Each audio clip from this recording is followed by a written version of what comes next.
If the children crying for starvation, just don't small. You want to get a news update, my brother, don't spoon. You want to know what is happening, Moravia, don't spoon. Politicians want to make their decision, just don't spoon. You want to know what's happening in the ministry, don't spoon. Don't spoon. Don't spoon. You from Fonjema, Maryland, don't spoon. Don't spoon. If you eat keep on graduate, my brother, don't spoon.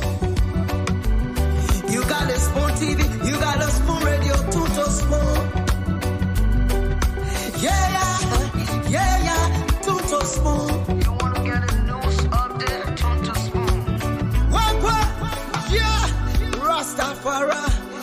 Kilibamba, kilibamba, kilibamba, kilibamba, kilibamba, kilibamba. What I want? Yes, what you got today? Spoon TV. Yes, what you got today? Spoon TV, Spoon Bada bada bada bada. Skiddy biddy biddy bada. Spoon TV, Spoon Entertainment. Kua.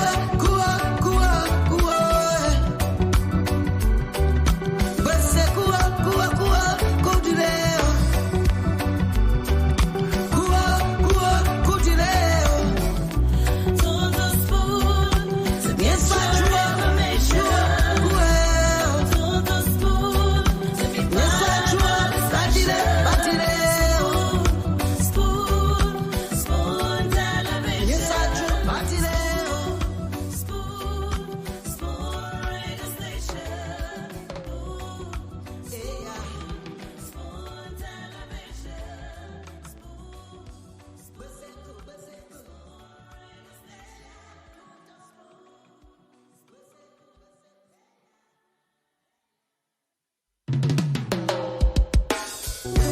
Yes, I, a special one from the CEO, stand coming with the spoon. And your boy, Friday the Southern Band, charges on the beat. On the spoon to get your information. On the spoon to be part of our discussion. Spoon television. Spoon radio station. Spoon gonna tell you what is happening in Liberia. Spoon gonna tell you what is happening in Moravia. Spoon gonna tell you what is happening in Africa. Just to spoon you will know. If the children crying for starvation, just to spoon. You want to get a news the state of our nation is in distress, but the hope of our people is alive. Those are words extract from the speech delivered today by His Excellency Joseph Newman Boakai Sr., President of the Republic of Liberia. Said the diaspora is an extension of our national identity. They have a huge stake in Liberia. If you think the stake not huge, look around. See, yeah. Small thing, same way, small thing, semi-small thing. Diaspora Liberians contributing over 500 million United States dollars. That 40 million was not met in a consolidated account. It's not backed by facts. What we did inherit in the consolidated account, $20.5 million. Words of Liberia's 26th president, Joseph Newman Boakai. Well, the speech lasted 44 to 45 minutes thereabout. The president delivered. Last week, Tuesday, he had a meeting with a high-powered Japanese delegation we highlighted that meeting on presidential assignment.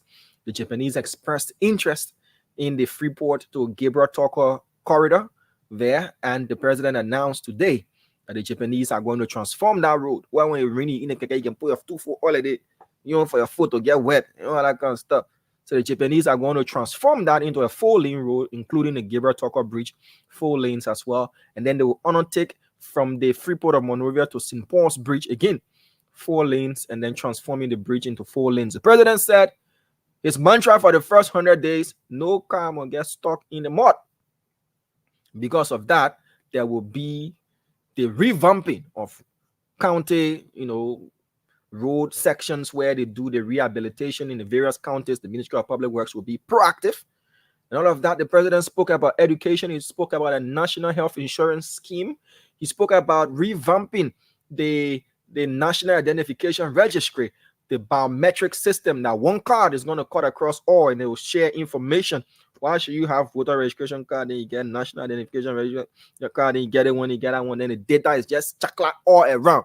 They're going to consolidate all of that. He said 10,000 jobs first half of 2024 in information communication technology, ICT. So go learn computer skills. Says we should diversify from our primary extractive industries and bring about a quest for made in Liberia goods and services and products. That Liberia should be a manufacturing nation rather than just that plum time, no, that plum season, you. Everything you can get season. Dwalu, good afternoon. No, I used to tell you good afternoon. Now that you're here in the studio. Good evening to you, Dwalu, and the people. How you doing? How you doing? First of all, I'm going to apologize to my people. I've been away for some time. And I'm back in the country. I'm actually in the country right now. So I'm going to be here for a while, man, speaking to my people today. Hopefully we can have a great conversation about Liberia. Welcome, everybody, man. You're welcome to the show. It's Dwalu and the people. We're back home. Yeah, one thing is missing is we're seeing Dwalu, but we're seeing the people. Usually you have your flag. The flag left there. Yeah. But Dwalu, they got plenty of flags selling around here. Yeah, but I'm in the studio now. I don't think I need flag while I'm in the studio. So we are doing great. Our people, man, you're welcome plenty. Yeah, let's talk Liberia. It's getting real here in this country. We have a lot of work to do. We're going to push that envelope to this core because we can no longer become this third world country permanently. Something has to get done. And we will continue to push that issue. All right. So, folks, you're welcome. As Dwalu said, welcome to Liberia's biggest talk show. This is the Spoon Talk, cutting across the entire country. We have stations relaying us in Margibi, in Nimba, in Bong, in Grand Cru County, and Liberians listening all across the world via Spoon TV, watching via Spoon TV, via YouTube as well. Spoon Talk. All the people say they miss you. Oh, sister with me, Mama, we miss you, winning, we miss you. Oh, Dalu, we first with you, we miss you. Oh, you're sorry, I hold your fool, but y'all see me regularly now. We had to take care of things on the ground to prepare the ground before we actually come into the studio because look, listen, the work that is here to be done, it is so massive. I'm so glad Honorable Bwaga spoke about the diaspora contingent today because y'all get ready. We have a lot of work to do, and the work is massive. Honorable Bwaga requires every single one of you guys to do your part. Let's see how he organizes this. Let's see what committees he set up to target the diaspora, to target the investments to come to this country. But we got a lot of work to do. Like I said, there's plenty. But we must do that work because Liberia must be left to our children properly. That is my dream. Babe no Kusho. Yeah, he does. Babe no Kush. He does, yeah. Yeah. He knows Kush very well. Yeah.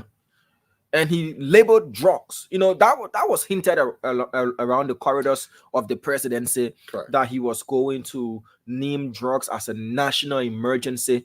He has set up a task force with the Ministry of Justice, the Ministry of Health, the Ministry of Finance, and they're playing key roles, in tackling drugs as well. And with his nominee to the LDA post, does that signal that President Waika is very, very serious? Though he said he and his vice president will be the first, to take that drug test. Let's look at the tackling of drugs in this country. Look, Dama, what I'm going to say, the first thing is the infrastructure to tackle drugs must be built. Now, Ibrahim Kurman, the appointment to that entity, from what it appears right now, he seems to be a great choice for this location. But I also want to think about the infrastructure that's going to be built around addressing the drug issue. This is a very tough fight. Let nobody take this lightly.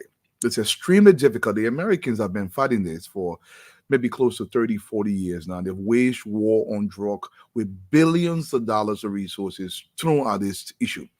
If we're going to tackle this issue, it has to be very serious. It has to be calculated. It has to be targeted. And Honorable Kurma may be the spear here on this issue, but by the same token, we have to build the infrastructure around how we're going to address this issue. So I believe there is more definition that is required to get the solutions that we want. Yeah. Okay. We'll talk more. The speech is definitely going to be dissected. Before I leave the studio, I have to run at 9 p.m. Yep. But my question is, touch it or don't touch it. Yeah. The president didn't say anything about the issue of the establishment of war and economic crimes court in the country. Best choice to let it be, or he's more focused on what is going to put food on the Liberian people table. That is economic empowerment. He talked about the Liberian middle class being a reality rather than just a dream and a hearsay. Dwalu, is he more focused? Should he be, as he is now, on resuscitating the economy? As he said, the country is not what we want it to be. It's depleted. He said that on Sunday in Bomi. He said, when I tell you how depleted and damaged this country is in all sectors, you wouldn't believe it, but wait for tomorrow. Dwalu. The country is in dire straits. Look, I'm not going to sugarcoat this now. Honorable Bouaka did not speak to the Truth and Reconciliation Commission report or the War Crime Court, the WCC, whatever you want to call it that. I, for one, believe government can walk and chew gum at the same time. A lot of our compatriots die in this country. If we continue to sweep this under the carpet, I'm not for it. I believe this issue should be addressed. Now, I don't know what decisions went into Honorable Bouaka, President Bouaka's calculation as to leave it out of his speech. But I believe we cannot continue to push this thing down the road for the sake of expediency. That's what I'm going to say to you. But I will say this. Let's wait, because this has to be addressed. I don't want you to wait 2-3 years into his administration. We have to do something about this war and economic crimes court, because there were real people, real consequences to real people, and those who perpetrated those the crimes against Liberian citizens, they have to be addressed. Now, some people will tell you, say, "Oh, your jail leader team tells me that jail leader team get all looking at it." So, you see your country, you see this place of disgrace and neglect. And if the only way we can change this thing around, we have to be calculated and very forceful about what we want for Liberia. Honorable Bouaka has work to do. He cannot be a pacifist when it comes to leading this country. He must tackle things head on. Now, the speech today, I love the speech almost in its entirety. It seems he addressed every single angle that's going to improve this country. By the same token, I want the president to understand this. Liberians are listening. Liberians want to go to work. The private sector must be birthed. We must stress this. If men are not working, nothing else the president does is going to matter. Men must work. That is my push, and I'm going to be unrelenting about this issue. But the speech today was great, but we got to talk about the issue of Liberia. Look, we can no longer become silent about this country. We can no longer become silent. I want you to take a look around your country. Look at how we are. We live like peasants. We got work to do, Dama. We have a lot of work to do. So from what I hear you saying is that, look, let's address the issue of resuscitating this dilapidated country, as he called it, a country in distress, attract the investors, as he said. Look, as early as it is, the Japanese have already expressed their interest in constructing road corridors. The president held meetings with the American ambassador to the United Nations, Ambassador Linda Thomas Greenfield. She talked about the confidence that they have in this country and attracting the American private sector. You also thank our partners, diplomatic partners, and those that are involved in aiding our country. You said JICA, the Chinese, the Americans, the Swedish, the Norwegians. The president touched all facets. Education as well. He said education shouldn't be a privilege. rather it's a fundamental right I of each agree. and every Liberian. He talked about the establishment of regional diagnostic centers, Mhm. health, Mhm. national health insurance scheme, also the establishment and the passage of the Transition Act, the Presidential Transition Act, Correct. and the dissecting or taking away of the Internal tourism, effect. Yeah. aspect Yeah. from the Ministry of Information and having a national tourism, authority. Yeah. Tourism, Dwalu. Mhm. You talking Look, about modernizing this country, yeah. modernizing the city. Yeah. Tourism plays a huge role as well. It does. But look, I want to say this about tourism. And we have a tendency here in Liberia where we believe because they're doing it in Barbados, that means we can do it. The infrastructure to support the kind of tourists who want to come here is not here. Mm. It's a fancy language. You can scream tourism. But do we have the base? Do we have the hotels? Do we have the road network? Do we have the customer service facilities? Do we have the personnel to support the tourism we do want? Now, this is a great step. I want to focus into tourism. I understand this, but we should also recognize that we have to build the infrastructure around this. This is where the work comes in. We will continue to scream this. Look, I understand people will support you politically before you came to power. But when it comes to deliverable, we must find our best and brightest, Mr. President. The issue we will continue to push this because for so long, we will say that the people team. Mm. Yeah, that's just the people team. When the war came, it didn't lead all. It touched all of us. So the issue of tourism is great. We love it, but we have to understand the tourism has to be supported. It has to be supported every single time. My drug test, I can take it to the job. Don't worry, Now your good friend and sister, Army Rider, asking yeah, you. I mean, rather with you, Where- anytime they're ready for me to, they can get a drug test. Me, I They don't ready? smoke, I don't drink. Nana. Nah, No, they oh, can you take don't the smoke, you drug don't drink. Yeah, Neither do I. So uh, they like it. Nana, we can take So the we test. can take the Nana. drug test Nana, if anytime. I would be the first before President Boaga and Vice President Kun. But the issue of drugs is killing us. But I don't want to take that lightly down because the drug issue, the Americans been fighting this for so long. We have a lot of expertise. This is why I'm so pained so far for my sister Fatima Bindu Sharif has not been considered yet. It is something, it's a serious problem for me. She has tremendous expertise that can come to bear to the gender ministry and the ministry that caters to this kind of thing. The most thing about this very, very carefully. This woman has committed so much to bringing this baby to this planet.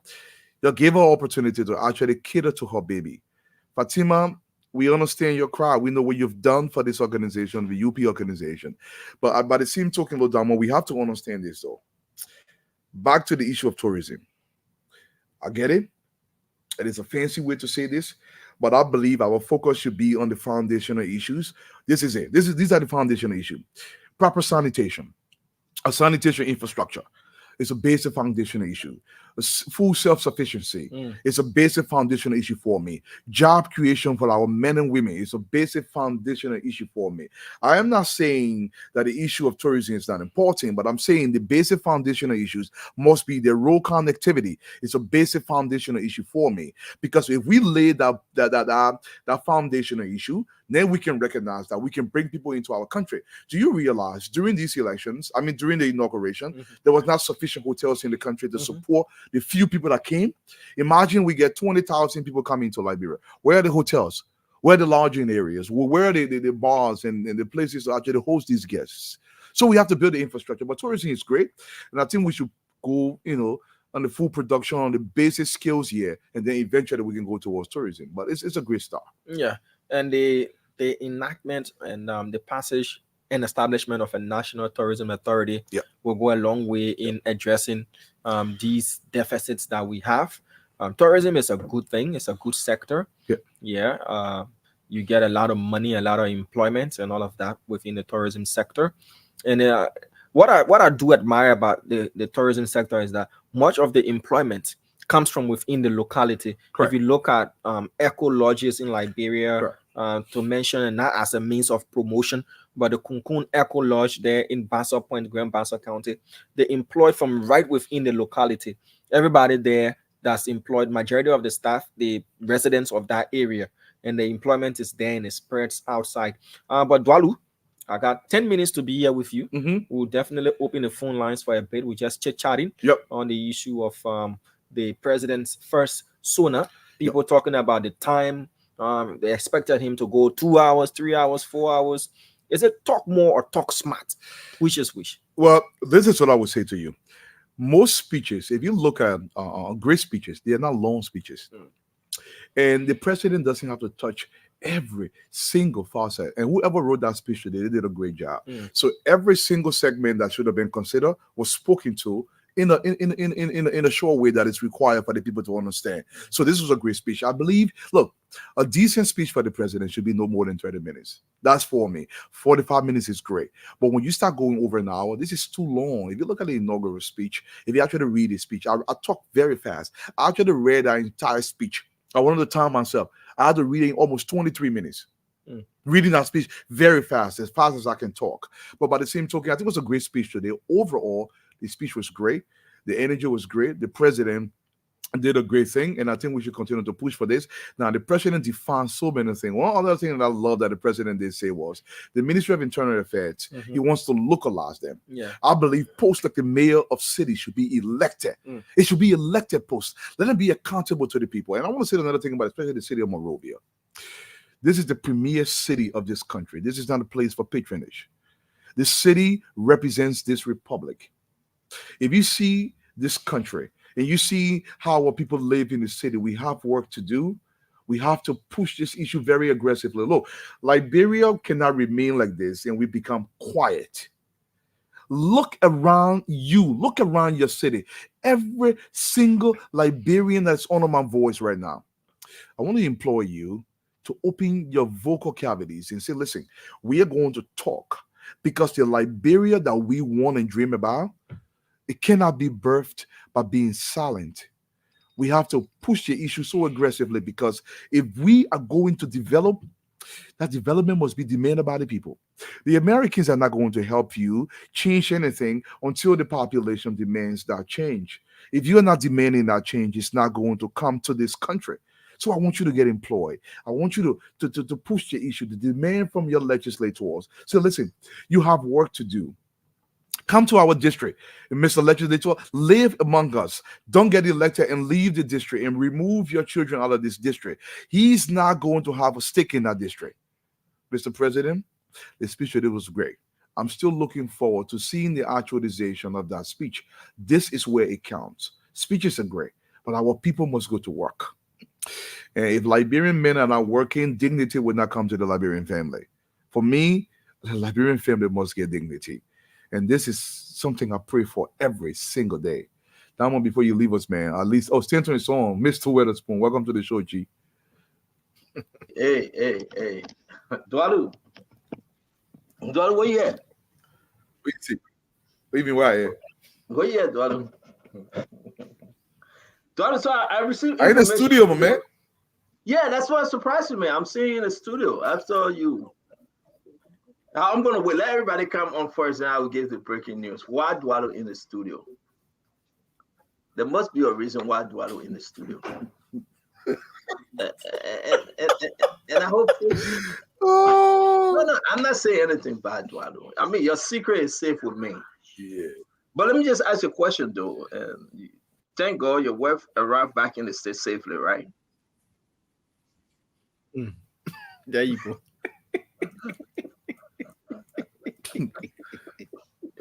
Yeah, my wife arrived safely. She's home, actually. She's actually on an Uber right now as we're speaking, on her way home. So I'm not going to say anything. No. I want to wait for folks to come on because we just got to understand that. So, Dwalu, you are saying that you are in Liberia alone as we speak. Yes, I am. Yes, I am.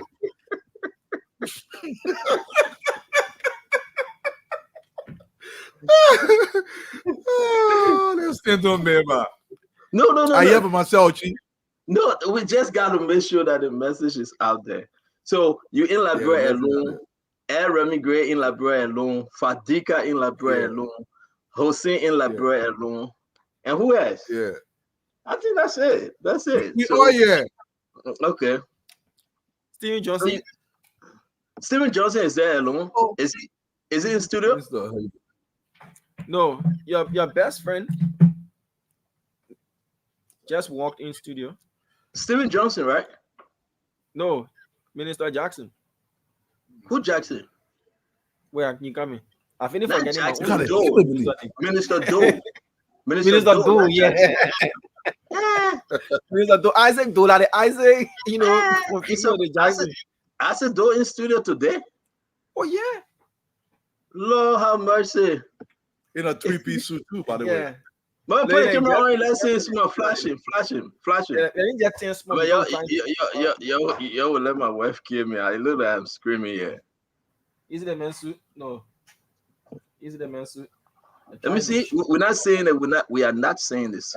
We are not. Hell, Oh, wait. So is he still a minister or he's a former minister?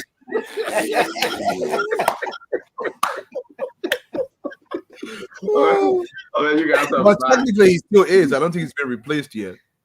No, he's not. According to Yeah. the letter from the president, Yeah. the president said 12 noon, 12 Yeah. noon, Mhm. 12 noon, 2024, January 22nd. They are Yeah. all formal. If that I man see. go to that ministry again, we'll arrest him. Arrest him. for trespassing. I am calling Ko Bangalo. If Ko Bangalo see that man to that ministry again, he shall be arrested. Yeah. Yeah. So what the charge would be? What the charge would be? Breaking and Trespassing. entering? Trespassing. No, trespassing. Yeah. Hey, that was he said. Yeah. But guess who coming also? Samuel Jackson is coming, and the rest of the team will be joining us. I heard that Steven Johnson coming. It's going to be a big show today, folks. We're going to welcome the old and the new, and those people that the web left them with one eye in Liberia State and saying be safe, and are going by and they say yeah, mama, I'll be safe. The very day the woman left, the very day this guy was in Calabash. How can that happen? The very day. My man, I call his name back. Hey, Baby T, leave me alone. Baby T, leave me alone. Baby T, leave me alone. The very day Madame left, the man was in Calabash. Now who? Huh? Now who? No, but that my business will call name. And I play you and Jolo can go. And I play you and Jolo can go. So we'll see who's. Y'all leave Calabash, eh? We'll leave Calabash. The person that owned Calabash that passed away, the late what's his name? LRA boss, Thomas Dona. Oh, he actually does own Calabash? Yeah, it was confirmed to me. He's the one opened Calabash. He owned Calabash. Yeah, it was confirmed to me. Yeah. Okay. Yeah. Seriously, what I heard. So I believe it. But may it's so rest in peace. It's going to be a very interesting show tonight. We got Acid coming on. And Sam Jackson, you understand Uncle Sam here on the show and Acid though. They're from one side of the eye. They supported Josh Manawia. They follow Josh Manawia agenda. As much as Sam Jackson can be so critical, but we got to hold him to that because he supported his cousin, Josh Manawia. So on the other side, we'll be having Ellis Coffey that coming as an independent to talk to us about the financial aspect of this speech tonight. And we get Dwalu. We're going to bring in Dr. Richardson, Glendy. I believe maybe Fagon is joining us today. I don't know. Prince Maxwell, Mame. And that will be a full house today. So we want you to sit back, get your bottle of water, your coffee, your tea, whatever you find yourself. It will be so interesting as we go into the State of the Nation address. What's your takeaway from what the president said? Are these just promises? Will we see some implementation? Will we see it being, actualized? These are the questions people are asking. Roles, healthcare, education, fight against corruption. But most of all, which is so important, the state of our nation is in distress. But the hope of our people are alive. Yeah. Well, bring Acid on. Let's beat him. That thing Joe used to be doing, say he gets still of the nation, Baku is strong. Now no Baku is strong. Bring Acid on. That Baku is strong. It's going to be crazy today, folks. I'm all of my element tonight because there was a wonderful, but I have my own reservation, Mr. Eduardo. It's good to see you in studio. Alex, I didn't know, Alex, your mother and my mother were like sister. I didn't know that today. I didn't know that. I should tell you, I went to my mom today and she said, "Oh, do you know that Ellis Coffee? That's my sister's son." So I said, "Where?" And Oba gave me all the information on your mind and everything. And I said, "Wow, that's a small word." But welcome to the show, Ellis Coffee. I see why you're my second before I think each other sometime. Yeah, that's hello to everybody. But that's why I was asking the question in the chat. Okay, I didn't know that. Yeah, but she you, told you me. know you need to learn your name. You know, like my name is 9 or Juanyanti 9. So what's my name? You need to connect that. Then we'll know where you're coming from. That's how we know where you're coming from.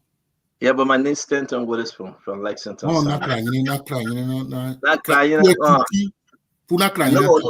Tie. Tie debe nyogon tie na deka or na mika nyine. Ina me or na Sajibo. Oh, okay. Yeah, chenwe dendra. Yeah, I'm gonna ask my mom where you coming from. Like, oh, I know. Look at got it lost. Look at Donald Phil looking like what they got to say. Well, first, I can understand. I understand it quite well. You can understand, crew? Do I know that Basso man? Donald, I think you're breaking from in there Bassel. for a second, Stanton. Do you understand, crew? Yeah, crew, Sapo, Kran, Grubble. I can understand it quite well. If you speak Basso fluently, you can understand the most of the words they're saying. Yeah, I can understand Basso just a bit, but I don't understand it too well.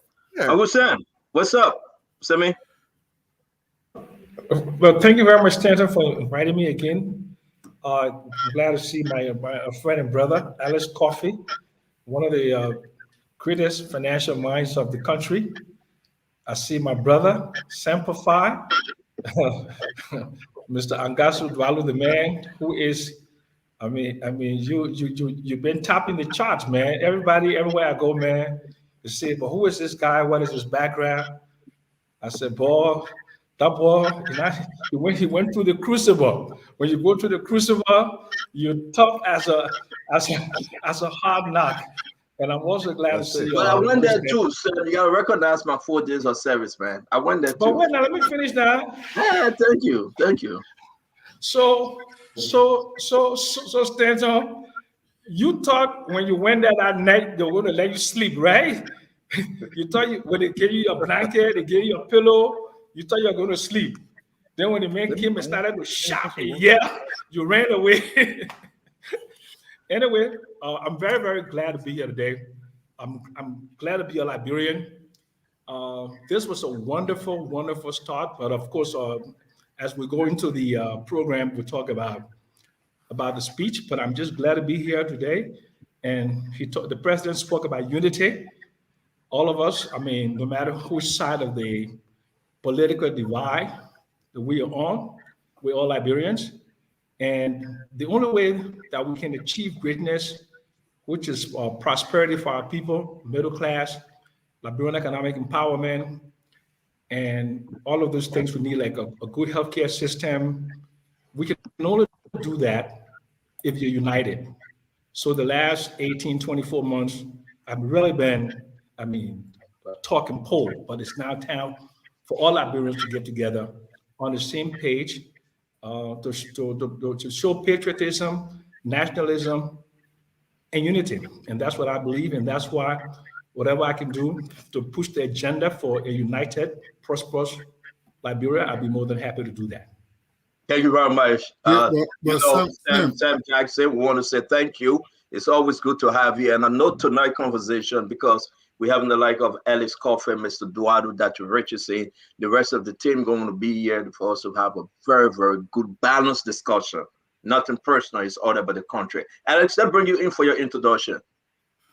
Yeah, for my introduction, I just wanted to first of all correct my big brother here, Sam Jackson. My man, when you're introducing me, don't say your friend, brother. Say your friend and small brother. You my big brother. No, I gotta make that for you. Papula, you want me to say small brother? Yeah, but you older than me now. I gotta respect that. When you get gray hair on your upper, on your lower thing, then that man can say my small brother. But man, we are colleagues. I look at you guys as colleagues. I don't look at you guys as you guys are all you have your family, You're taking care of your family responsibilities. I mean, the age is just a number. I look at you as colleagues and as patriotic Liberians. That's how I look. I don't look at you like a smaller brother. But if you want me to do the traditional thing, then I can say I'm a small brother. I'm glad to be acknowledged as your big brother. Thank you very much. Yeah, yeah, I think generally it was a speech better than the inaugural one. At least it was kind of short. It has some commendation, and it also has some shortcomings in terms of the how. So as I read through the speech, it was about, okay, there are some good points that were mentioned, which I will say later on. But just for the introduction, general impression about the speech was better. It was shorter than, it was just 9 pages using my new Time Roman and 12 font. It was 9 pages. And there's some things to commend, but there's some things to tackle, if I would say that. Thank you very much. Dualu, you in Liberia, Dualu. So give us the feed from Liberia. Yeah, look. How do you think it was received? Stanton, it's a little breakage. I don't know if you can hear me very clearly. Yeah, but if you can, I will continue speaking. Okay, great. Look, for me today, the speech was great. Like I said, I love everything that he did say. The direction that he wants to take the country is clearly defined. The question now remains as to whether those will be implemented as he explained. So we have a lot of work to do. We have a lot of questioning to do. We are looking up to the administration, and hopefully the speech unfolds as he intends it to unfold.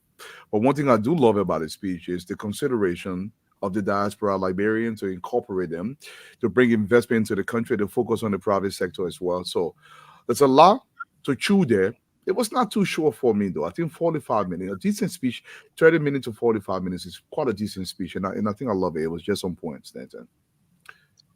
Okay. Are we okay with Isaac? Isaac is coming in from the opposition wing. I'm not going to put this too much on Sam because, Sam is sometimes in the middle and sometimes he just himself to speak to the issue. But as we know, Isaac is directly coming from the CDC camp. He will be on the show whenever he can to represent the voice of CDC, except otherwise. So do we have him ready? Eduardo, is he on? Is he ready? Dama, is he ready? Tamon just stepped out, and there's another guy here. He's taking care of Isaiah. He's bringing Isaiah on momentarily. All right. Thank you very much. So let's just get into this. I think that from start to end, I watched the entire program. I watched the program even when they went for the dinner, which was very, very interesting. Hearing Yombly speaking as pro tem, giving hope to young women out there, and the dress code, the presentation, the elegance, it was so super, so beautiful. Let's talk about the issue about the speech. I'm going to come around. I want you to dig what was missing before we talk about the speech goodness. I want to go to the negative part of the speech, what you didn't hear. Mr. Dualu, let me start with you. What was missing from that speech when you're trying to be critical from the other side of the aisle? What was missing? I don't think this is the way we should define the speech as to what was missing, because I don't think anything was missing that Honorable Braga did not want in the speech. I think the speech, it was positioned in a way to capture his vision that he wants for the country. And I think this speech kind of did do that, because his goal was to define the direction he wanted for the country. I think the speech did that. The goal was to address some of the pressing issues in the country as it relates to corruption, etc. The speech did do that. A part of the speech was to organize and see how to address the infrastructural issues. The speech did do that. Now, some people claiming he did not explicitly mention the War on Economic Crimes Court, but when he's talking about organizing and the rule of law, I think that follows that as well.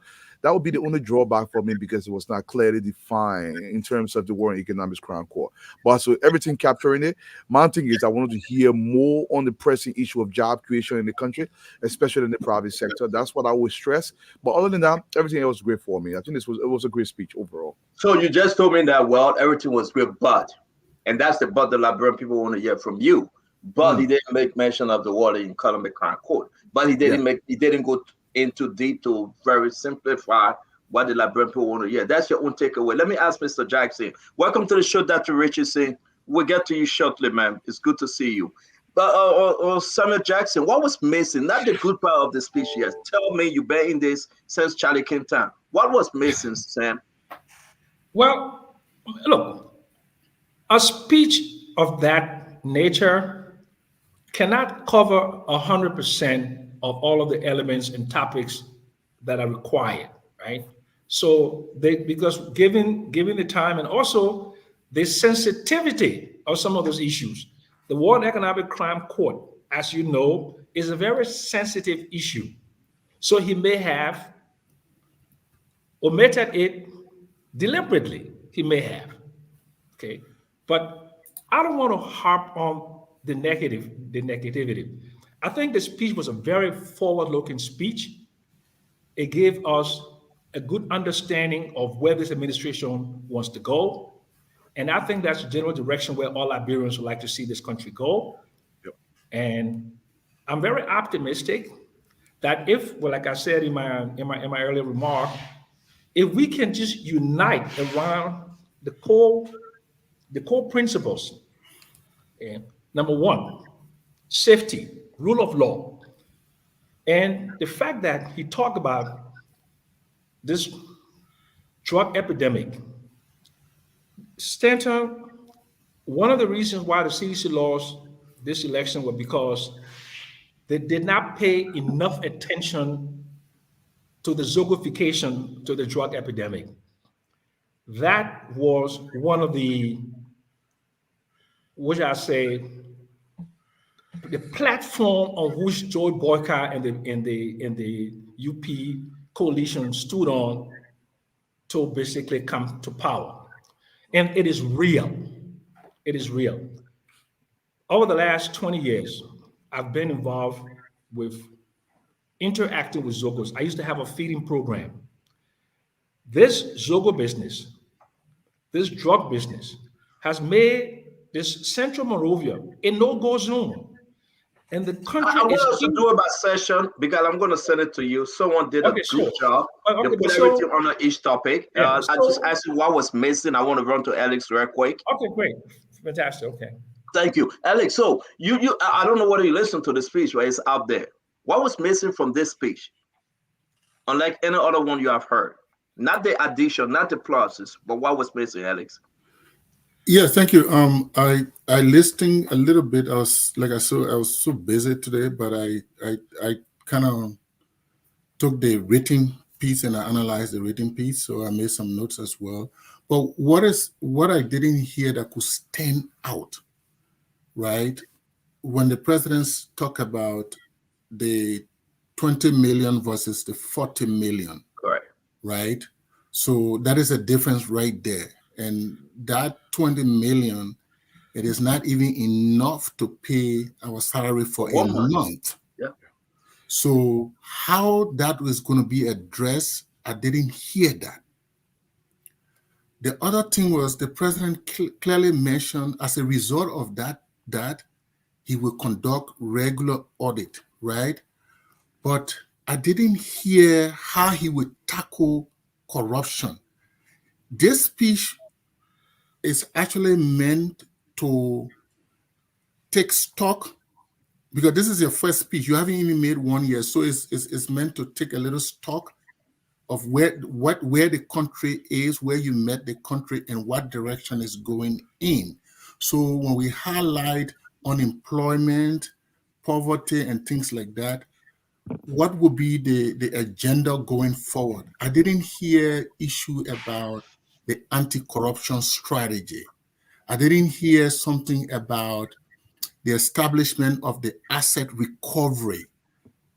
How do we do that? Are we going to set an executive order to do that? He mentioned war crime court in his inaugural address. Again, in this speech, he did not harness on that. So while it is true that overall this speech seems to be good, but there are key elements in terms of setting his agenda for the next year we're missing, and there could be more. And again, you see, that's what I like about this show. We would do our best to be fair and balanced, because we have to go to the plus, we have to go to those minuses, because it will help our people understand. So I like what you say. It's true. I didn't, for me, maybe Dr. Richardson will comment on this one. Did I use a gender issue in this speech? Talk to me, Dr. Richardson. I want to fill you in onto the conversation. Yes, like Alex, I was very busy today, but I got a chance to read and take some notes. I did not hear anything about setting or fast tracking all of the issues relating to sexual and gender based violence at the courthouse. I know they did establish a separate court for that, but not, I didn't hear anything but strengthening the court system to manage sexual and gender based violence. I also was happy that he included the diaspora group, but I really was looking for him to talk about leveraging all of the support in terms of monetary support. The return of the diaspora would be another economic boost for our economy. I also was looking at, again, I think along with Alex in terms of the anti-corruption. There was a disparity between what he said we are left and what we have said. So what is he doing about it specifically was what I wanted to hear about. I heard him talk about changing the Ministry of Internal Affairs to the Ministry of Local Affairs. I wanted to see specifically what's the difference between those two. And I also wanted to hear that he's not going to create new bodies, because he already talked about how bloated the civil servant is, but just maybe like transferring those people into a separate body. The same thing he said with the Ministry of Information and Tourism. I like that he said he's going to create a national tourism authority or something, or agency or something, which is great. We need that. I was disappointed, honestly, about how he discussed the drug issue. He recognized that it is a problem in our society, but he said that he and his vice president were willing to take a drug test. I'm sure they're going to pass a drug test. What I need is to hear the police authority, the teachers, okay, people who are in the security business. There should be a law that asks them to at least take a drug test. Those who are first responder to some of our drug issues, because we can't be using drugs and be working with people who are, suffering from substance abuse. I think that affects your clarity and also your ability to model those people. Thank you, Dr. Richardson. For a very long time since CDC put a ban on the people from coming on Spoon Talk, we have not seen any of the sedition, the reaction in the person of Isaac Doe.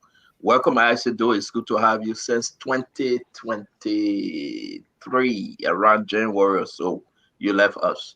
But it's good to have you back, Isaac Doe, as always. Let's hear you out. What's your takeaway? What was missing from this speech? And you can do your intro as well. Well, thank you. See you. I hope I'm. You good? You good? You good? Oh, okay. Thank you so much. And let me say hi to everyone. As a panel of Spoon Talk, it's a pleasure being back on here to ensure we help the country. And I know you said initially that Isaac Doe opposition. That's what I want to start from right there. I don't consider myself as an opposition, because I've had one pledge to myself and to the country and to the incoming government that I personally will not be a part of anything that will tend to destabilize the country. I won't be part of anything that will tend to undermine the government's success. I won't be part of anything that will tend to make the government to be the failure. I will want the government to be successful, because the success of this government is the success of the country. But I know one thing for a fact, that I will be part of everything that will ensure the government delivers on its promises to the people. As a person, I've always known that in our country, we have had voice, and voice. I'm sure we need to graduate now from the aspect of voice to actions. And that's why we'll ensure that we help the government in delivering to the people of this country. But on the basis of the government coming to power, again, we are not here to be like opposition criticizing everything. There have been some good, some bad, but generally, personally, I have not been impressed so far with the very first early days of the government, who want to go back, starting from the issue of I know you guys have talked about it before, but since I've just come in, just want to check into that very quickly. The issue that had to do with the $10 million donation to the fire victims in Bone County. I know you spoke about it very intensively, but as a person, I will be sure that I want to know who are those hands that will be having influence over our national government.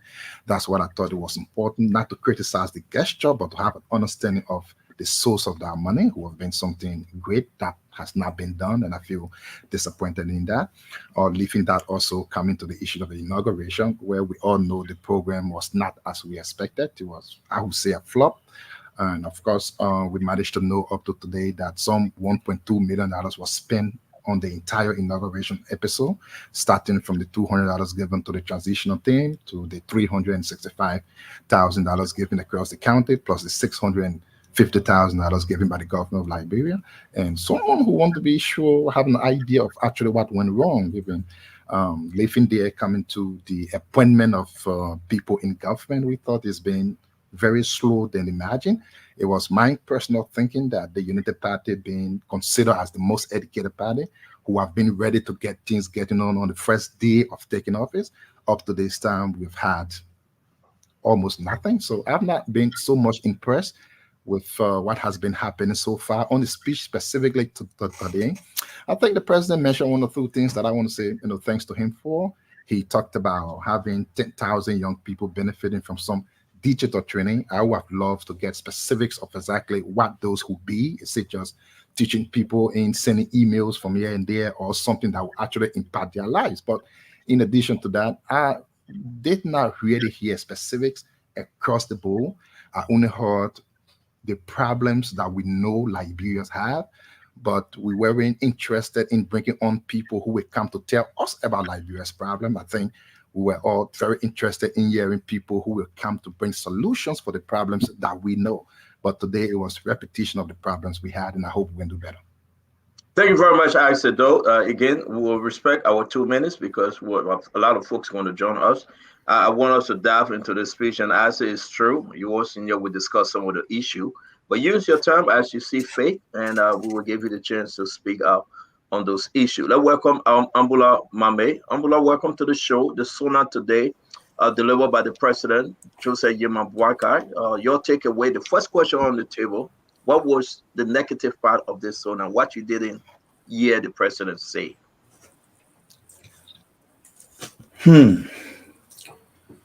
I mean, I expected the president to announce a couple of things that I did not hear him announce. I expected him to have officially today announced his intention to legalize and establish the office of the First Lady.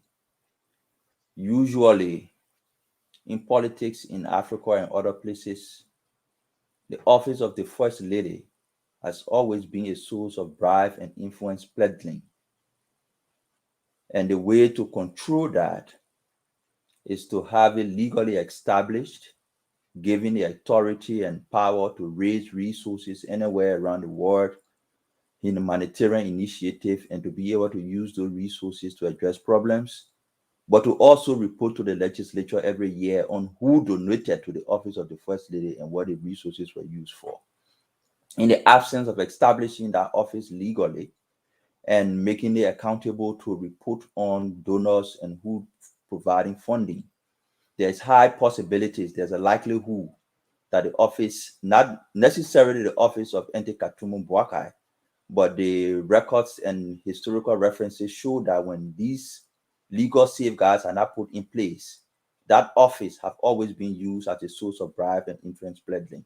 We saw it with George Weah, we saw it with other presidents, we saw it with presidents across other countries, and there's a huge literature on how to curtail that.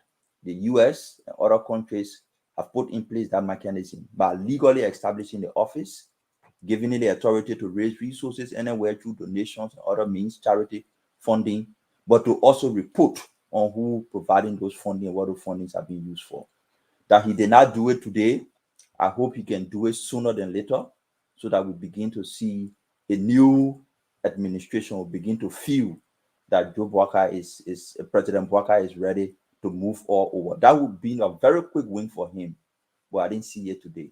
But generally, I mean, I was impressed, and we can go into the details. That was just one thing that was missing that I hope, I mean, he can come back on. George, Thank you you are very new in much. that office to exploit the country. I think you need to correct it. But instead, then let me ask you a question before we move to Duadu. We will understand that under President George Manawia, the past president, Claudia was receiving certain amount of money. It was quietly established. Don't you think it just rolled over? No. So what happened is Claudia received funding. At least the last time I checked in the budget, I saw it once. Now, my point is there is no legal framework on how that office should function, who it should report to, the limits on where it can raise money from, and how it can report. Who takes ownership of initiative after the tenure of an existing president ends? Claudia is claiming authority and ownership of most of the things she did, but she acquired those resources using the state asset. That name, office of the first lady, is an asset of the state that she used to raise money. And every project she implemented should be a state asset. But because there is no legal framework to guard that transition and that process, it makes it problematic. And I hope that President Bwaka will correct that going forward. Noted. Thank you very much. Dualu. Now let's get, you know what? Mama is making a great point. We're going to go Dualu, Alex, Sam, Dr. Richardson will bring Isaac in. Dualu, the question remained. You said this speech was on point. You said it was good, but we have one of those bullet points that folks out there, good people created, and we'll be going to them. First of all, full implementation of the Local Government Act of 2018. Okay, through the utilization of the county service centers and revenue sharing between local and central government. Is the president, because he didn't go into detail, let me just be very exact. I think you went away with the internal affairs ministry. Can you help us understand what you understood from that speech today about local government? I think the intention is tension is actually to get rid of the internal affairs ministry. I don't know if this camera is. You're good. We can hear you. You're good. But that should be the intention. The intention to get rid of that, because one thing is, and I love that portion of the speech though, because if we localize government, we can get more to the people locally. Because if the president appoints a superintendent or he appoints a mayor in Grangeda County or in Barclayville, they don't become answerable to the people of Barclayville. They become beholden to the president up in Morovia. And it takes away from service provision in this location. So I think getting rid of the internal affairs ministry, but he's not getting rid of them. He's just trying to miniaturize them to the local locations. And I think that's what we should be targeting, because we have to take government to the people.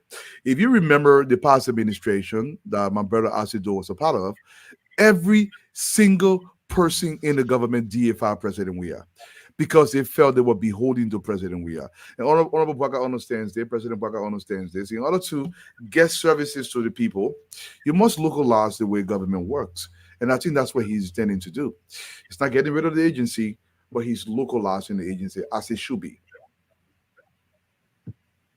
So again, the second point, because we got to go, it's a lot of the bullet point. Training of 10,000 youth in the first half of 2024 with digital skill. Let me ask you the second question. Your thought, do you think it's a possibility? Something that ASIDO ministry ran on, but we beat them. So it will be very important to hear from ASIDO on this. But let me hear you first as we go through the line. Welcome to the show, Al Hussein. It's good to see you. Go ahead, Mr. Duadu. 10,000 youth training. You got to repeat yourself. You're kind of breaking in aggressively. Yeah, it's breaking in. So can I don't know what you're doing. Okay, 10,000. Let me just put it up. I'll just put it up, and you can just speak on it. Yeah. All right. It will help us a lot while I just upload this. I'm so sorry. The internet in the studio giving you guys some wild way. While I pull it up, let me go to Alex, who is hearing me. Alex, for implementation of the local government 2018 Act, I did doing away with the internal ministry, and the second issue is that establishment of local government, but let out also training of 10,000 youth in the first half of 2024. Talk to us while we upload these things, Alex. Yeah, I think that is a commendable thing to move to the local government situation. It was before they changed it to the Ministry of internal affairs. So the intention, as I see it, is to help the decentralization of the country, right? Which is a good thing, because even according to the speech, right now, even the county service centers are not, being funded because there are confusion in the laws in the PFM Act versus the Revenue Act law, which some of them centralize the funding in Monrovia as opposed to decentralizing the fund, such that when the people make the money in the county, everything comes to central government. So that act will help that. But one of the issues we face in West Africa is the fact of whether we blend some of the intention of internal affairs. Minister of Internal, is to blend security, because some of the West African countries have their security in the Ministry of Internal Affairs. And as it appears now, when we go to some of these security conferences in West Africa, Liberia is now represented because the National Security Agency is at the agency level, it's not at the ministerial level. So while you have the Minister of Finance, Minister of Justice, and all these countries bringing in their internal affairs minister who oversees security in the country, we are kind of left out because the NSA is not. So something needs to be done in that direction. But again, it's laudable to move to the internal affairs to decentralize. On the issue of the training of 1,000 youth, it's a good thing. 10,000. I'm sorry, 10,000 youth is a good thing in very digital skills. But the question is, with our IT infrastructure being challenged and with jobs being missed, how will these trained people be put to work? That is the part I didn't hear. Yeah, we train them, but how do we put them to work? How do we put 10,000 youth to work? That is what I didn't hear. So Sam Jackson, thank you, Alex. Let's go back to this local government issue. Getting rid of, he didn't say, but getting rid of internal affairs and that of the training of 10,000 youth. You call this Zogo aspect of the speech a very beautiful one. Drugs. We can relate the drugs issue to Zogos. That's exactly what is happening. But we saw that 2022, President George Manuel King, they had a whole big program. Acid Doe and his former youth and sport minister, they were at that program wearing red. They raised 13 million dollars. That was the budget to help with this same issue. And Acid Doe came out and said, no, we raised only $3 million or something whatsoever. They don't build a youth centers. People in the country independently building youth center. I want you to talk to us about local government and this important aspect of 10,000 youth training. Do we have job for them? Where are they going to be trained? Talk to us, Sam. Okay, look, when you ascend to power, and this is your first major speech in terms of the functionality of government, you make some broad strokes, okay?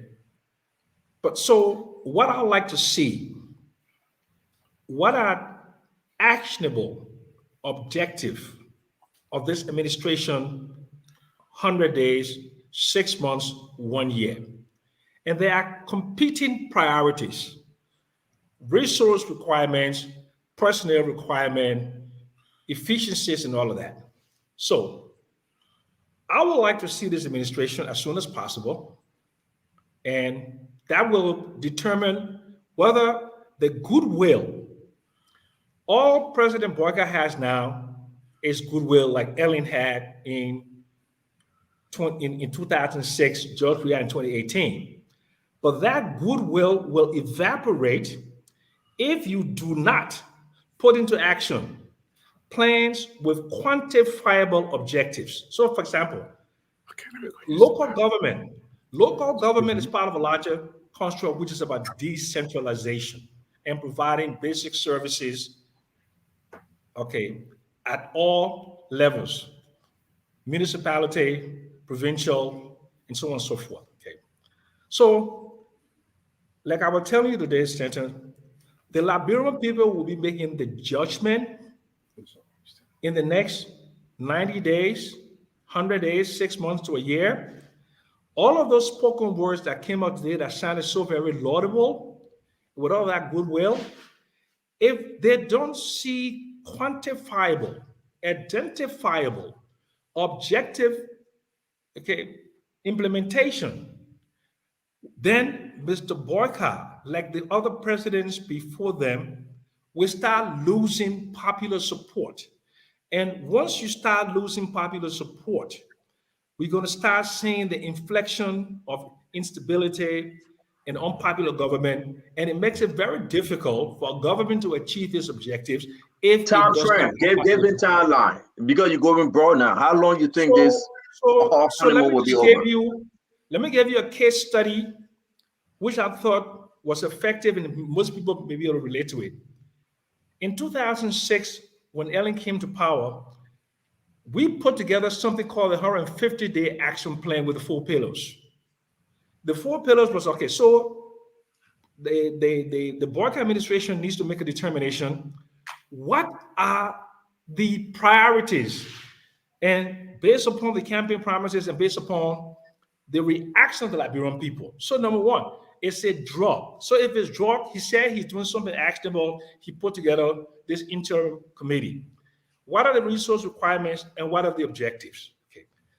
So 10,000 IT. But all of those things are all hodgepodge. I don't see an integrated approach so far, but there may be an integrated approach. Later on, we will see a 100-day action plan, a 90-day action plan, a 6-month action plan. But so far, those are beautiful words. And if those words are not transformed, when will the honeymoon be over? With all the good things that were said today? The honeymoon will be over as soon as the and I'm not hoping for that. I'm praying for the success of this government. I really am. And I think every patriotic Liberian should be praying for the success of this government.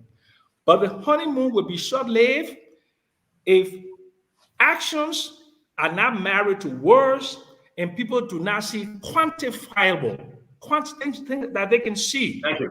Okay.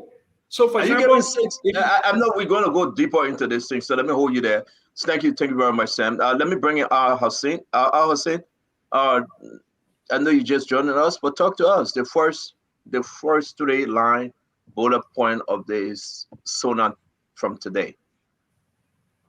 Well, the speech I thought was great. It was short. I know a lot of people were on social media talking, oh, it's not going to be long, but then the president came.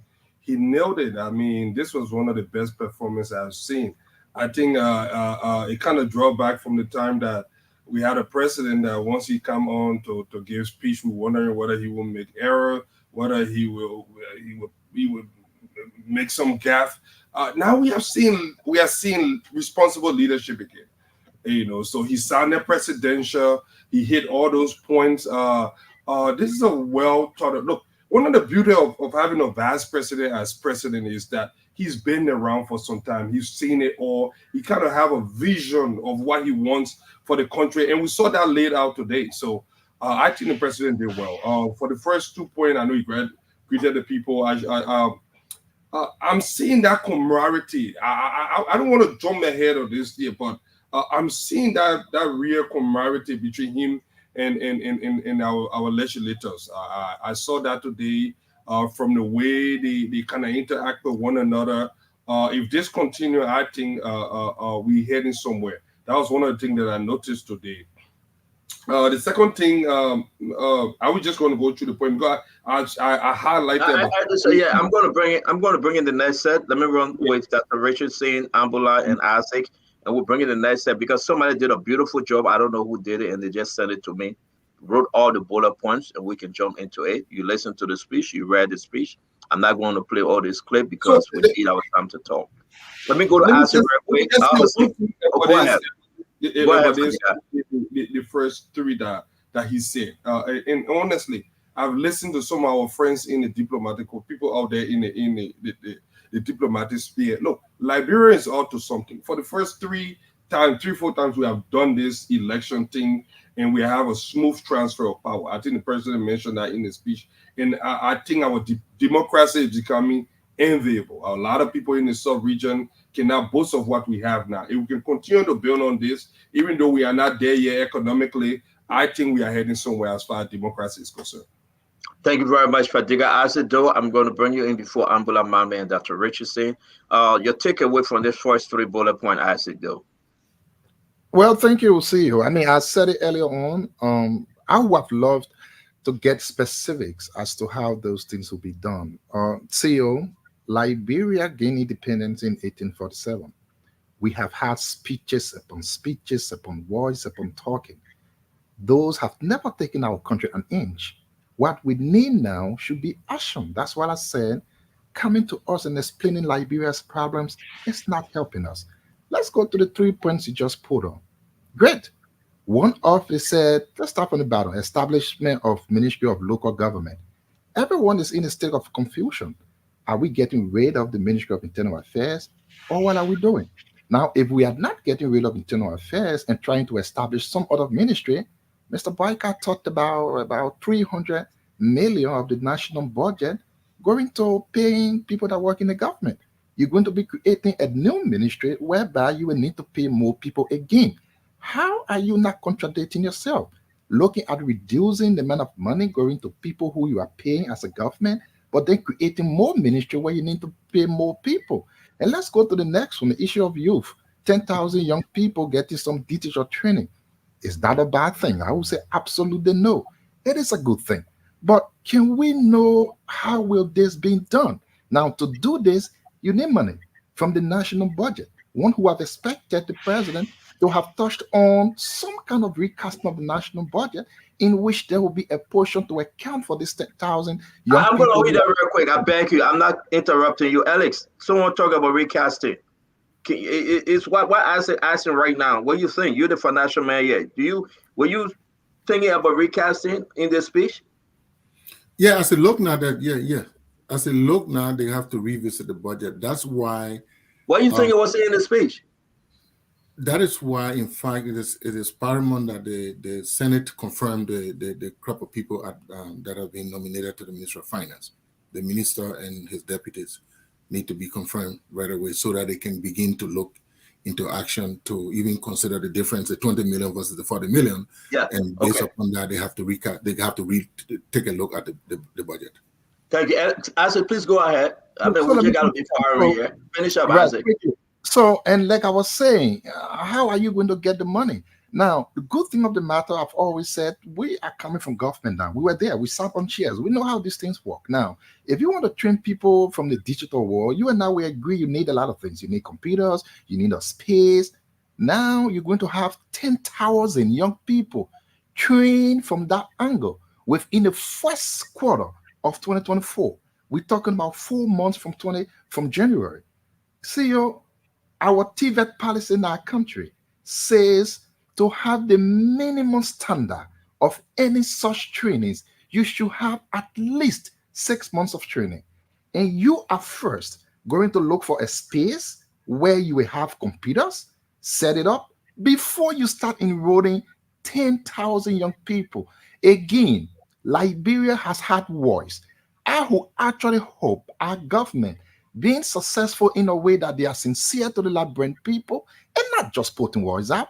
You cannot train no 10,000 people for 4 months in some computer thing that they will have anything to help themselves. Now, let's go to the can you please put it? Let me just quickly hit the last one. Now, the first one talking about full implementation of the local. Well, again, I personally did not hear what's supposed to be the government's roadmap for the next year or so to count. The first speech you give as a president should tell the people what exactly of those things you will be doing. Most of the things that have been cited are things that are already being done. Let me give you a quick example. You told the issue of drugs. The president today moved to establish a committee that he said will look in the direction of drugs. Where are we heading? We got to the drugs issue. That's sorry to interrupt you. We got to go to Ambula Mame and Dr. Richardson because it's part of the bullet point. I want us to stick on this to enjoy the show. Ambula Mame bring you in before Dr. Richardson. These bullet points, but I want to ask you though, because listen to Isaac. I mean, he's coming strong from the other side of the eye, saying that, listen, yeah, I am. Can you create 10,000 training in the first 6 months of this year? Well, of course, we got about 4 more months left. But make your point on these 3 bullet points, Abdullah. So it's not fair to the president to argue that he's recounting challenges. The purpose of the speech he delivered today was to present the state of affairs of the country. And he did that well. He said the country, what the exact word he used, he said the state of the country is in distress. And he said there is hope.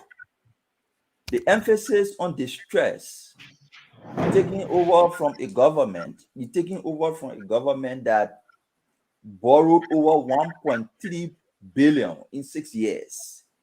That is over 601% increase in debt, the highest in our country in the last 20 years. You're taking over a country with that amount of debt and only leaving a controversial 20 or 40 million in the reserve, in the consolidated account that already has claim to. So he needed to present that picture of the distress that the country found itself in. Debt distress, the highest debt accumulated in 6 years. What we have did with that money, only the audit will show.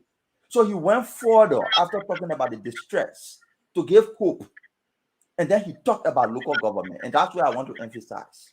Okay. There has been 2 segments of Liberia since 1847. The rural part of Liberia and the urban part of Liberia. All the resources from Liberia, whether it is gold, whether it is diamond, whether it is rubber, whether it is agriculture, come from the rural part of Liberia to the urban centers. Those resources are used to develop the urban centers while the rural places remain poor. And the consequence of that over time has been massive migration from rural to urban area and people living in shanty communities.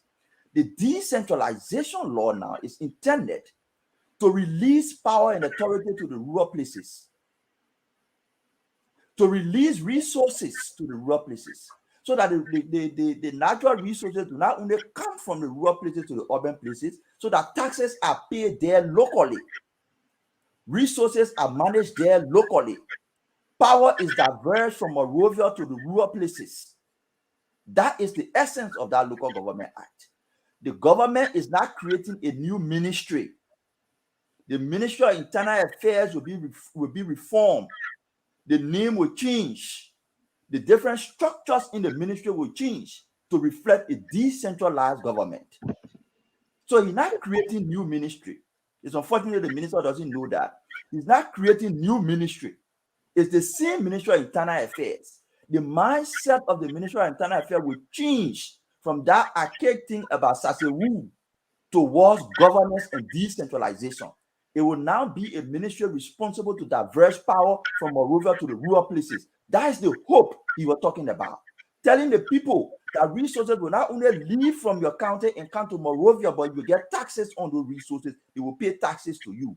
You have your governance structure that will manage and be accountable to you. That is the essence of enforcing that decentralization law and creating the local government ministry and putting in place that new structure that gave the people power and authority, gave them resources, and not only take resources from the rural places and bring it to the urban places. That's the hope you were talking about. Thank you very much, Mohamed. Again, this will be a very interesting show. We want to say thanks to every one of you that's sharing this program. Thanks to you as you watch us. We'll be patient here and everyone will have an opportunity to speak. We want to say this is about Liberia and the state of the nation address today. Dr. Richardson, these 3 bullet points, and we'll flip over. Let's also welcome Glennie. Thank you for joining us, Glennie. Well, Dr. Richardson, your takeaway. I want to just start by talking about what Mommy was saying, but mostly deal instead of on the economic issues, but on the social issues. We have 2 different practices in our country. We have our traditional laws and also something that relates to the constitutional practice. And I think looking at the internal affairs created opportunity for us to kind of merge those 2 or either elaborate on our traditional laws. There's a lot of things that we do traditionally sometimes that isn't recognized constitutionally or isn't shown up in our presentation that we make, because of course we want to be connected to the European approach. So I know Mommy talked about the taxes, the economic part of it, but I think the social part of it, I think that would be a great use of such an agency. You talk about it. I think like everybody else said, the 10,000 youth. Again, where are they going to go once you train them? Uh, that was something I would have loved to see in the speech. Just take it one step further. What's going to happen to them? How we're going to sustain what they learn? And then, of course, I had a note here about, I didn't hear him talk about what is happening in ECOWA, the current event that happened in ECOWA, the dissolution of ECOWA as we know it to be. For example, Mali, Niger, and Burkina Faso. Yesterday, we learned that they are looking forward to leaving uh, the ECOWA committee. So those things I think would have been urgent for me to speak about. And lastly, I think about rice and gas, two important pocketbook issues in the country. There were some discrepancies in the last government about $11 million that was put in the budget for rice. I think it would have been really helpful to sort of do some sort of investigation on what happened with that rice shortage and assure our people that now that you're in power, you want to make sure that the money that come in with the rice or who the vendors are, that you're going to follow up on it because that's an issue. And it's an issue of gas. The price of gas increased and it was attributed to what's going on in the world. They were saying the Ukraine war. I would have liked for a little bit more specific language on that in terms of you're going to investigate, you're going to find out, just to assure the people that these pocketbook issues will be addressed. Education, he didn't spend a lot of time. He said you're going to revitalize the education structure. So I know you want us to say to that script that you put up there. I can't remember what was up there, but I wish you would have said more about. Yes, okay. Yeah, I told you that Ministry of Local, the youth, and yes, okay, yeah, great. All right, thank you, Dr. Richardson. We're going to move to the next one, and we're going to start with that, Glennie. With this one, go back to Alex, Dualu, and the rest of the team. But let's start with the next bullet point. It is important. Listen, everybody have our own takeaway. Point of correction, real quick. Well, I'm not going to do it now. Glennie sending me something for me to announce, so I won't announce it. Glennie, you're not start again, right? All right, let's start with Glennie on this first one. Glennie, though, on a serious note, for drugs and corruption, public and private sector, this is concerning. And also, he said he and his vice president going to take the drugs tax, but he didn't say whether the rest of the country, those that are working for this government, would be taking drugs tax prior to employment, like they do here in America. Can you look at these points and give us your takeaway, Glennie, please? So I specifically, hello everybody, on set and those watching. I specifically was appreciative of the mention of the drugs and very appreciative of the committee that he has already set up, led by the Justice Minister, the Health Minister, and I think there are a few more other persons. How they plan to do this is going to be strategic because there's just so much drug in the country that I don't think a small committee, this has to be widespread because you can't just only be concentrated on Monrovia. You have to be concentrated on Liberia because it's everywhere. So I think it was a very positive thing. And one of the things, I don't mean to deviate from the pointers, but one of the things I liked about the speech was the fact that we can clearly see that the president is current with current events, things that people have been talking about. All of those issues were mentioned in the speech. I was also very okay with the fact that this was mentioned because this should be a priority when you're declaring a state of epidemic or these like emphasizing that this was serious in Liberia. I think it was important. We'll look to see how it will be implemented, what processes they will put in place, because it can't just be, it has to be from the airport. It has to be from outside of Liberia. It has to be with different contacts that we have. So we're looking forward to see how he does that. I don't remember the other pointers that was up, but this drug thing was concerning for me. Tourism was another one that she touched on. A lot of people have been talking about it, the act. talking about also what that tells you is that he's concerned about helping to build our economy, and building the economy has one of the factors that's going to contribute to that is the tourism. I like the Vibe Bridge thing, the road. This is something we are also going to hold him accountable for, because it's a 100-day thing that he's looking at. We want to see how far he can get within 100 days. The education and agriculture, I know this is not on here, but I think two pieces was not in depth. And I think it was just a synopsis of, I'm going to talk about this, but I'm not going to talk about it now. He said it, revitalization of education. Yes, is there. what I'm saying was very minimum. Whatever Okay. he said was very minimum to education. It's like there's so many things wrong with the education, and it can tie in also with it. I love the fact that they're going to train 10,000 young people. Now, literally, it doesn't mean that they're going to be in classroom. They could send it to different universities, different countries, and different stuff. But I think some of the things that I expected him to really expound on was just limited in the speech for me. But overall, I think it was a good speech. Thank you, Mr. Eduardo, and then Alex. Mr. Eduardo, the second bullet points that we just put up, your takeaway, and then we'll be very firing, because I know most of it would be something to lay back. I want us to get into it. Can this thing come to pass within the first 100 day or year? Talk to us, Mr. Eduardo. I don't think anybody rationally expects these things to come to pass within the first 100 days. What we do expect is that there's a foundation being laid that can be seen by the people, that tremendous efforts have been put to bear to ensure this becomes the case in Liberia. Before I forget this, I want to mention this. When the president spoke about approximately 9% of the roads in the country are paved. I think he said we have approximately 13,000 roads across the country. Less than 9% of those are paved.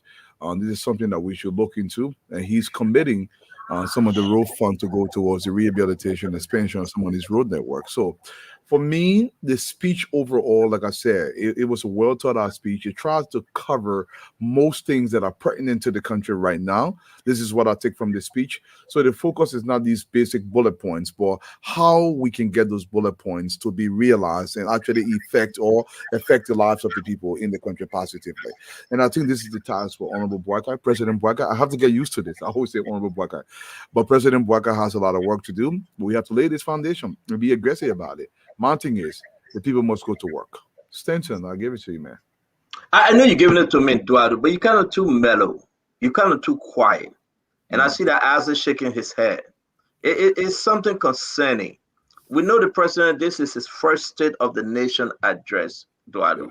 The president saying in the first half, we'll be able to train 10,000. Let me just hit you right here, because I'm trying, not because of President Boakai. Yeah. You think those that wrote this speech, they've been so sincere that in the first half 10,000 people will be trained? Yeah, I mean, I would say this, Stanton. I'm not privy to the details or the consideration what went into that calculation, but I can say this. People may think, oh, how are you going to train 10,000 people? You don't necessarily have to set up a school to do that. President Boakai, maybe there's a strategy. Say, listen, go to the various universities and various high schools, and we can put additional money in there to focus on the tech sector. That can be done that way. That can be more than 10,000 people. So the strategy, like I think Asim mentioned this, as to the details of that, maybe we need to explain more the detail, but this is entirely doable because the systems are already being built. You can put money into the system to improve that system. The 10,000 young people can be trained. This is not a big deal. Monrovia alone has approximately, if I'm not joking, maybe 300,000 students. So 10,000 training, 10,000 in the tech sector is not a far-fetched idea. No. Thank you. Thank you. Alex? Yeah, thank you. You mentioned three things there, right? Drugs, tourism, and something else. Yeah, I'm going to put it back up. And then Education. I think medical supply. All right. So this, first of all, this is great. The president made a symbolic gesture in owning up to taking drug test. He and his vice president. And that is what great leaders do. You set the tone at the top. Because this drug issue is a huge problem in our country. So I was glad to hear the president and his vice president owning up to taking the drug test, and also setting up right away a committee. And this is the thing you do, and the details will come later. Yeah, we don't expect the president to say it all because the details will be developed as we go along. But there are certain things that he's supposed to talk about, right? Because, for example, this whole drug issue has multifaceted approach. For example, how does the drug come into the country? How do you deal with that? The drugs in the country, how do you deal with the sellers of the drugs, bringing in the DEA and those people? How do you deal with rehabilitation of the people who have been affected by the drugs? And you see, so those things, but overall, I think the president did very well, scored a good mark on that. On tourism, I am a little indifferent about, because most of the time we put the horse before the cat before the horse, if I'm right. We like putting in laws, but when it comes to enforcement, then it's a problem. We like setting up institutions, but when it comes to, we already have the situation at the Ministry of Information and Tourism. Why don't we start from there and begin to see some dividend in the tourism area? Because in my understanding, when I visit other countries, tourism is a function of more like marketing, packaging, and marketing. But we set up this institution, it will be a burden on the budget, because we now need to set up the institution. We now need to hire people. We now need to hire commissioner, deputy commissioner, and this. All these people will now get salary and all these things. Why don't we start with the assistant minister of information for tourism and begin to package Cape Mount, begin to package Batavia, begin to package Grand Cru and all these places, and begin to sell them. And then once the money starts coming, then it creates the need to establish institutions. Then it creates the need to build the road. It creates the need to send the electricity there, because the demand will start coming. That will also extend to the airport, bringing more people into the country. Once more people come into the country, more airlines will want to come to our country. On the issue of the medical supply, it's a good thing. Once again, it's a great move, but we need to police that area. We have people working in the ministry with all their little drugstore and their clinics, and as a result of when we bring these medical supplies in, they go out, and the people do not benefit. That's my take on that. So let me ask you real quick, then we can bring in Asido, Sam Jackson, Mame. Tourism. Are you also hearing that you think they want to split up the Ministry of Information, Culture, and Tourism? What are you hearing, Alex? Yes, that's the intention, because they're creating a new bill to create a tourism institution. And take that from under the Ministry of Information. Take it from under the Ministry of Information altogether and create a tourism board, a tourism authority, or something like that will oversee. The same way we established the Liberia Airport Authority when we have now harnessed all the different airports into the country for them to oversee, because now the Liberia Airport Authority has become a burden on the single RIA that we have. So now we're going to create a tourism board or tourism commission when we don't have the tourism market flourishing yet. All right, thank you very much. Let me bring in Isaac Do, then we'll go to Abula Mame and Sam Jackson.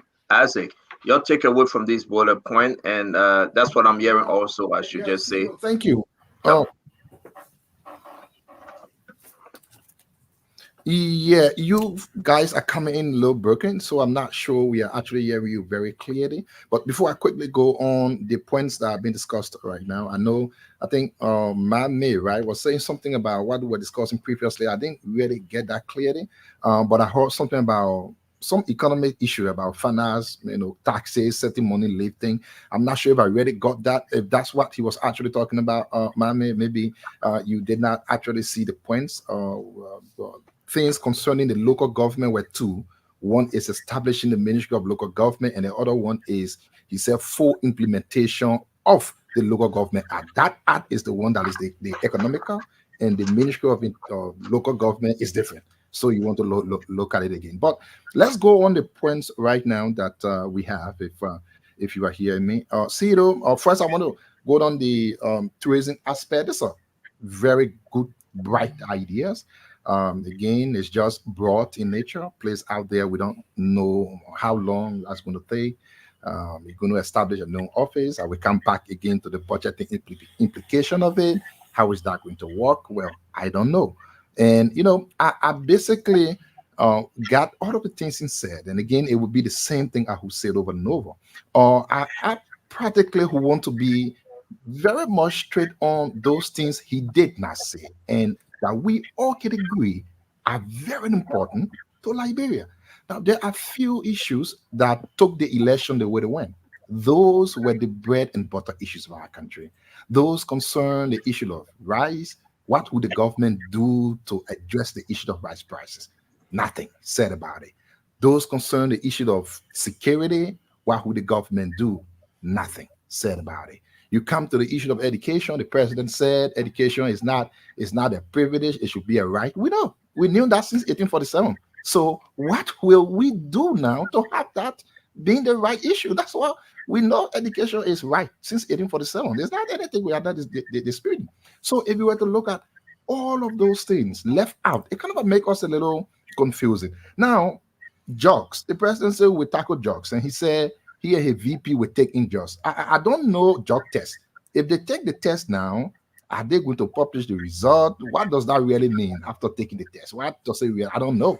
But the president moved on to establish a committee. This is where, in my mind, I did believe that the president may not have gone through the turnover note that we gave him from the previous government. If they did that, the president will not be repeating those things that are already in existence. As we speak right now, CEO, there is such committee established that is headed by the country representative of the United Nations and the Minister of the Ministry of Youth and Sports. On Monday that passed, they had one of their meetings. Because of that committee, we were able to raise through the UN sector $3 million United States dollars that is currently in country in the accounts of UN.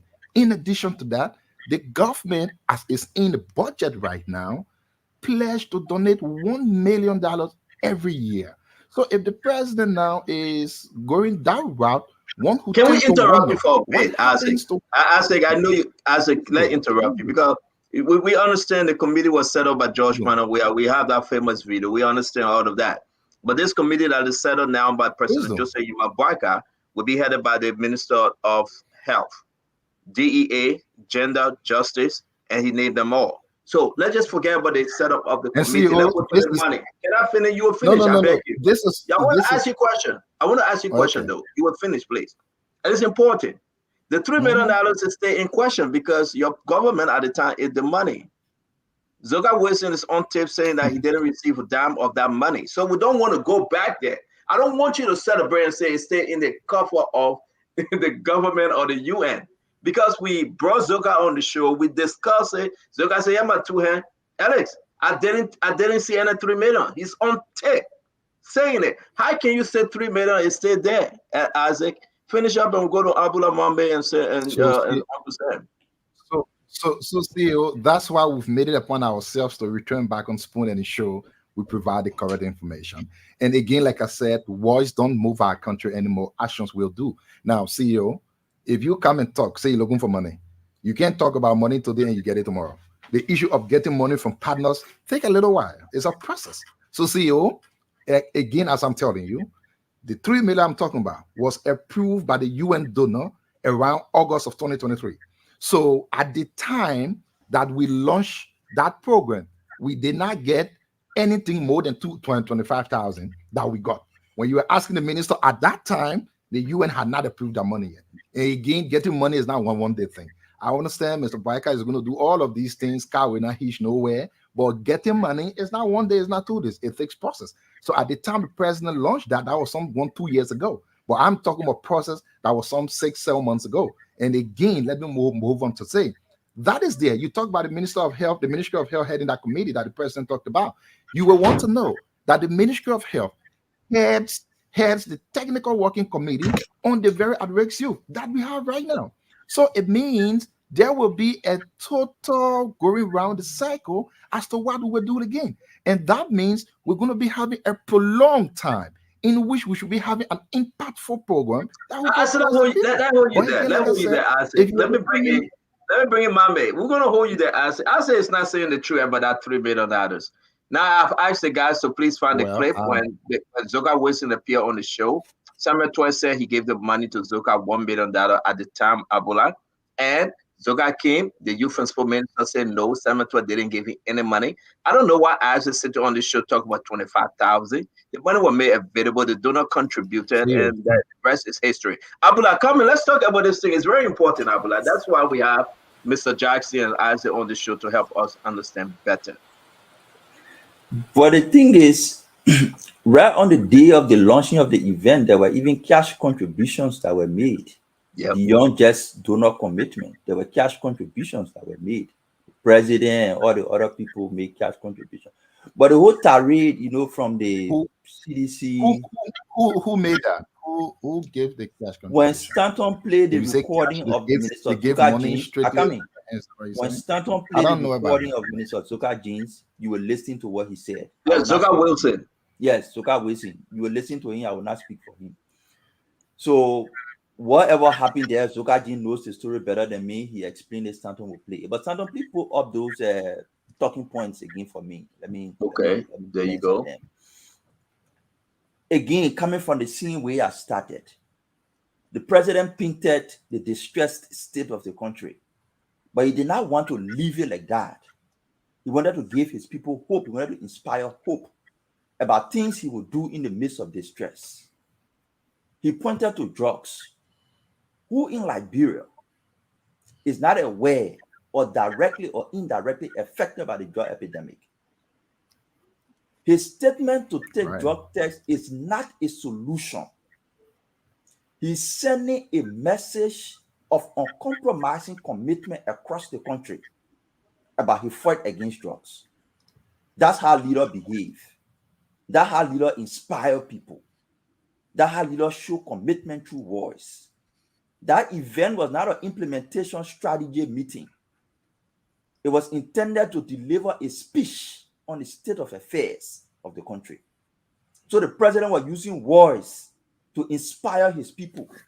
He was using words to send a message of his commitment. That his statement about taking drugs was a symbolic expression of his commitment to fighting drugs in the country. Something that destroyed the fabric of our country that we are abandoned for 6 years. That's what he was doing. So taking drugs will not solve the problem. But taking drugs sent the message across. All DEA officers are now on the alert that there's a new sheriff in town. This new sheriff is committed to fighting drugs to the point where he's ready to take drug tests. First time unprecedented in the history of our country for a president to commit to taking drug tests as an expression of his commitment to fighting drugs. That's why he did that. Unprecedented. What the other thing on the list?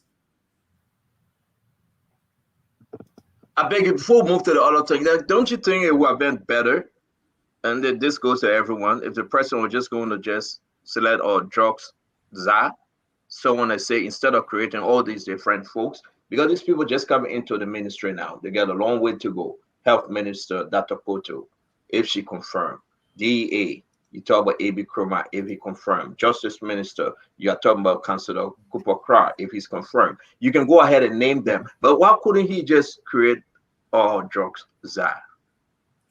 Whatever the case is, I partly agree with the former minister. I partly agree with him. All these institutions have statutory responsibilities to do this job. The president has expressed his commitment. He has demonstrated it. He provided symbolic commitment by saying he would take the drug test. All the institutions he listed supposed to immediately take action as per their mandate. Just creating the new structure, the new committee. Yeah, sometimes creating and send additional messages, but we don't need a whole lot. The DA has a mandate to fight drugs. Ministry of Health has a mandate. Youth and Sport have a mandate for youth development. The president is saying he don't want drugs in his country. Take action. So I partly agree with the minister. We don't need additional committees. We only need to take the president's instruction. We only need to take the president's commitment and go back to our respective institutions as per the act creating them and begin to take action. So new committee, I don't know what information drove that, but where I sit in the information available to me, I don't see no need for new committee. That statement from the president, that statement declaring drugs a national emergency and promising to take drug test was sufficient for all the different institutions to begin into pari pursuit to move and address the drug issue. Establishment of national tourism. Brother Coffee, this unit has been under the ministry since it was established over 4 decades ago. What have we seen about it? But there are evidence where when these ministries, when these units are pulled apart and given some level of autonomy and freedom, there's a possibility where they can be effective. We've seen it with the Land Commission. We've seen it with different agencies. We've seen it with LRA and the Ministry of Finance. So this is an opportunity to create a separate entity that will supervise and monitor and provide regulatory oversight over the tourism sector.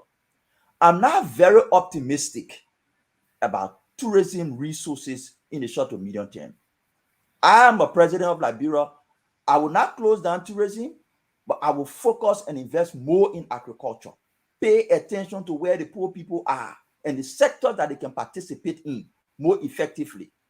The skill set for working in tourism is far advanced than working in agriculture, where the poor people, over 60-65% of our people are working. I will invest more in agriculture. I will pay more attention to that than paying attention to tourism. I will not close tourism down, but I will prioritize agriculture over tourism. Thank you very much, Mr. Jackson. Your takeaway. Okay. Look, one of the things I've tried to do as an elderly statesman is to give President Boycott a honeymoon, give him a leeway so he can make progress. But if his supporters are going to pretend like that Mr. Boycott was not vice president for 12 years, and many of the same people that he's appointing did not have prior experience in the 12 years of the alien-led government, this kind of dishonesty that was not handled properly by people within the CDC campaign. You were telling me that you were serious about drugs, but the most experienced person, the most experienced with quantifiable real experience in drug interdiction and in drug policy implementation happens to be Samuel Gay, who was a DEA officer, regional officer of the United States government in Lagos, Nigeria. And then you bring in, on the first day of the appointments, you bring in 4 appointees of Ellen, and you look, there's no way Mame and other people who support boycott that Liberia will not be business as usual unless there is a radical change in the content, the character, and the implementation of policy objectives. Because what you guys are doing, and I didn't want to be this way in my approach to arena your parade, because I want us to have some peaceful coexistence.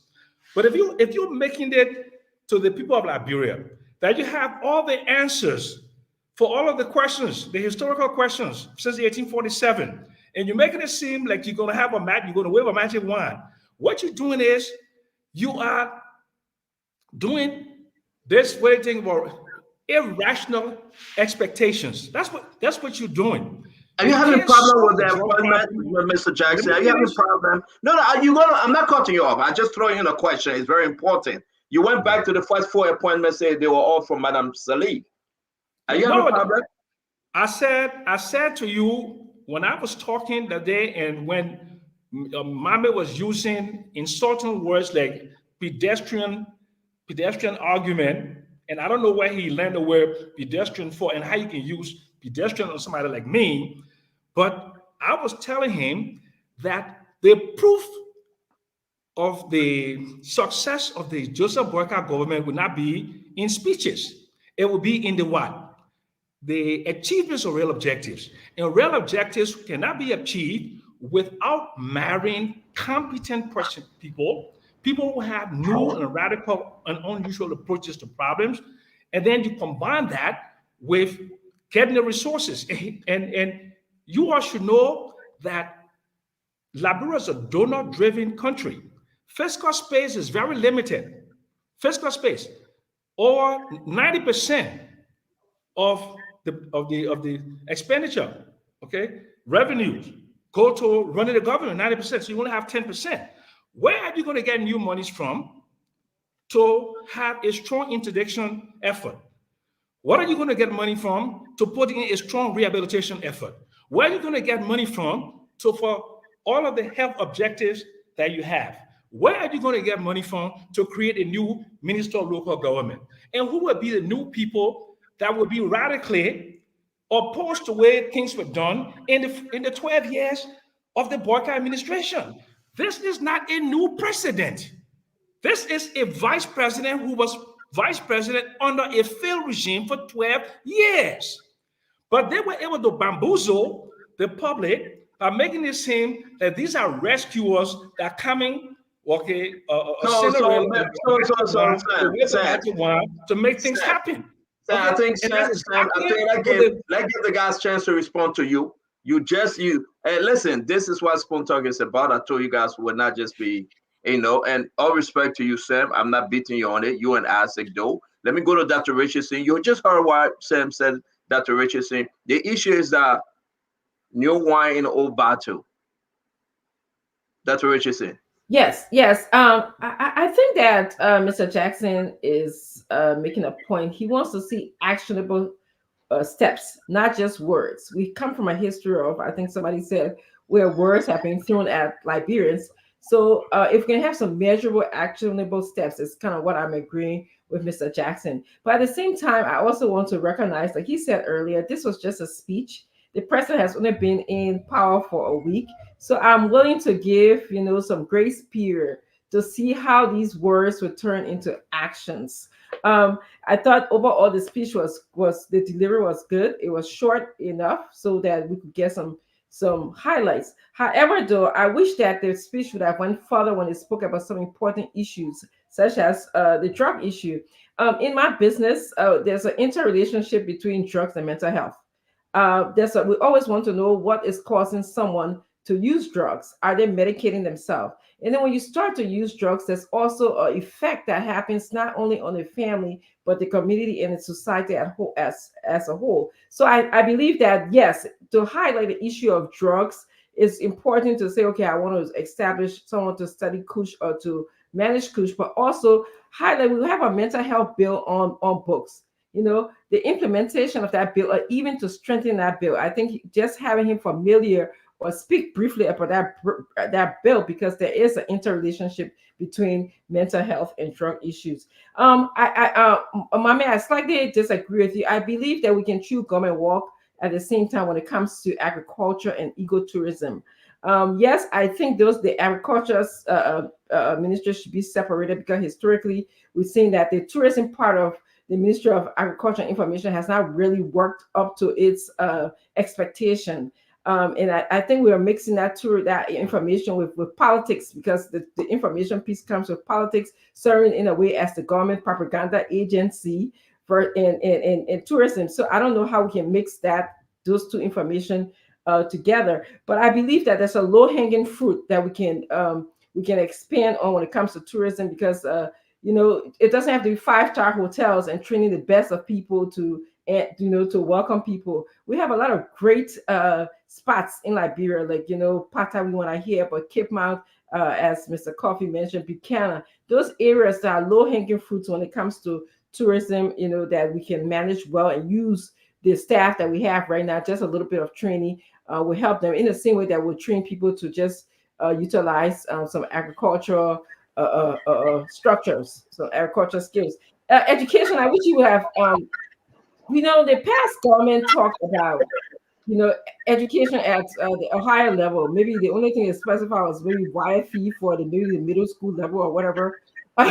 You talked about private free college education, but I think early elementary is the key now. If you study most countries, you see they emphasize preschool learning, pre-education, because that's the foundation for education. So I think emphasizing early elementary schools, how he's going to train teachers, looking at the structure of our schools is deplorable. Looking at how he's going to strengthen and build new modern day schools instead of those mud bricks with Colombo windows, which I think is not conducive for education at all. I thought the infrastructure building, getting Japanese support, Japan support to build a bridge from Vatan to St. Paul Bridge was good. Also, I thought that was a good way to say, listen, I'm already reaching out to the international community, to donors, they're willing to help us.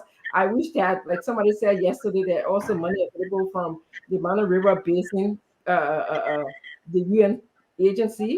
That I wish we could put a leverage on that support to build that road straight to Sierra Leone. Diagnostic region, he said, I had some questions about that. Where and how would the direct diagnostic region be? Is it going to be in the hospitals that are already established, or is it going to be where? Overall, I thought the speech was not bad at all. He couldn't put everything into it, but I think some actionable words would be, so actionable behavior would be helpful. Thank you very much, Dr. Richardson. I wanted to bring in Isaac, but it looked like Isaac, I know you got to go because CDC is responding. Let me give you a chance to wrap this thing up before you leave. CDC is responding. I don't know who they're responding to, but talk to us. Who you guys responding to, Isaac? We are going to run a very responsible opposition now. This is the CDC today is not the CDC some 12 years ago. Now we are coming with government experience. We are coming with the knowledge on how to do things. So we are responding to what's supposed to be the State of the Nation address. To those things are just being. Who responded? Who responded? You got to know who. But let me make this clear. Wait. Isaac, is that a secret now? I need to go. Even a Republican will come and say such and such will be responding. No. Isaac, don't brush off it. I beg you. Let the people understand. Those in radio, let it understand. Isaac, I beg you. Can you give him volume magic, please? We are not hearing him well. The CDC will be responding to what's supposed to be a State of the Nation address. And who responded? Who represented the CDC to give the response? CDC got very capable men and women who I didn't say the contrary, but who responded? Is that the chairman? The chairman is very capable to respond. So the chairman will be responding. If that's what you hear from me, that's okay. But I want to close on this. CEO, well, this guy. There are things, they say government is continuing with it. Let me just end on this. Government is continuing with it. And there are things that bring quick confusion in the country when they are not addressed very quickly. One of those things for now will be things that were done from the past government, but that also have effect on the current government. Say, for instance, the issue of the UL, the tuition policy stuff from the past government. Schools will be running in session. The students and the administrators, the teachers will be confused as to if the next government will take it up or not. We want to ask the government to come up very clearly so that the students and the administrators can understand exactly where they stand, if they will continue, if they will not continue. Now, the issue of YA is just around the corner. People need to pay. So they need to be clear on these things. Oh, no, we are not doing it no more. We provide jobs in the country. Everybody will be working, so we get money to pay days. We let the people know. But I wanted to close on two things very quickly. I will really expect this government success to be based on telling the Liberian people the real truth, not just giving political speeches on things that they know are the real truth. See, if you see through this camera, I will send you this. This tells you the Japanese approved $20 million for road connectivity in Liberia. I will send you this. And this came from June 27, 2021. This was in relation to the Gabriel Tucker Road from the Freeport that the president mentioned today. Instead of making the people to think you are engaging in the national panel, which we know you will do, and we really trust you can succeed in it, let the people know that the past government did this and we'll tap on that. I will send you this. This is not me that wrote it, allafrica.com. And then let's leave from this one now. And but what you did, Isaac, what you did, y'all say y'all collected the fund as you showing the newspaper. Then what happened? Sorry. I'm sorry? Yes, you showed us a newspaper that says that you collected the fund, that your government was the one who initiated this in this process of collecting the fund. Then what happened? What y'all did? Because we're not seeing it. We didn't see it. I'm not one person who was so much fancy about taking credit on things. Once the government implements it, take the credit. Oh, we can talk that one. I'm not concerned about that. What I'm concerned is what was said to the people when read the speech. It was as if the government started a process that will engage these people toward. What I'm only saying, yes, you will do it. Fine. Let's continue with it. This is our country. All what I'm saying is, please do not give it to seem as if you are initiating the process when the process has since been initiated. But let me go on the trending issue so far from the speech concerning $40 million that was left in the consolidated account. And Mr. Barker, the president, Excellency, today said $20.5 million that was left. Why can't you say President Barker? Why you keep on saying Mr. Barker? I usually refer to people as Mr. Barker, His Excellency, the president. I usually, for some reason, even myself, I refer myself. So I wanted to be very precise on this. President Weah spoke on the 21st. You didn't say Mr. Weah, you said President Weah. I see. No, see, why can't you say President Barker? No, let me get, I got it wrong, please. You said President Barker. You said President Weah. Thank you. In my mind, I don't want to put the blame on him because he read what was given him. Maybe the correct information wasn't. Now, I want to say, CEO, the president, former president, President Weah spoke on the 21st of January and gave a figure that was at January 17 as per the numbers reading from the consolidated account.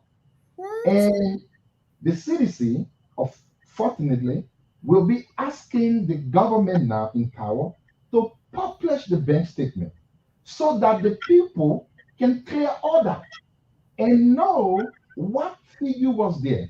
Now, let me assume, I wasn't with them when they prepared it. The consolidated account comes from two different angles. One of it is in United States dollars, and the other figure is in Liberian dollars.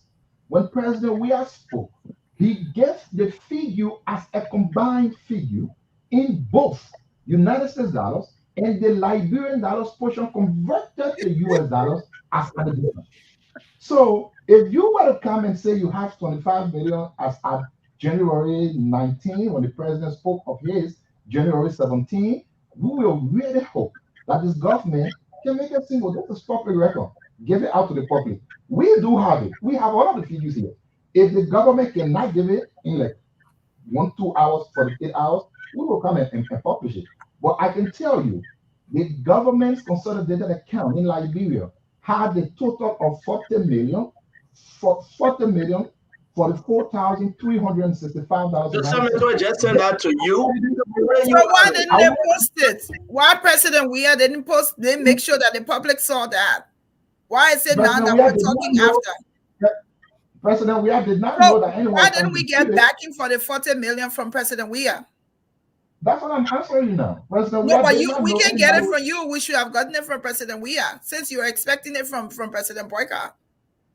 I'm not understanding what you're saying. I'm saying President Weah did not know that anybody would come and dispute the numbers. So the fact that the numbers are disputed, give us the figures. And we say, if you can't give us that as a public record, we will go ahead and do that. That should be a public record. And we know from the side of the fact, the actual evidence, that the figures, both combined, is $40 million. And you are asking me why didn't President Weah produce it? Well, President Weah did not know anyone who had disputed. But he didn't, but Mr. Doe, he didn't have to know. If he's giving us information, he's leaving office. That's like you're holding Boyka and President Boyka accountable to making a public record. Why didn't President Weah make a public record also? While we're having an expectation of President Boyka, I want to go to Alex on this one. It's very important to go to Alex on this one. I'm not sure. I don't know. So what you are saying is everything the former president has said, he should release a statement. If he said that's not what I'm saying. You're making an issue on this money. I know you gotta go to your speech, your party about to respond. And as always, it's good to have you folks. As will be joining us regularly moving forward, because we need to have this balance. And want to say thank you very much, former Deputy Minister of Youth, Isaac Doe. Thank you for having you, my brother. All right. Let me bring you in, Alex, and then we can move around the black. On a very serious note, to solve all this problem, Alex, I believe your suggestion to me tonight will be immediately they should audit, right? But the auditing, the anti-corruption strategy of the Joseph Boakai, President Joseph Boakai led government could be in different. We already have in different areas. We already have the anti-graft institution. We have the GSC. We have the IAA. We have the FIU. We have this institution, the PPCC, who have been doing their work. All right. There are a lot of audits that have been conducted already by the GSC, the IAA. The LACC is there too. They have done a lot of investigative report. The FIU, they have done a lot of investigative report, and they've sent these things to what we call the competent authority, whether it's the LRA, whether it's the NSA, depending on the predicate offense, whether it's terrorism or corruption, they will send it to the institution involved. These things are there. So what needs to be done, and we also have the Public Account Committee at the legislature that hold hearings. So what we lacked in the past is the political will and then the political interference, as well as some issues with our judicial system, our legal system.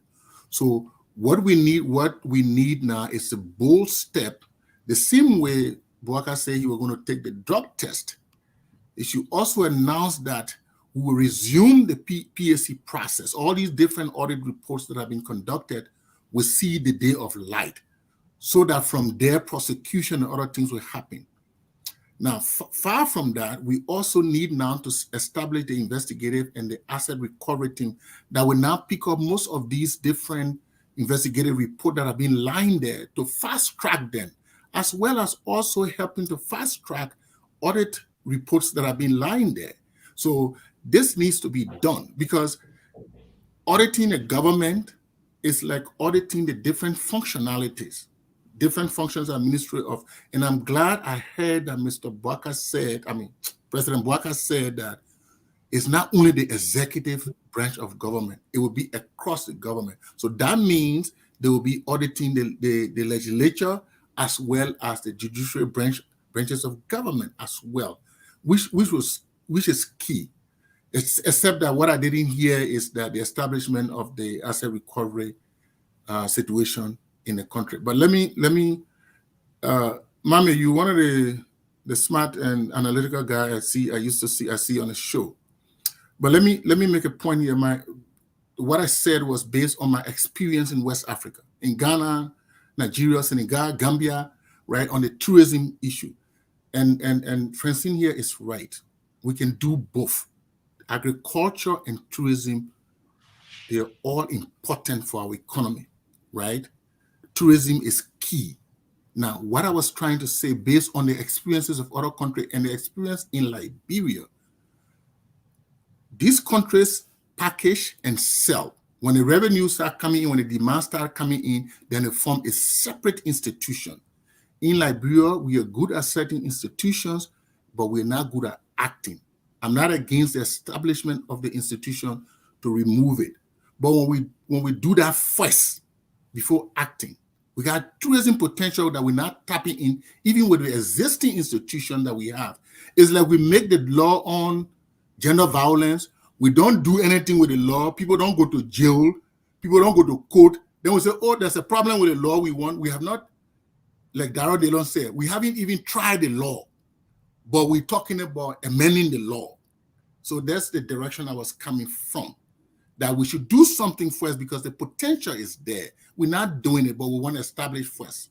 Let's take action. When the money starts coming, then we can formulate, because that's the basis on which we'll be able to pay the salaries of that new commission and the cars and the different things, instead of putting additional burden on an already distressed budget. You saw that Mr. Boakai said we collected so much revenue, right? But we pay so much expenses and we have a shortfall of 80 million. Now we're going to add another institution to draw more money. at this time. Let's act before. That's all I was trying to say. All right, so let's bring in Al Hussein, Glendy, Prince Maxwell. Thank you for joining us. And then I want you guys to also think about the next conversation. It's the tenure position. A lot of argument coming up about the tenure position. Folks are saying, well, the president, with the exception of few agency entity out there, maybe 3 or 4, the president have right to just dissolve this whole tenure thing according to the Constitution. So I have spoken to all the legal experts, but we need to discuss this. Let's look at fisheries. Let's look at the rural fund, LTA, and all the places where people just sit there forever and say, well, I'm on a tenure. So let's discuss it in the next round. But on this one, let's finish up with Glendy, Al Hussein, Prince Maxwell. Stanton, I think I already spoke. If it was for those 4 things, I think I started the conversation. Yes, thank you. Al Hussein. All right, yeah. The whole taking of drugs, I think that was a nice. That would be a great symbolic gesture. One of the things that the past administration failed at was drugs. They failed miserably on drugs. They seem to have lost the battle on drugs. We saw $100 million case that the guys walk away. Our streets have been filled with drugs. Most of our young children are now on drugs. The kush have taken over. So the president making this a priority, we see that in his gesture. If his appointment of my good friend A.B. Kroma, someone that left a legacy at the National Police when it came to fighting crime. I think he was very strategic in that. I've spoken with AB in the last couple of days on some of his plane, and I saw a very elaborate plan that he has in place. I pray that he goes through the Senate and be able to do that work. And then when you look at that committee, I don't know what it was, committee or something that he set up. He had everybody, every institution that should be in the know. It's not, look, fighting drugs is not just one thing. Drugs, the enforcement, and fighting it as a crime, and also we need rehabilitation, we need awareness. And I think the fact that he's incorporating all the different agencies, I think speaks volume. And he said it during his campaign that this was close to his chest, and we're seeing it in his action. I keep hearing. Let me just pick it back a little. It's unfortunate that we have to listen to advice from folks like Axel. For the last 6 years, they had an opportunity to advise former president. He keeps saying president. It's former president Weah. He's no more president, Mr. Doe. I'm sorry you're not here, and I'm sorry I was not on the phone at that time to respond. But he's former president Weah, and you guys did a terrible job when it comes to advising him. For you to say that, so look, every great plan starts with the speech and then go into something. This government better 2 weeks old, and you're talking about want to see what action can you see in 2 days? If not even started, he's just giving you the blueprint. In order to build a house, you have to build the blueprint, and then you follow that blueprint. Wait 6 months from now and see if that doesn't happen, then we can have that conversation. But to be putting the cart before the horse, I think is just not fair to President Boyka, and I think people are just fishing, looking for things to say. But on tourism, look, I've traveled.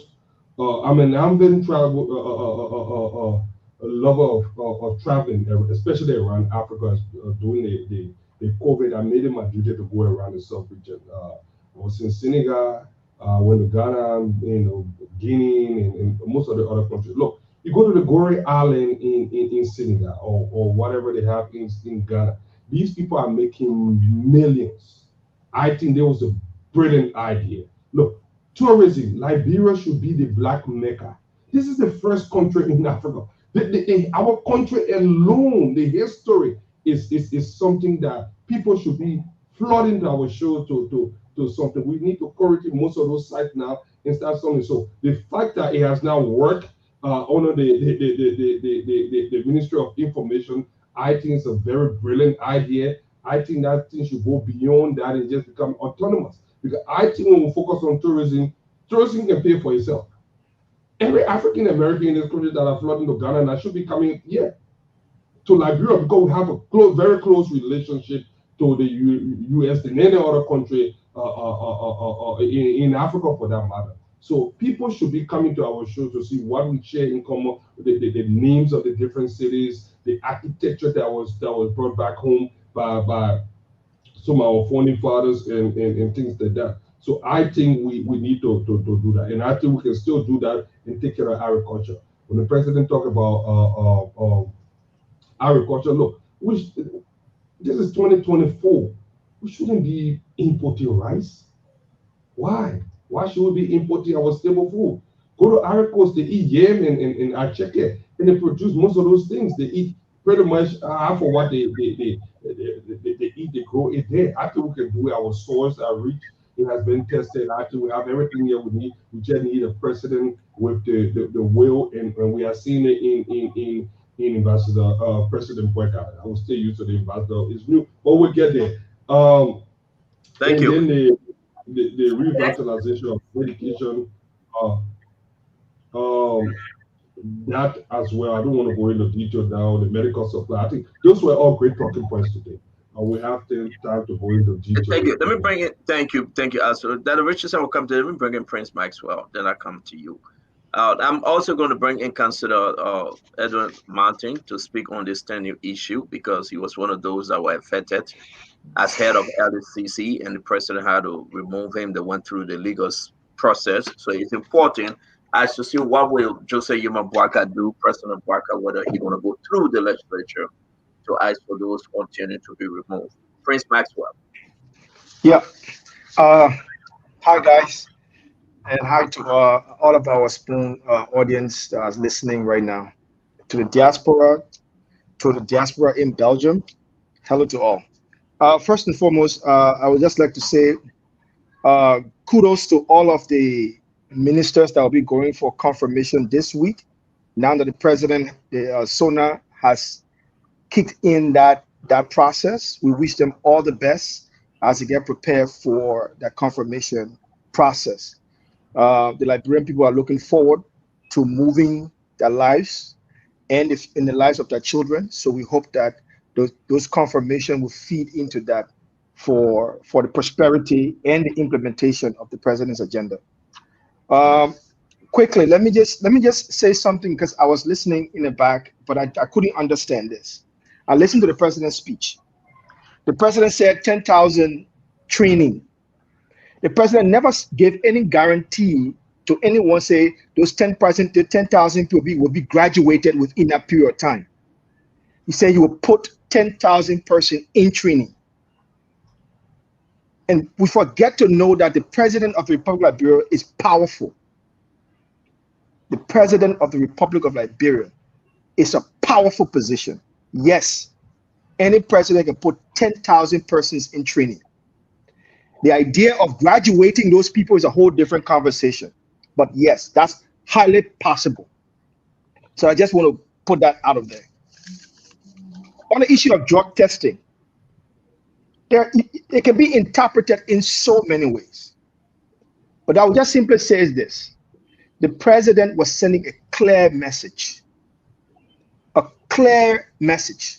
If anybody was around during the COVID time and listening and watching international news, will realize that Joe Biden was put under tremendous pressure to take the vaccine. Trump was put under tremendous pressure to take the vaccine because a president has to take the first lead. A president has to show leadership. And on the subject of drug in the country, what are we talking about? I like the word that Big Brother Samuel Jackson has coined, zogarism. I think that's it. You have to be able to show leadership. If you want to get Zogo off the street, you have to show leadership.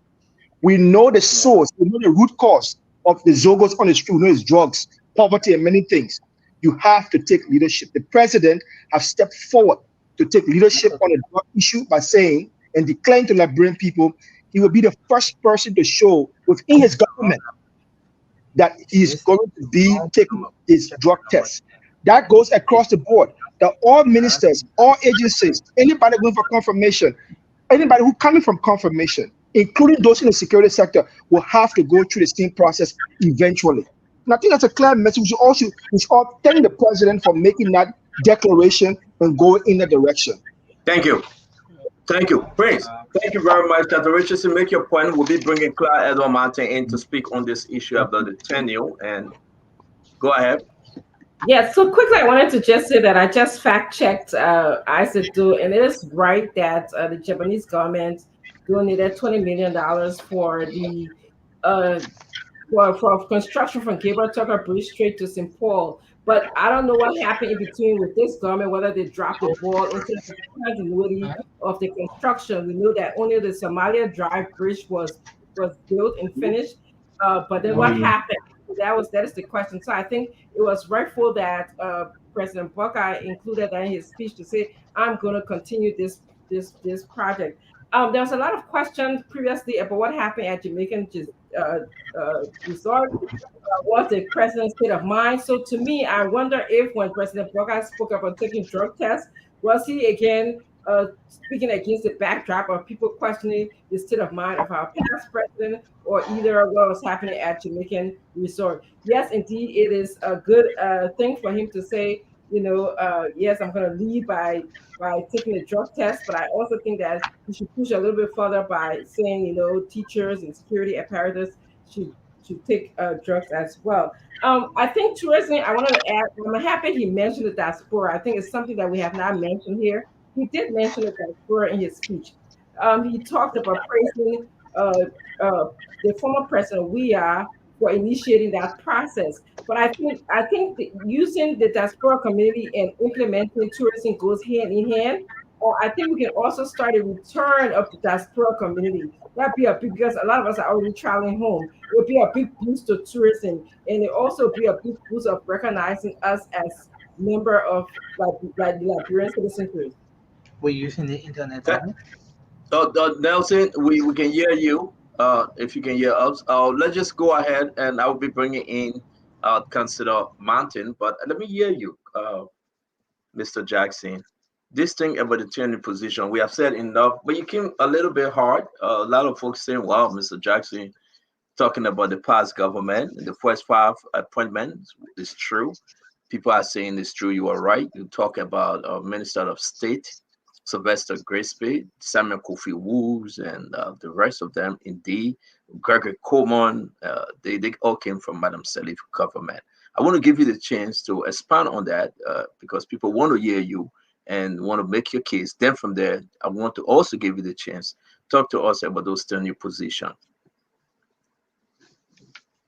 You are muted.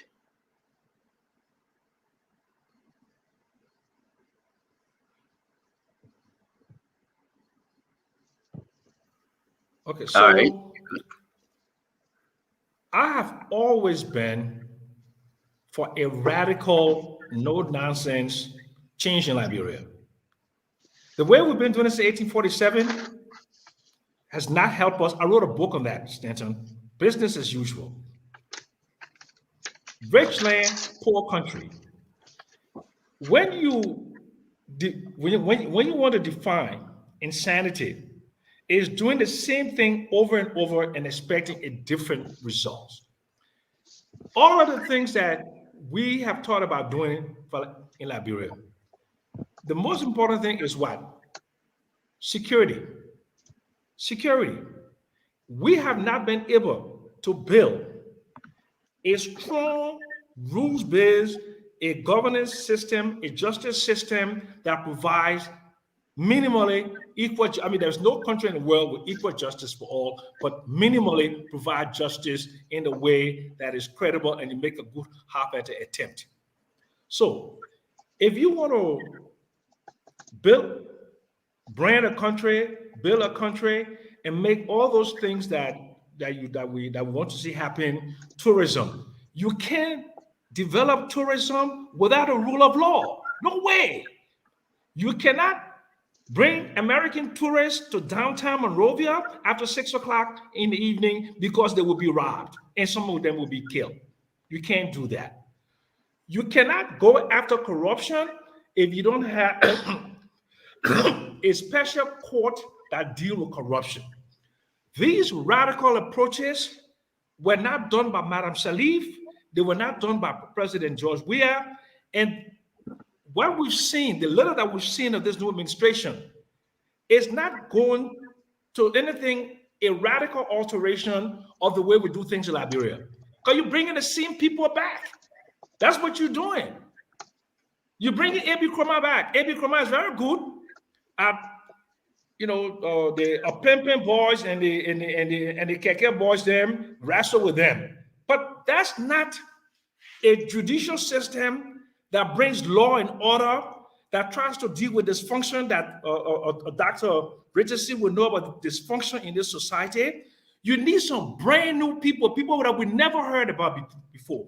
People who are true subject matter experts in their area. Okay, and I'm not putting myself out there because, of course, I have a tainted past. I supported a dictator, and recently I supported a government that people, of course, half of the population voted for it. But if Joe Boycott does not radically alter the landscape, radical approaches to bring in people that we never heard about before, people who have subject matter experts in their field, people who have done things differently, but to bring in the same people and expect us to do different results, that's not going to happen.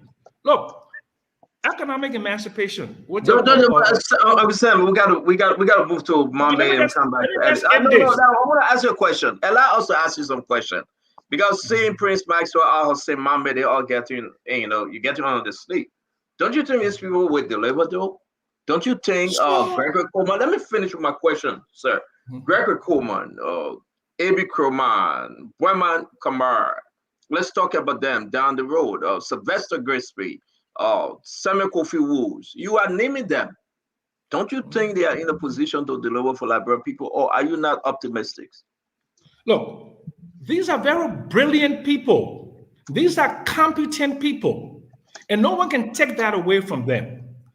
But they have not demonstrated that they can radically alter the fortunes of the Liberian people, improve their lives, and do things for them because they've been there for 12 years. They were there for 12 years.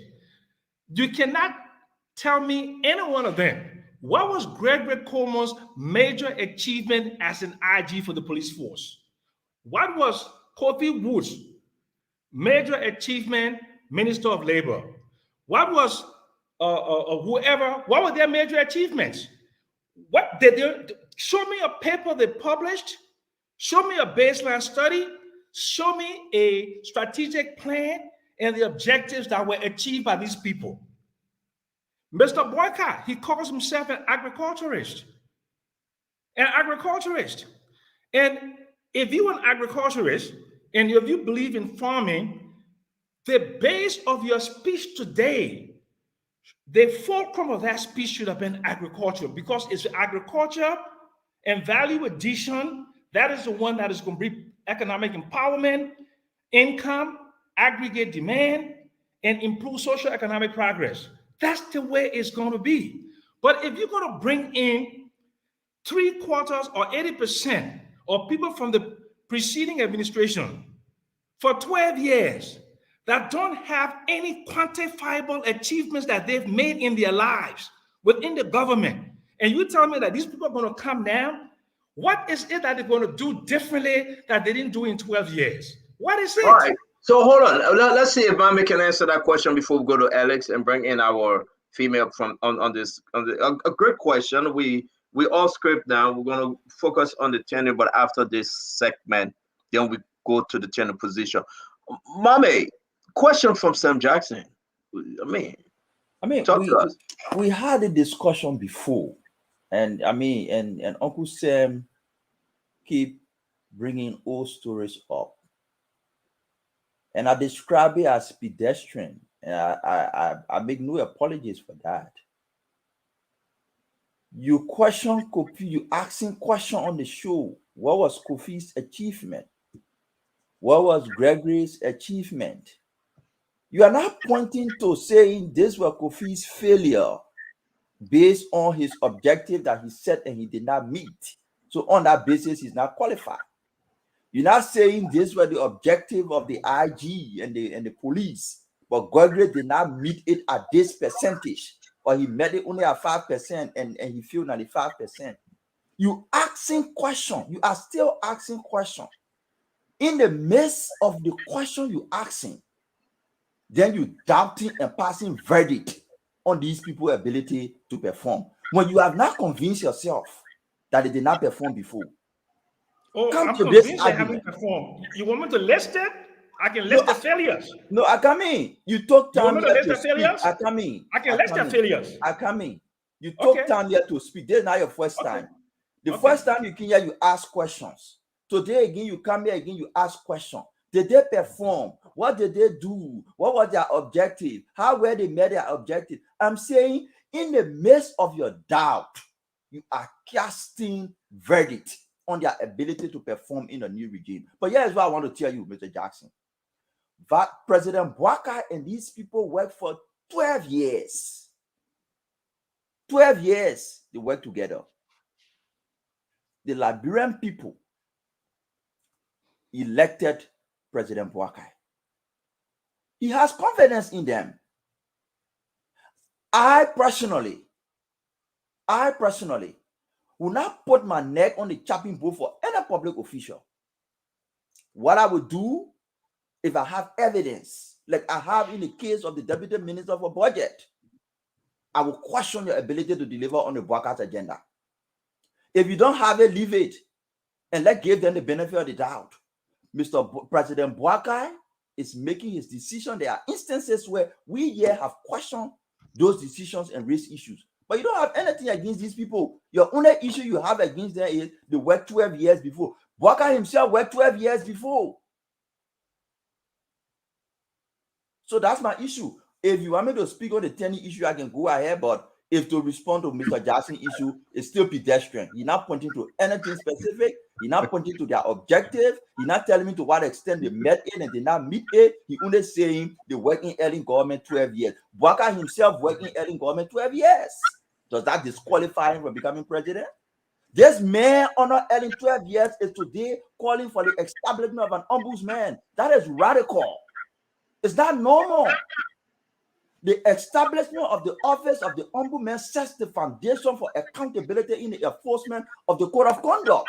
12 years, President Salih did not do it. 6 years, George Weah did not do it. This man on his first office, on his first official speech, is making a radical decision to establish the office of the ombudsman. You think radicalism is just about being brutal? Policy is direction. This man is taking radical decisions. Today, the office of the ombudsman is a radical decision. It's not a decision of the status quo. That's radical. Okay, Thank you very much, Mame. We gotta go. We gotta talk. Let's bring in. Let me go to Alex. Let's bring in again. Mame, we'll talk about your budget director tomorrow. Okay, I know you're sharing some information with us, but we'll talk about the budget director tomorrow. Alex, let's talk about the tenure position. Where are you? Please do not go back to Sam Jackson and the 12 years of folks. But let's move forward. Let's talk about this tenure position, how serious it is. I'll send you some information, whether you read it or not. It is within the Constitution that certain entity you cannot touch, but the rest of them, the president can call the legislature attention and say, listen, we want to remove tenure from this position. What say you, Alex? Yeah, that is something I wanted to address. But Stanton, where we come from, we grew up learning to respect our older people. So while it is true that Mame made a solid point, and I agree with a lot of his point, my big brother Jackson here, should come up with their failures rather than listing these things. But I won't disrespect him by referring to his argument as pedestrian. Talking about the tenure situation. So my big brother, I come into your defense because of the respect I have for you as a big brother. So yes, I will start with the Constitution. The Constitution provides 3 institutions. It's written in the Constitution: National Election Commission, GSC, and I think the Central Bank. Now, in addition to that, I will agree for integrity organizations like the LACC, the FI, those who are fighting craft because of autonomy and independence, so that when they are chasing the RAA, the GAC, all these institutions, when they are chasing people, that is a difficult thing to do. And then you should not work at the will and pleasure of the president. So that is why they gave you the tenure to be able to have the latitude to do your work. So as far as the Constitution is concerned, the institutions that are mentioned there, and in addition to that, specifically the LACC, the LIA, the RAA, the RIA, all institutions that are integrated institutions. But we have these other institutions, like environmental protection. The other day, I was listening to Spoon. We have Environmental Protection Agency, for example, that has 7-year tenure. What are they doing with tenure? What are they fighting? They should be at the will and pleasure of the president. There are so many institutions that started revising their law and putting tenure there and putting tenure in the LTA. What are they doing with tenure? And this, so there's a need to review the tenures, and I wish that Councillor Martin will come here and say what this government is going to do legally to deal with the tenures. But as it is now, the laws are there. So not understanding the legality of it, the full legality of it, I believe that these tenures are there, so these people will live their tenure into Mr. Bwaka, President Bwaka's, we got to get used to this president business, President Bwaka's term of office. And for example, the Constitution provides that the central bank governor will stay there, so he's going to stay there. But the other institutions, something must be done with them. And there are also, I will add that there are grounds for removing them. One of the grounds will be if they're not suited, if they're not suitably qualified for that position, they could be removed based on not being competent. So, for example, if George Weah put them there, somebody who is not competent in the tenure position, they could use that. Another situation is if the person is not performing their job, and if the person, and another condition is if the person does any corrupt act or any unwholesome act, the person can also be removed. So there are grounds in the law for removing them as well. Thank you very much. Let me bring in Councillor Martin. Councillor Martin, the former commissioner at LACC, thank you very much for joining us, Councillor. Let's talk about this tenure position. We are all ears. We'll listen to you.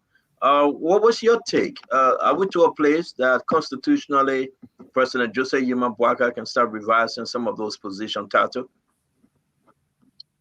Thank you, Stanton. And I want to say that, I'm bereaved. I lost my mother. Have our sympathy, Councillor.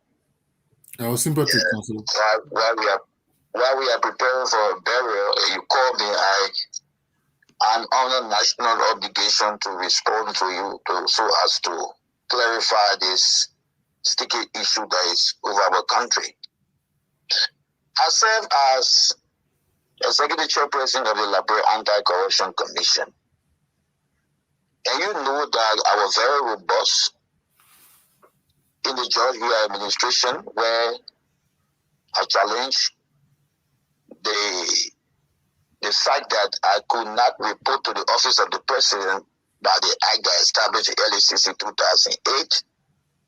And I also made that clear to the president that my function as executive chairperson was to report to the Ministry of Justice.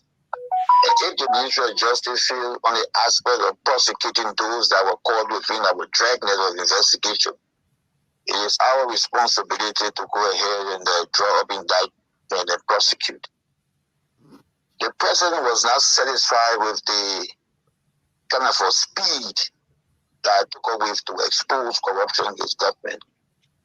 And you know that I brought in big names, I exposed big names, and today the reports are there.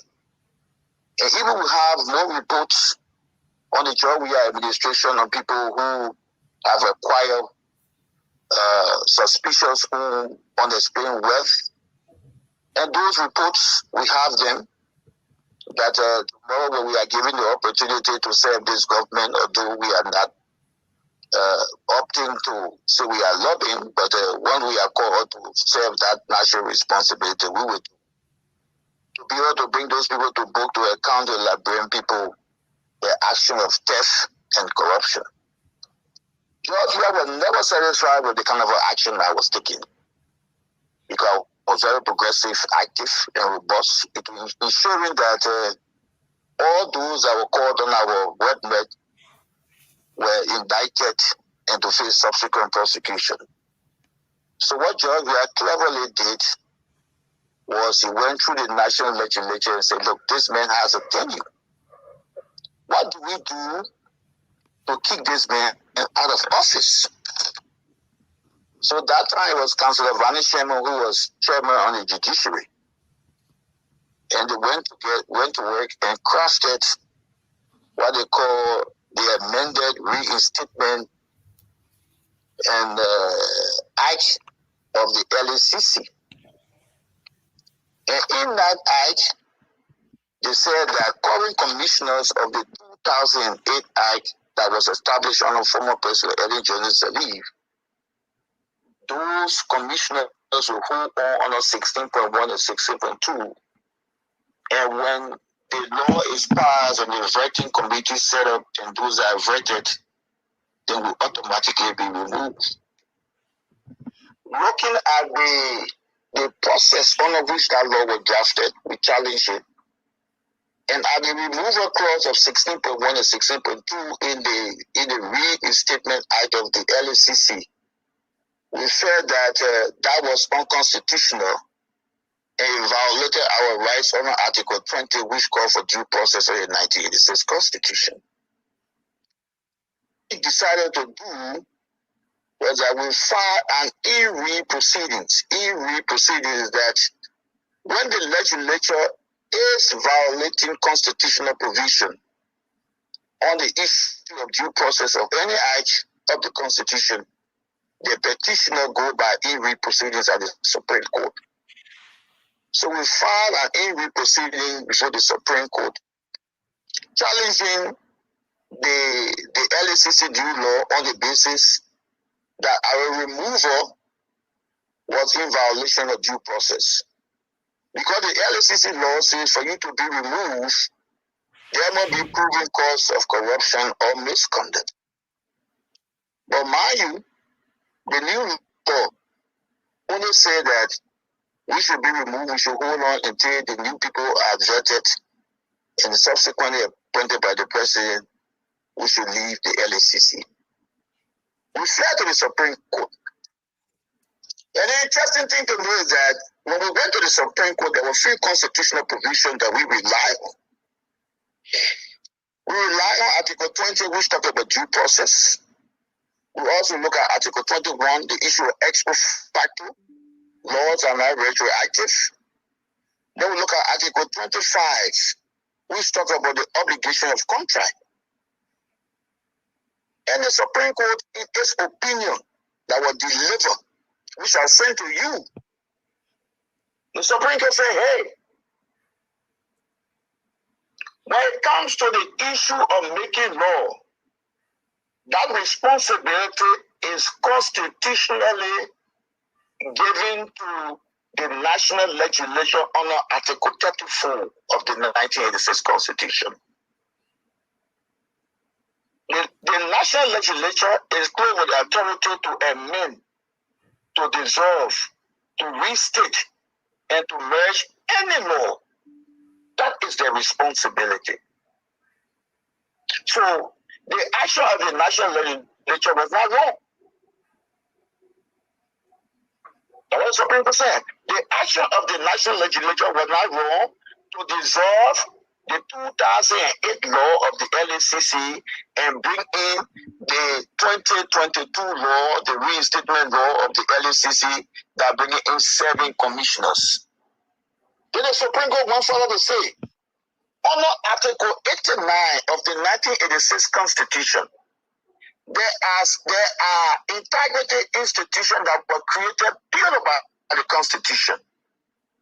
And those institutions are the National Election Commission, the Civil Service Agency, and the General Auditing Commission. Those are the three institutions that are created by constitution provision. But the rest, they are the will of the national legislature. So standing as we speak, I'm on record. The Supreme Court opinion is clear, it's unambiguous. No one can challenge the Supreme Court opinion. That is a law. The present government has the right to go through the national legislature and repeal all tenure positions with the exception of the GAC, the National Election Commission, and the Civil Service Agency. That's what the law says. So no one should feel that they are protected under tenure under this administration. The Joseph Yema Boaka administration can file to the national legislature and have all the other tenure positions dissolved or decide to merge under an integrity house, merge integrity institution like the LACC, the PPCC, the Governing Commission, the IAA. They can merge them into an integrity hub. That is the prerogative of Joseph Yingam Boaka to the legislature. And no one can stop him from doing that. Wow. Thank you very much, Councillor. I think we're just going to say, please, if you can, we know you have bereaved, but hang with us just a few minutes. Let me go back to the 10. Dr. Richardson, this is very clear. Like the councillor said, let me put this up. There you have it. This is the opinion of the Supreme Court. The opinion, we do have it. On tenure, according to this opinion, only bodies that are created by the Constitution can't be dissolved, restructure, or merge. Article 34, 1 and 89. No tenure is guaranteed with the exception of Civil Service Commission, Election Commission, and the General Auditing Commission. So therefore, with this argument and this opinion from the Supreme Court, fisheries, road front, lottery, Environmental Protection Agency, LTA, all of them. But you're laughing, my man. This is big. I mean, Joseph Yima Boaka, President Boaka, can walk in there, send a communication to the legislature and try to revise this position. Yes. Yes, I want to add, I think you did the Environmental Protection Agency because yes, we did have, yes, the EPA director here stating that he could not be removed from his position.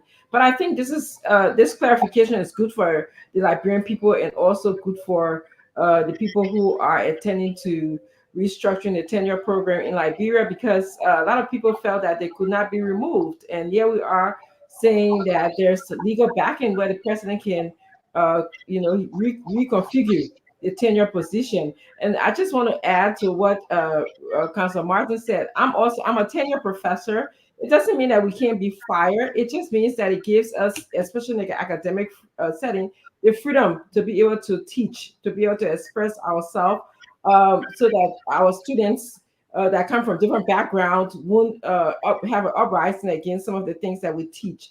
But that does not mean that I can be fired. In fact, you're not immediately tenured when you get hired. Okay, I have to wait until 5 years and apply to be tenured. And then after my application, I have a post 5-year review of my work. And then every year I have to submit a yearly accomplishment sort of profile, like a professor profile of all the things that I've done.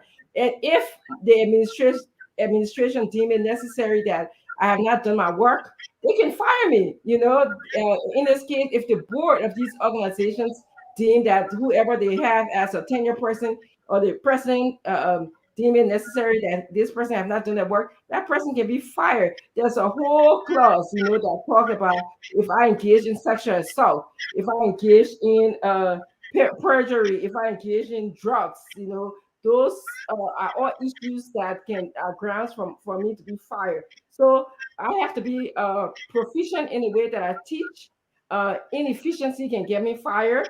I have to be having a conduct that is becoming of a professor. If you have an unbecoming conduct, you can be fired for that. So I just want to add, a lot of people think that, because you're tenure, you can't be fired. Yes, you can be fired. And thank you very much, Councilor Martin.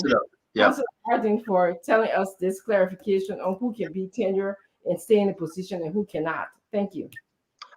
There's a reason why. Thank you, Dr. Richardson. Liberians, we all need to understand this. It's so good to call Councillor Matthew on this issue. We'll be bringing in the appointed Justice Minister, Councillor Cooper Cry, on Wednesday.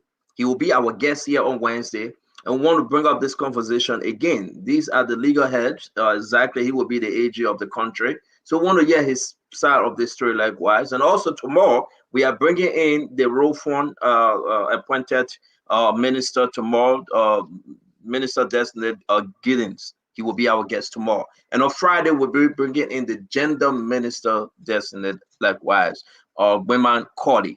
So we'll have a full schedule this week. It will be very busy for us. But let me hear you, Prince Maxwell. Yeah. It is true that 3 or 4 out of this turning position, the rest of them are the mercy of God. Do you think Absolutely. it's the reason why Eugene Lane Nambe decided to just say, you know, I'm out of here? Absolutely. I think first and foremost, Eugene is smart enough to understand that. Yeah, But he most knew. important, let's bring it back home.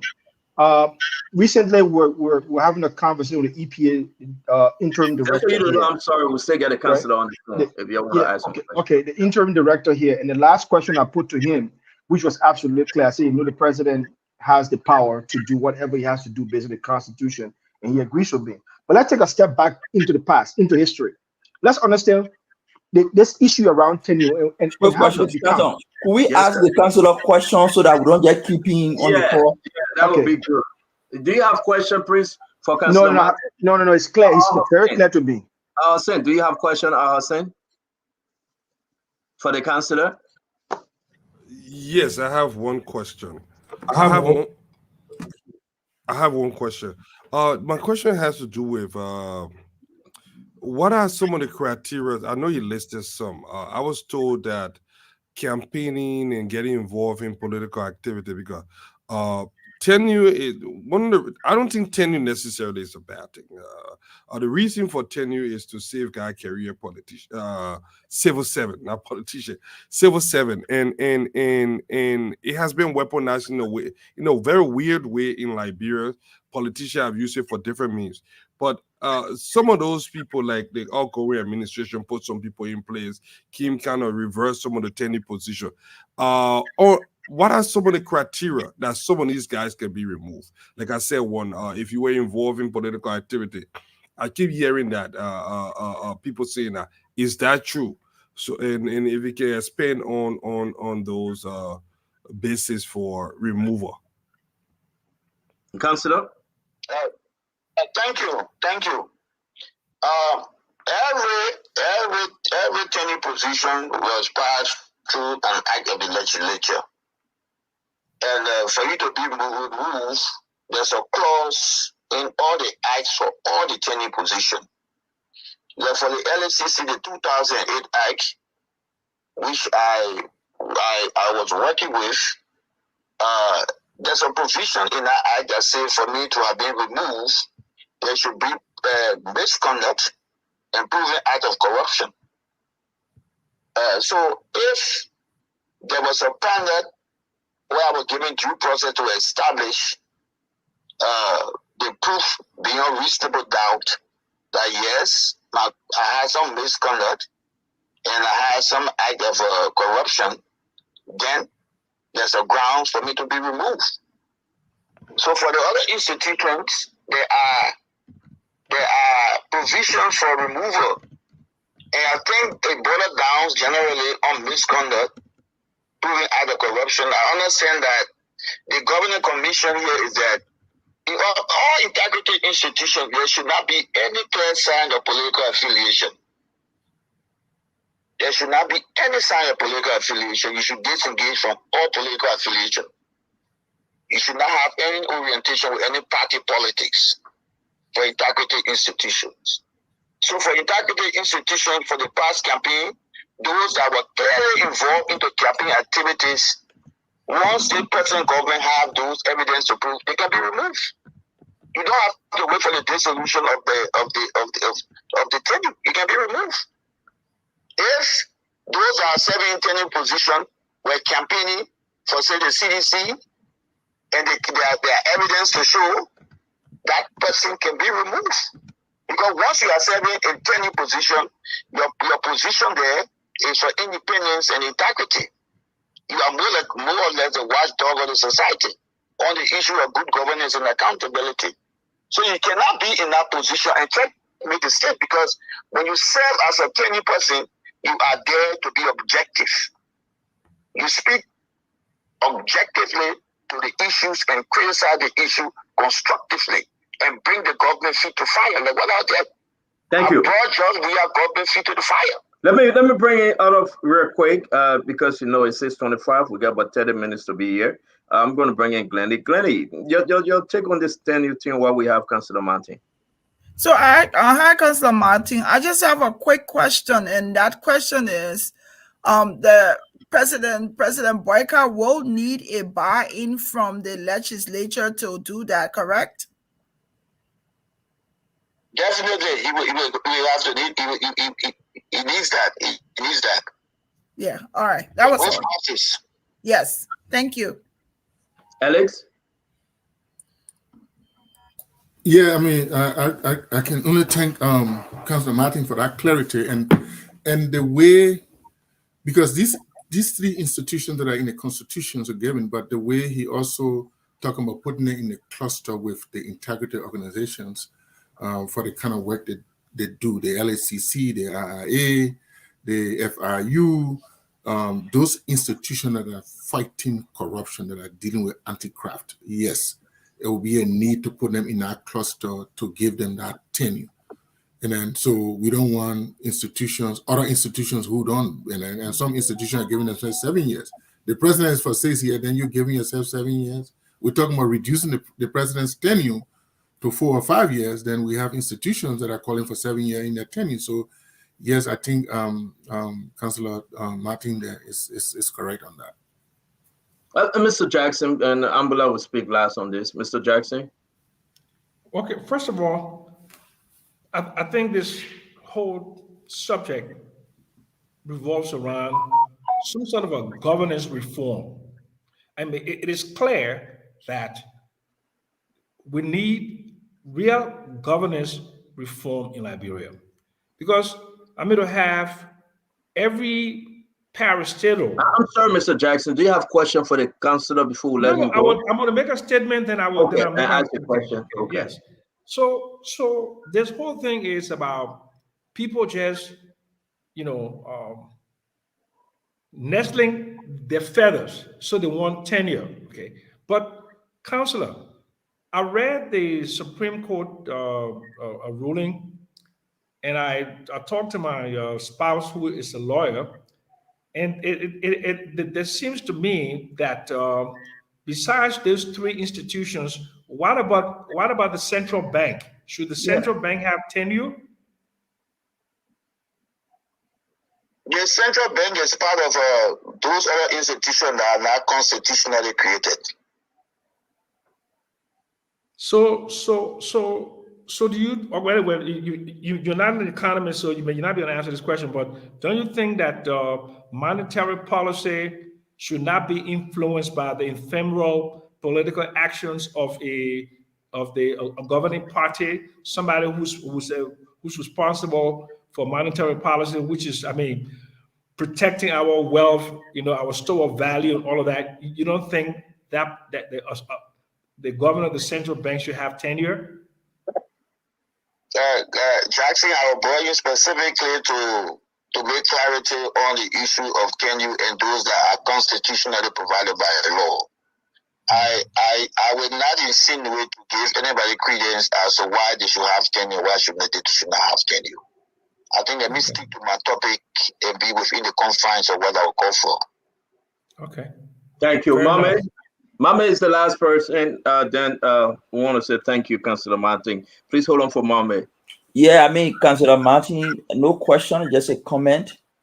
There are certain things that are legal, but they're not expedient to do. I wouldn't advise the president. I wouldn't give an opinion for President Boakai to go ahead and start to remove certain people from certain positions because of the Supreme Court's ruling. The Supreme Court ruling is right. They are the interpreters of the law. They say these institutions do not have tenure, but it is not expedient. It undermines practices of good governance. some of them will send a bad message to development partners. Like, for example, the central bank doesn't have tenure as per the Supreme Court ruling.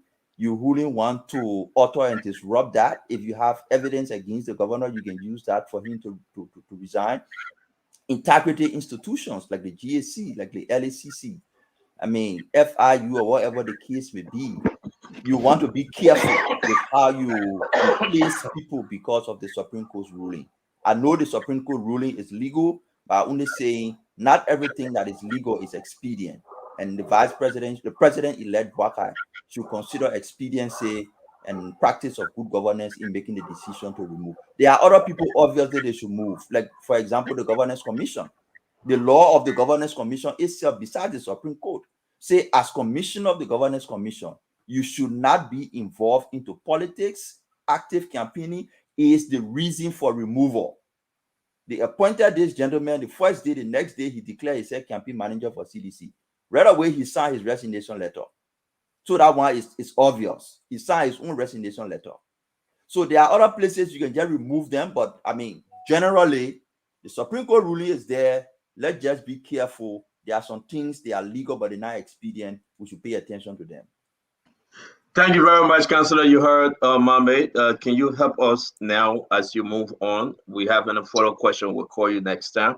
But go ahead. What do you have to say before leaving us, sir? Thank you, Stanton. And I heard Miami, but on the issue of, I think this clarity is legal. There's no expediency on the issue of law. The issue of law is practically on by operational law, and we speaking strictly within the confines, the authority of the legislature under Article 34 of the 1986 Constitution, and we're also speaking to the fact that the president has a right to write or to send a bill to the legislature where he can establish an integrity hub through a merger of all integrity institutions, not to create everyone doing the same thing, and that is the right of the president to do that.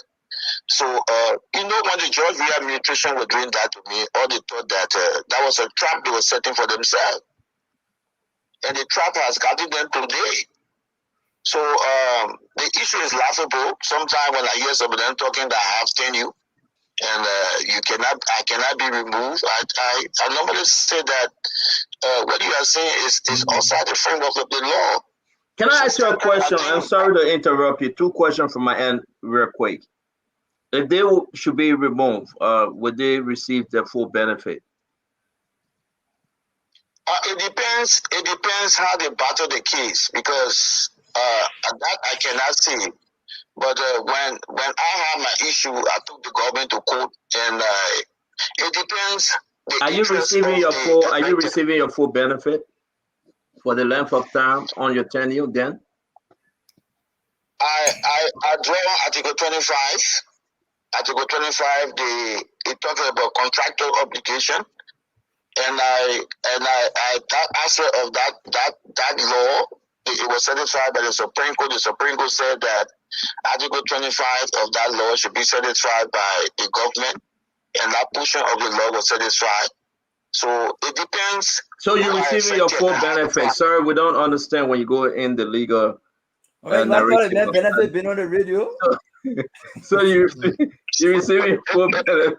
You see the man trying to Sonny stay, you are stand on back. But next question. Wait a minute, say 25. I got 25.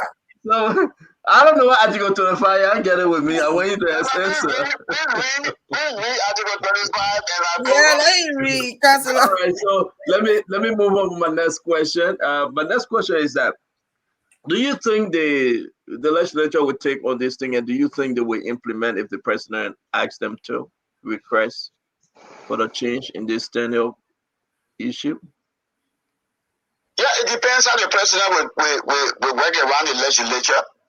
But I think that if the legislature see reason for that, where they can merge all the create an integrity up in the interest of the country for accountability, according to the president today, you listen to his speech, and he was clear on the issue of accountability, the rule of law, and transparency. So I think the legislature looking at the need for the issue of coordination, I think they will give that consideration to listen to the president and give that consideration for the passage of the new laws on the tenure. Thank you very much, Councilor. We appreciate your time with us. Thanks a lot. Thank you. Thank you, Stanton. All right. Thank you. Can I just say one comment? Well, I'll come to you, Dr. Richardson. I'm coming to you. Let me just say this. So I want to go back to what Mame said. It won't be necessary to do.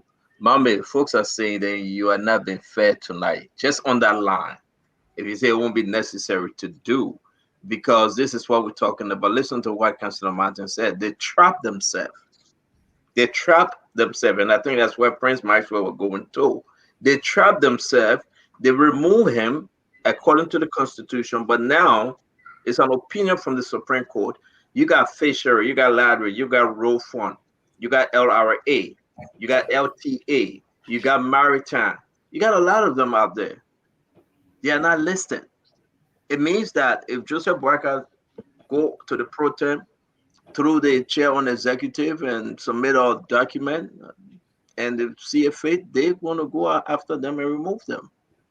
I mean, what's good for you, good for me, right? Sure. What I said was I lay emphasis on integrity institutions. I lay emphasis on the central bank of Liberia.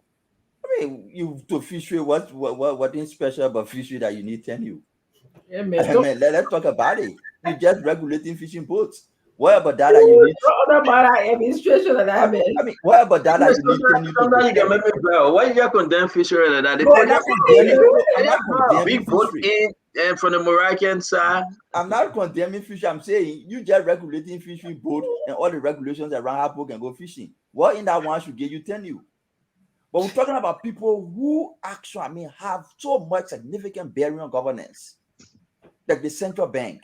Even though the law says you can remove it, like the Supreme Court ruling, but you wouldn't want to temper with it, send bad message out.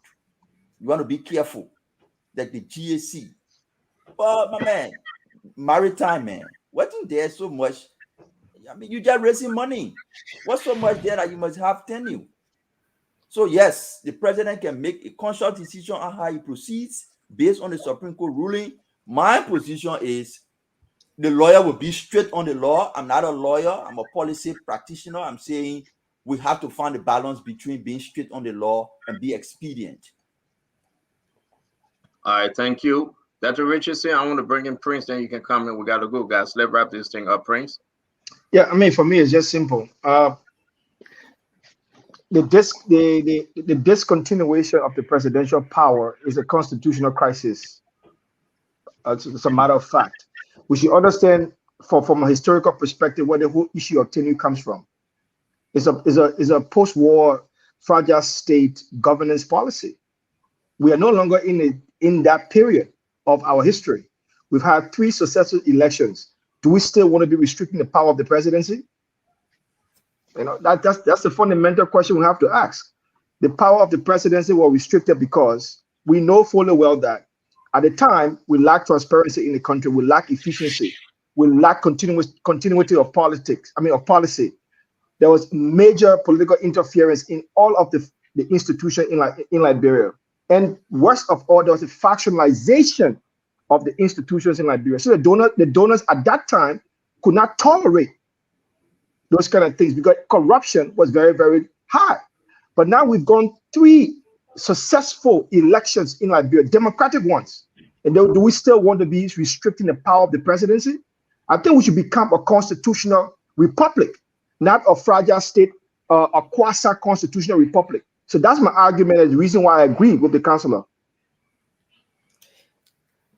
So I wanted to just add, Stanton, I kind of side with Mame a little bit that the tenure position should be to the extent that it affects the function of the government significantly. Like, for example, he mentioned the banking institution versus maritime. I also want to say what we're not paying attention to, and I would urge this new government to pay attention to those board members and also policy council members that they are supposed to send the report to the president telling him who is capable of serving or who has being corrupt or who engage in corruption. So instead of using the board to appoint somebody's friend, uncle, cousin, wife, we should use it as a place where you appoint people who have expertise in the field and people who can be objective enough to be able to tell the president, say, listen, this person is not doing their job. Instead of a place where they will fraternize and get, maybe money from get paid by the government regularly. So that's just what I wanted to add. The important function of the board member or the policy council. Thank you very much, Dr. Richardson. We're going to go to Mr. Sam Jackson, but I want to say on a serious note, I believe, because I overheard this tenure argument of Fadiga at date, from who, where, I'm not going to say because, I'm restrained now. I can only say certain things, but I overheard. And I think that argument that folks are making in the corner, whether you have all of them, whether they should be removed, they should be given a new title. What are you taking my picture for, Glennie? Can you put your cell phone down? Please don't take my picture, please. So my thing is that it's very important for us to see what it is, because how can you have EPA, Sam Jackson, 7 years, but the precedent is for 6 years? The precedent says for 6 years, EPA 7 years. I'm not picking on how you call it, the EPA head. What's his name again? Winston Tappet. No, I'm not saying, but let's just be fair. If it is within the Constitution, then something must be done. And I think the senators are looking forward to those things, because I overheard them saying they want to address those issues with the president. They should remove some of those tenants' position. What say you, Mr. Jackson? Let's start with you. I want to say anything you want to say, and let's close the show, sir. Okay, so I'm just going to talk about tenure for like 30 seconds, and we'll go for it. Look, people want to create question of fiefdoms. That's all that tenure thing is all about. Okay, it's not even expedient, it's not legal, and it's not even functional. Most of them. Integrity institutions, yes. Central bank, yes. But to have, all those parastatals and agencies to be tenure, what it does is it puts a lock, okay, on the president for bringing in his own competent people. Okay, so let me just go back, and I wanted to just speak to my junior brother, Mambe. He's been using the word pedestrian on a consistent basis, and I did not want to embarrass you like this publicly and internationally, but to call an argument that you disagree with pedestrian, because pedestrian, just go look at it, Google pedestrian. It's not even a foolish argument. It's something that you just disagree with, you call them pedestrian. But let's look at the issues that I brought about, the 5, and just give me 3 minutes, Stanton. He has not been able to give me any quantifiable. He gave you 3 minutes. Objective. Huh? So she gave you 3 minutes again? No, because I'm ending now. Okay. All right. I'm ending. Okay. Right. I'm ending. He has not been able to give me, and these are his friends. And I can understand political economy. You want to promote your friends, but if you want to promote your friends, you have to go to their background when they were in power and bring in something significant that they did. He cannot do that because they did not do anything. Look at Kofi Woo's Minister of Labor. Under his tenure, and you said something bad that happened. There's a law in Liberia that says that only foreigners cannot do jobs that Liberians are capable of doing. There was a lax or zero enforcement of that basic law that engender poverty among qualified Liberians. That's one thing. Let's look at my other good friend, Boma Kamara. Boma Kamara is an extremely brilliant young man. He's a good central banker. There is no ifs, ands, or buts about it there. But when you bring in Boma as head of the economic management team, and in October of 2016, we start to see the printing of $16 billion and the infusion of that into the economy. And when you see high inflation that was not able to be brought down until about 2019, Burma belongs at the central bank. Square pegs in round holes will not make Joe Boyka effective. Look at my very good friend, A.B. Kroman. A.B. Kroman does not belong at DEA. He doesn't have the requisite experience. He doesn't know anything about drug interdiction.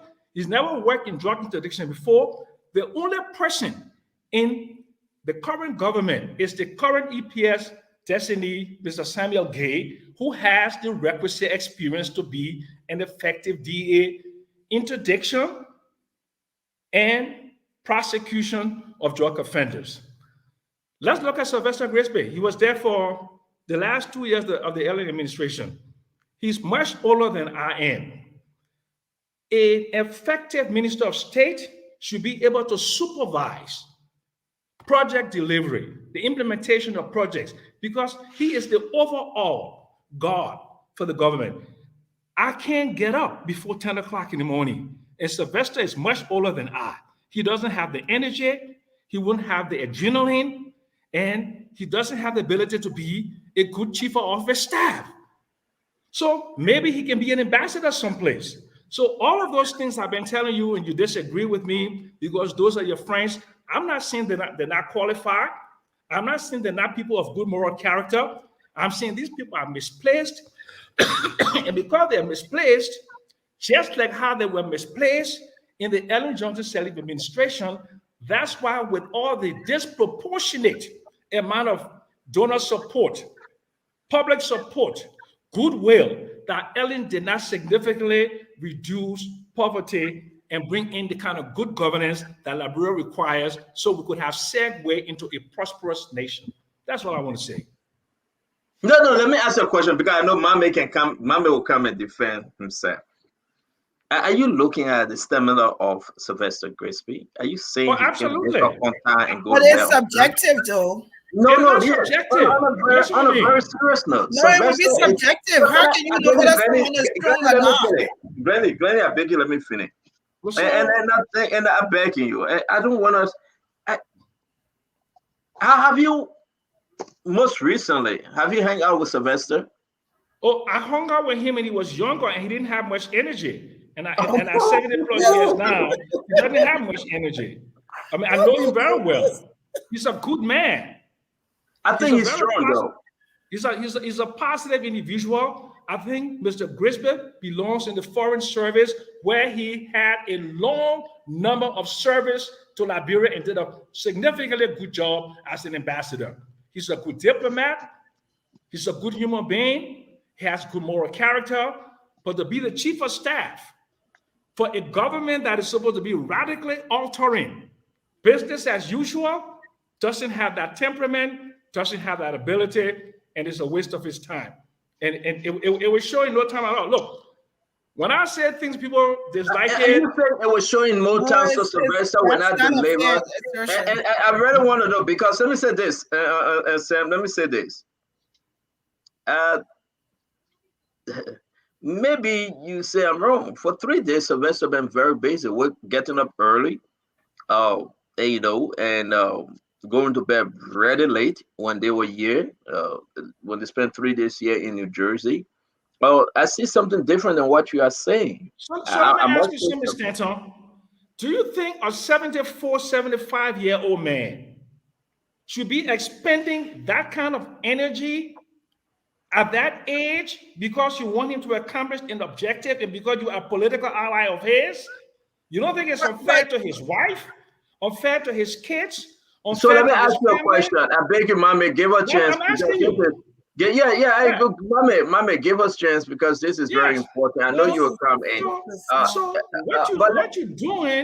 what you're doing is like there are no young people in the country of 5 million or people much younger with the ability, the agility. The chief of staff is leads the project delivery unit of a government. That's what he does. Let me put this. Let me make this very clear. The position that came out, the appointment, didn't say Sylvester Grisby was the chief of staff. Thank you. The appointment said Minister of State for presidential affairs. Okay, No, so hold on, Uncle Sam. I'm begging Thank you. you. Because we had an argument most recently. The president probably will be appointed a chief of staff. And let me correct. I'm saying this because of what is in my big head. Sylvester Grisby appointment never came out. Like former President George Mannawea did to Nathaniel McGill. Chief of Staff for Presidential Affairs, Minister of Presidential Affairs / Chief of Staff. I do believe Joseph Yimam Bwaka is separating the Chief of Staff from the Minister of State. Okay, so let me bring you back in check, Samuel Jackson. There is no statutory position within the Ministry of State that I work as minister that differentiates the Minister of State from the Chief of Staff. The Minister of State is de facto Chief of Staff. And I would say all depends on the TOR and the president are making the appointment. But you're going to bring a chief of staff in. Who's going to pay him? Is that part of the budgetary process? Sam Jackson. Do we have a position? Do we have a position that says chief of staff in the president's office? Do we have that? So again, I will say this to you, and I want you to hear me and hear me well, please. Sylvester Grisby's position was Minister of State for Presidential Affairs. Yes. Go back to the appointment. Go ahead, Glenn. You want to say something? Yeah, I want to say something because I think it's unfair for us to promote ageism here. I just want to clear it out. I can be 60 years old and somebody can be 50 years old, and I'm a 60-year-old person. I could be stronger than that person because you also have to look at their health history. If you're saying Mr. Grisby is older than you, and because of that you're making the proposition, that means that he's way less stronger. But we also have to look and see what is your health history compared to his. I think we should not be. Let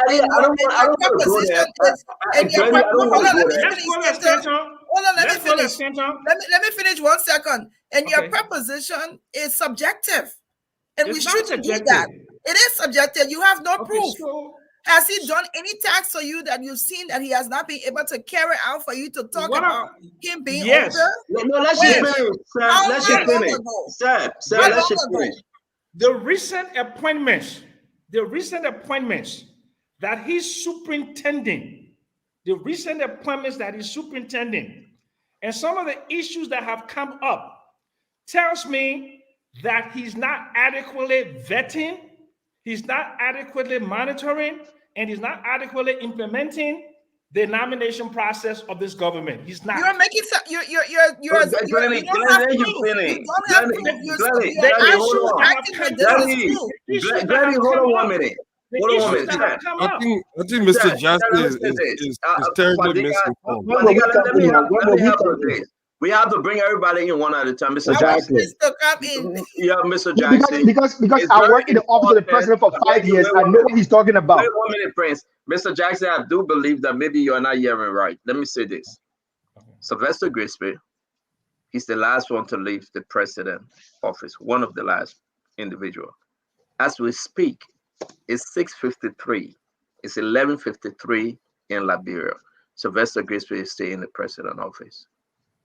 He makes sure he gets there by 9, 8:30, 9 o'clock, and he doesn't leave.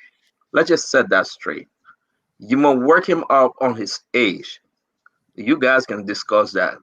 It's up to you. But I would say this. So let me finish now. Let me finish. Sam Jackson, let me finish.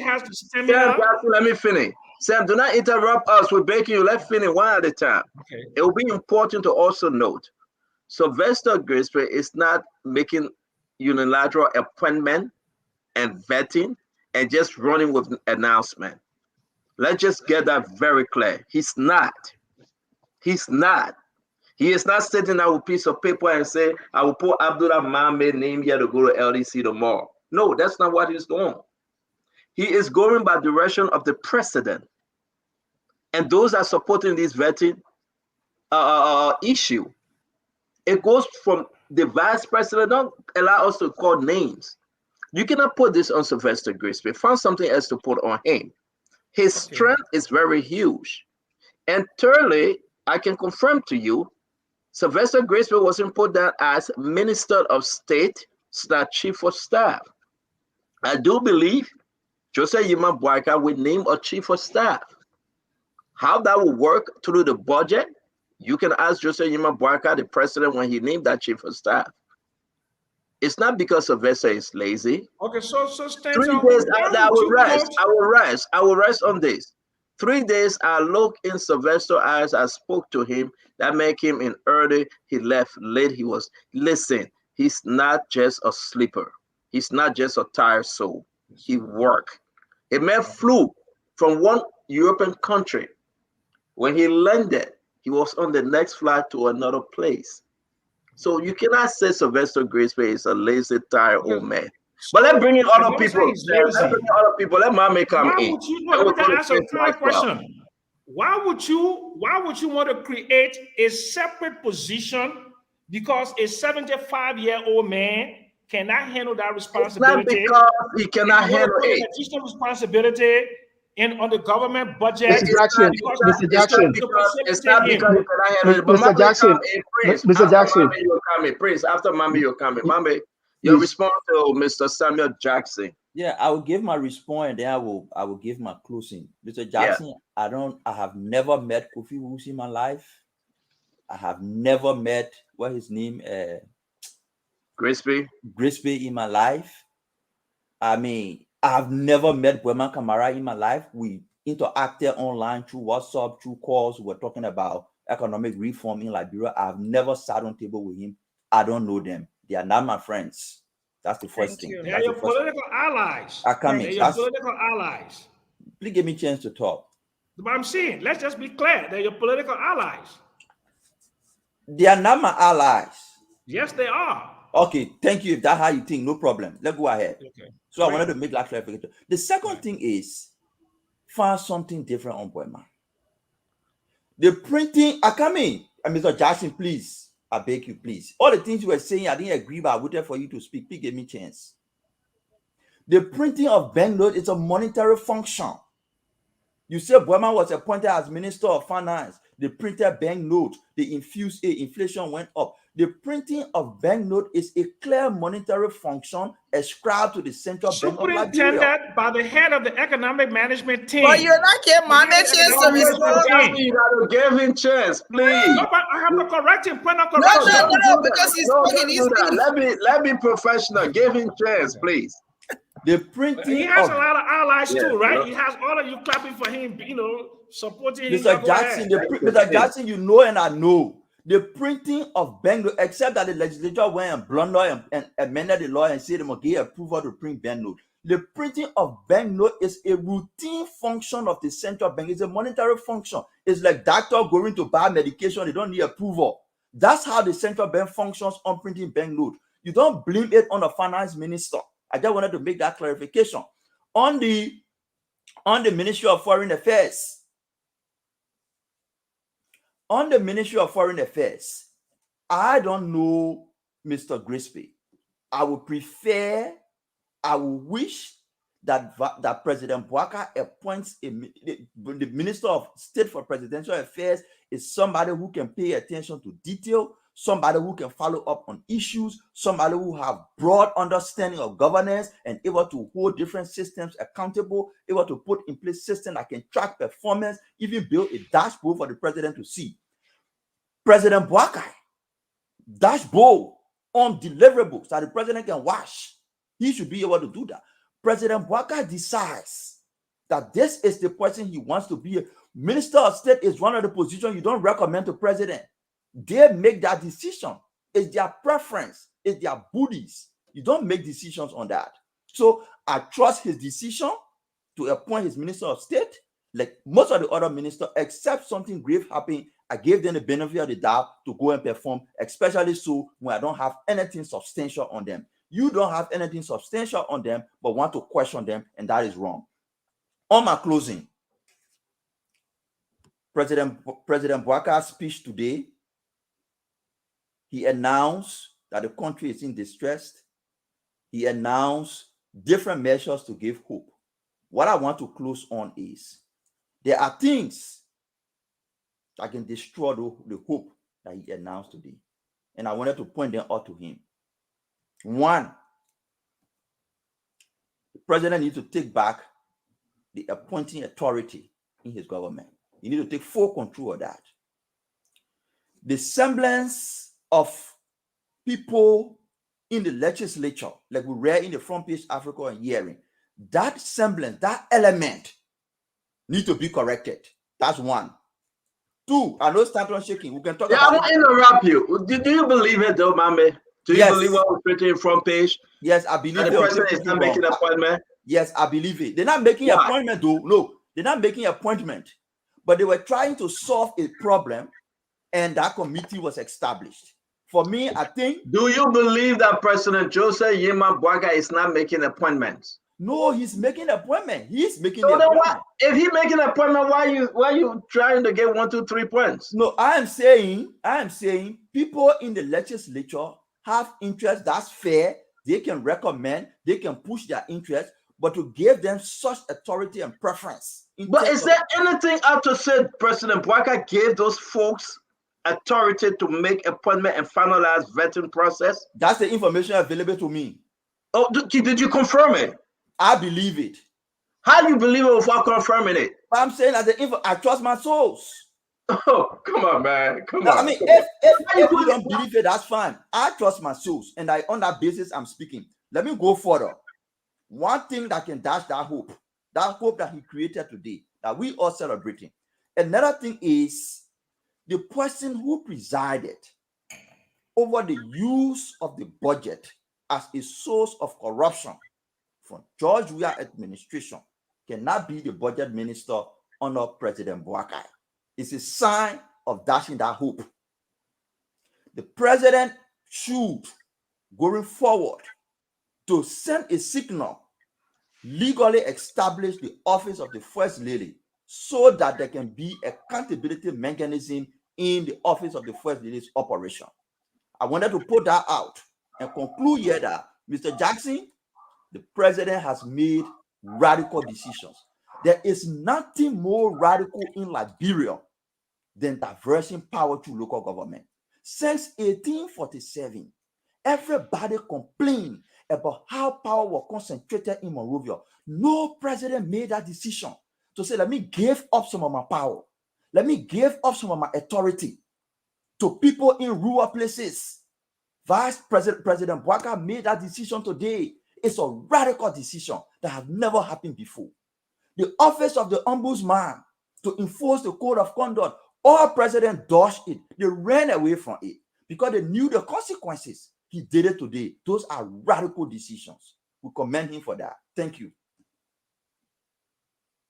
No, don't run. I beg you, don't run, Mame. Because you can start the trouble and you want to go quick. Sentence. You're gonna head on because Fadiga got to leave. We all got to leave together. But Mame, I think I will wait for my time because I want to go back to you. I think what was written on front page, I want us to really talk about it because something is missing when you say your sources told you this. So, Fadiga, I know you got to leave the studio. Talk to us. Give us your closing. Well, a lot of great things were said today. Look, I think President Bwaga is doing what he has to do, and I think the decision. I kind of differ with my good friend and CM brother. He could be old enough to be my father, Mr. Jackson. Look, if you look at the appointment, one thing I've not heard you say here is they to question the competence. All of those people that have been appointed are competent. That is something that we didn't see in the last administration, and I'm sure you can say that. So we have 5,000 positions plus to fill in government. We're talking about 3, 4, 5 persons that the president believed can serve him in his cabinet, and then you're trying to criticize it. I think it's unfair. I think let us judge this president based on his work, his inaction. Like Mommy said, he has made some really radical steps. He had taken some really bold decisions. Look, in America, they say all politics is local. Most of the politics is decentralized and down to local government. Everyone, they control their own budget. They run their own affair. Washington just find money and set it down for them to do everything for them to do down there. In Liberia, power is concentrated in the capital, and that has hurt us a lot. So I think the president have made some wise decisions. He's surrounding himself with a lot of experienced politicians, a lot of people that have been around government for some time. I think we need that. The fact that age, as long as their cognitive ability have not been impaired, I think. Look at the president that is old enough to be the father of the former president. How he articulated, how he's still able to be coherent and give a coherent speech, where his younger predecessor couldn't even do half of that. It shows that age is just nothing but numbers.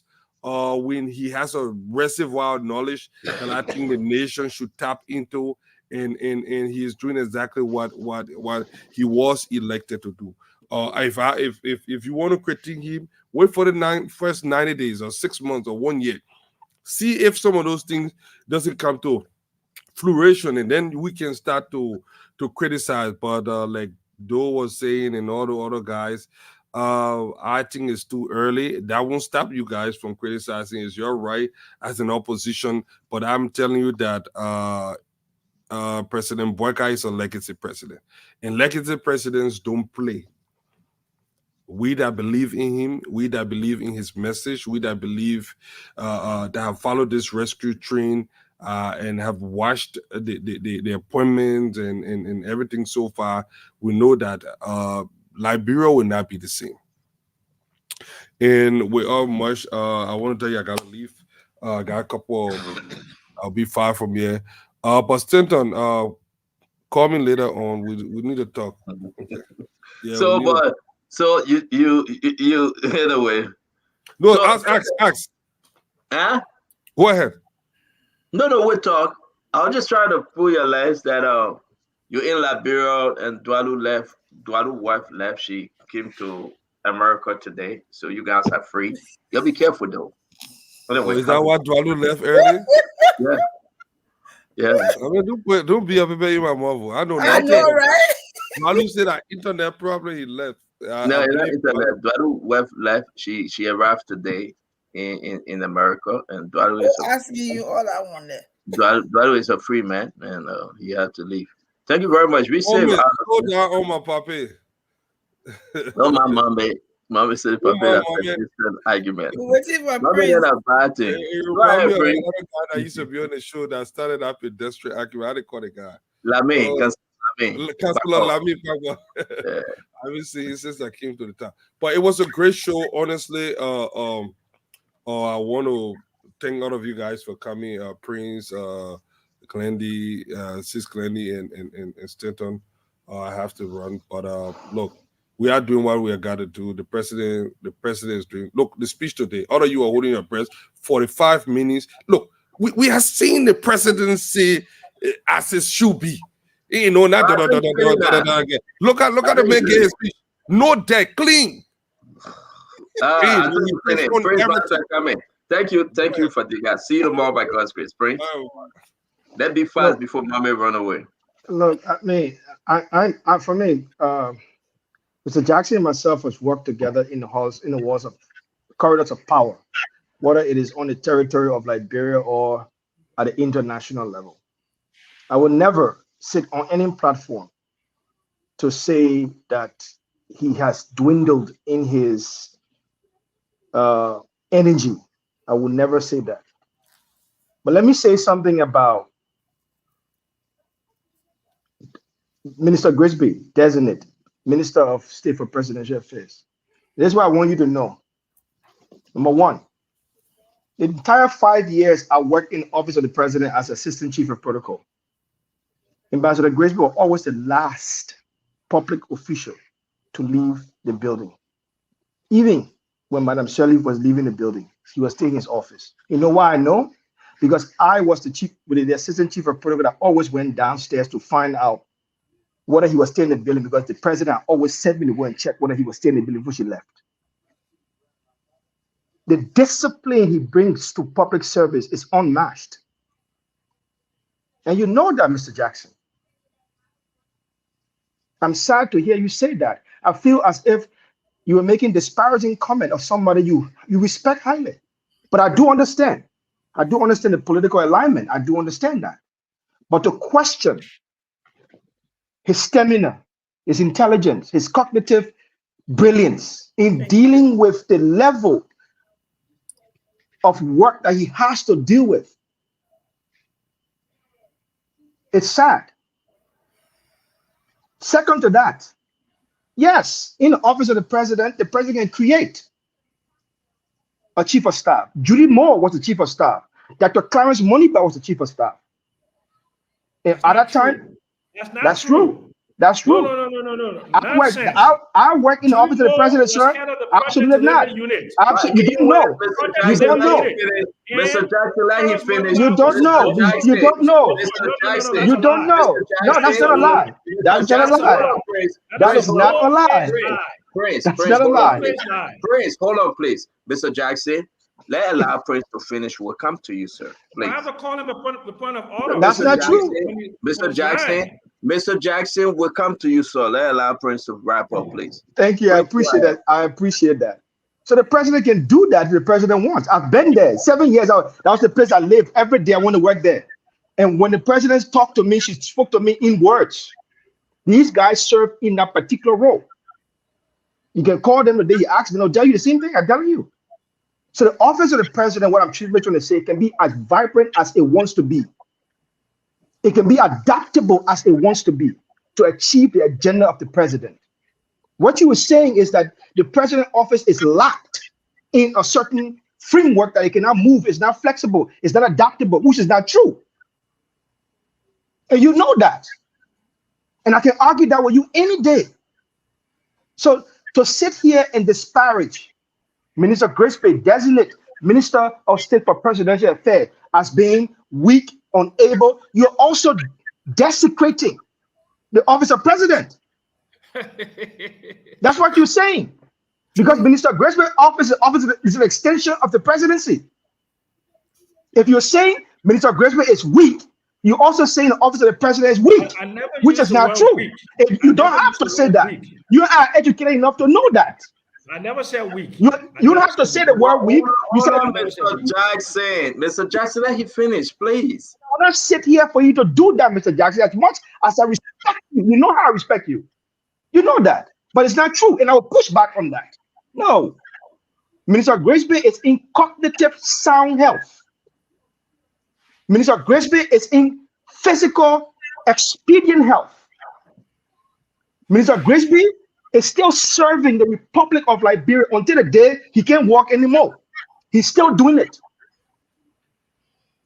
You don't have any medical record on Minister Grisby. And then you were saying the man does not, he doesn't have the stamina. Yes, like Glennie said, your position is a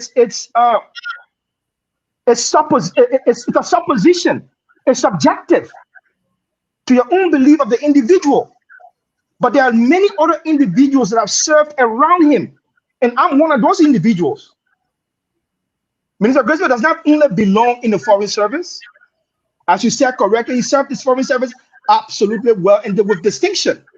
That even makes it even far more qualified to be working in the office he works today. So let's leave this issue of Minister Grisby being weak, tired, he will not think properly, because that's just, I don't want to use an ambulance word. That's not playing in the same box appropriately. I'm going to use me and you word. Because if you want to play in the same box, play there properly. Don't throw sand and run. Minister Grisby understands what he understands. He's fit, he's articulate, he's cognitively sound, he's healthy, and I think he can do the job. But if you want to take a shot at the office of the president and disparage the office of the president, do that without doing it directly to Mr. Grisby. That's all I have to say. Thank you very much. Thank you. And Glendy, have you spoken? You closing now? Yeah, we're closing. Oh, okay. I'm gonna make that correction, Stanton. I'm just letting you know. No, don't make no correction, Glenny. Don't do that. Then I'll Stand say wrong. it. That no. Glenny, do your closing and leave this alone. I'm chatting with Lester. Don't get yourself too overzealous on this one. No, but that's my brother. I just want to make sure. But if you're chatting with him, that's good. I'll leave it. In our family team, we have an argument on I'll it. leave it. Can you I'll please leave do your the closing and let me? Calabash story. Hello, Yeah, I'll leave the Calabash story. Calabash is owned by Thomas Donald. That's what you want me to say. Leave that It's story. not. It's owned by It Lester. is not. It is not Stanton. It is not owned by Thomas Can you Donald. do your closing, Glenny? It is not owned by Thomas It is Donald. not. It is Lester Lester Crowman. Sam Jackson, stop interrupting. We come to you. But Stanton is not correct. It's not correct. You cannot be interrupted and say you won't make correction. Wait for your time. Take pen and paper and write all your correction down. Yeah, I thought I could be doing this to Prince, but you can't be doing this, Sam. I already chatted with Lester. Glenny, do your closing, please. Thank you. Don't stop getting into everything someone said. Thank you. Anyway, it was a great show. I don't even know what to say. I think Prince and Mohammed summed it all up. You get plenty of family around. You got to yes. defend them all. You know, have family and all of them. You get them. All of them are my relative. Everybody, anybody you won't call that, I'm my family. You will get hard time on the show because we'll go with all of them. That's okay. And when the time to correct it, I will just send you text to say, please correct it if you can correct it. But anyway, it was a great show. Thanks to everyone for watching. We look forward to this new era, this new government. Today almost feels like day one, even though today is actually 1 week. There are things we'll be looking up for. Tomorrow we'll be watching for Senate hearings. So here there's confirmation hearings should start tomorrow. And so we'll watch to hear what we can hear and see. It will be good. The speech, we've already talked about it, I think, a lot. And we see that there are a lot of things that was in the speech. But I just want to, say sometimes we have to be. I know, Mr. Jassy, I respect you a whole lot. I found it really difficult and uncomfortable to be on a platform where the way you spoke of Honorable Crispy was very disheartening. And no, I spoke to him lovingly. No, the way you spoke about him was very disparaging, and I want to continue to say that. And I don't think we should be using someone's age or what we think about them to be able to equate it to how they can perform. Because there are some people way, way older than you yourself who may be able to perform better than you are performing. So I just wanted to make a note of that. I think we have to be cognizant of the fact that we don't disparage others regardless of what side of the aisle we're on. But thank you. Great show, Stanton. Look, Stanton, let me just say something. Almost let me come to you now. Calm down. Listen to me, Stanton. Listen to me. Sam Jackson. Okay. We love to have you on the show, but you don't have to interrupt everybody. We'll come to you. We'll give you the chance to speak. So now let me give you the chance, then I will close finally because I want to address what Let's say then we'll leave. Listen to me, and listen to me very clearly. Glendy Mame. You should never have a 75-year-old man being a chief of staff in a poor developing country where you need energy, where you need youth, where you need a lot of creativity and innovation, like you don't have people in the country. I would never take a job at my age and at my energy level at 70 years old. When will young people now be appointed to a position? If a 75-year-old man is chief of staff and minister of state, why didn't he mentor people to accede to that position?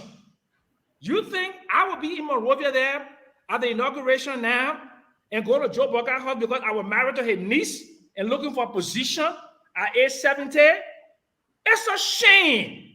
And for you to come and to defend it, to defend a 75-year-old man, a great-grandfather who I love and I respect, that could be a diplomat, but you could put him in harm's way in the political albatross of the Ministry of State to serve some selfish political agenda. That is wrong. To do that to my friend Sylvester Grisby is wrong. He needs to be home. He needs to be as a diplomat. He needs to be mentoring. He should be doing something. He should not be working 15, 16 hours a day because you're accelerating his demise. It's not correct. And it's not correct. It's not correct. You guys are wrong. A 75-year-old man, Minister of State, Chief of Staff, working 12, 18 hours a day. When will he retire? When will he go spend quality time with his wife and his grandchildren in? Don't tell me that nonsense about he got energy. Mr. Jackson, calm down now. Don't talk about somebody. Mr. Jackson, Mr. Jackson, you got Mr. Jackson. We gotta call you. We gotta call you to order Mr. now. Jackson, we may have a different opinion on this issue, and I do agree with that. I'm comfortable for us to have a different opinion. One at a time, Mr. Jackson. Oh, man. When we invite you to the show, take away that sentiments, man. Don't tell somebody they're telling you nonsense. No, but don't tell about nonsense. We try to check mommy of talking about pedestrian, and now you're talking about someone telling you nonsense. Calm down. We don't even need to further the conversation. Telling you nonsense. I said nonsense. It's not in a derisive way. I said nonsense because you can't be making sense. And no, but but we can have a conversation. Now we are senseless. Let me do my closing. Mr. Jackson. Mr. Jackson. Mr. Jackson, let me. No, Mr. Jackson. No, Mr. Jackson. No. Let me do my closing, Prince. Let me do my closing, please. I'm begging you guys. That argument can't hold you today, Mr. Jackson. I'm sorry. Mr. Jackson. No, seriously. Let me address the issue with Mr. Jackson. Mr. Jackson, Sylvester Grisby, you know he's a diplomat. You know that very well. I don't know where you're going at with this man's strength. Did he complain to you? Did his wife complain to you? Did his children complain to you? I don't believe that any one of them complained to you, Mr. Jackson. The men were called by the president, a long-time lifelong friend to Joseph Yema Boyka. He accepted the position, and no one have complained that he's sleeping, that he's weak, and he's tired. No one have complained. On this job, just about 2 weeks since they took over, we are going to 2 weeks. How can you today say the man is weak? He's tired. I never used the word weak. But let me finish my own closing. You can't interrupt everybody. That's what you said, Mr. Jackson. We are educated people. That's what you said. You told your own people to talk. How can you today say the man is weak and tired? He does not have the strength. I mean, he have never complained to anyone. If he's tired, he's going to go to the president and tell the president, I'm tired, I'm going to retire. But he didn't say it. You look way down the line and say he will be inefficient. I don't know where that's coming from. But again, let's give these guys a chance to work. When Sylvester is tired, he will say he's tired. When Sylvester cannot handle the job anymore, he will step aside. And I'll also tell you, as we speak, Sylvester remained the president, the minister of state for presidential affairs, and they will be bringing in a chief of staff. That I can tell you. They will be, whether you like it, whether it's constitutional, whether it meets budget line, they will be bringing in chief of staff. Yeah. The office of the president is flexible. Wherever you want to term it, you can term it like that. And the chief of staff will not go for confirmation, but Sylvester will go for confirmation. That's the way it's going to be. Yeah. Allow Sylvester to be Sylvester. The president have faith in him, believe in his work ethic. He just not joining just come. The president have worked with him before. These conversations were had. If you get any personal things because you guys are crowd of boys, call Sylvester and talk to him.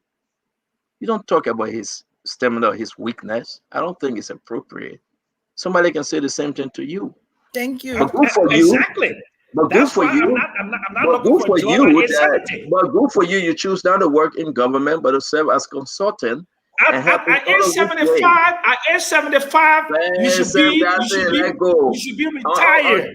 Sam That's Jackson, let subjective. go. Retired. Let me You should finish. be Let me home finish. with Let your me tell the grandchildren. mommy. That's Sam subjective, Jackson. Mr. Sam Jackson. You should be Sam home with your Jackson. grandchildren. Sam Jackson. You're Sam taking a No, little. Jackson. Mr. When Jackson. will you retire if Prince, you don't don't feed retire into at age him. Prince, 75? don't feed into him. Sam, let me I'm finish. asking I you, beg when you. will you retire if you don't retire at age 75? No, When Mr. Jackson. will you retire? Let me No, finish. Mr. Jackson. See, you know, sometimes when people go personal, I'm going to mute every one of y'all because I got to finish you now. Let me say this.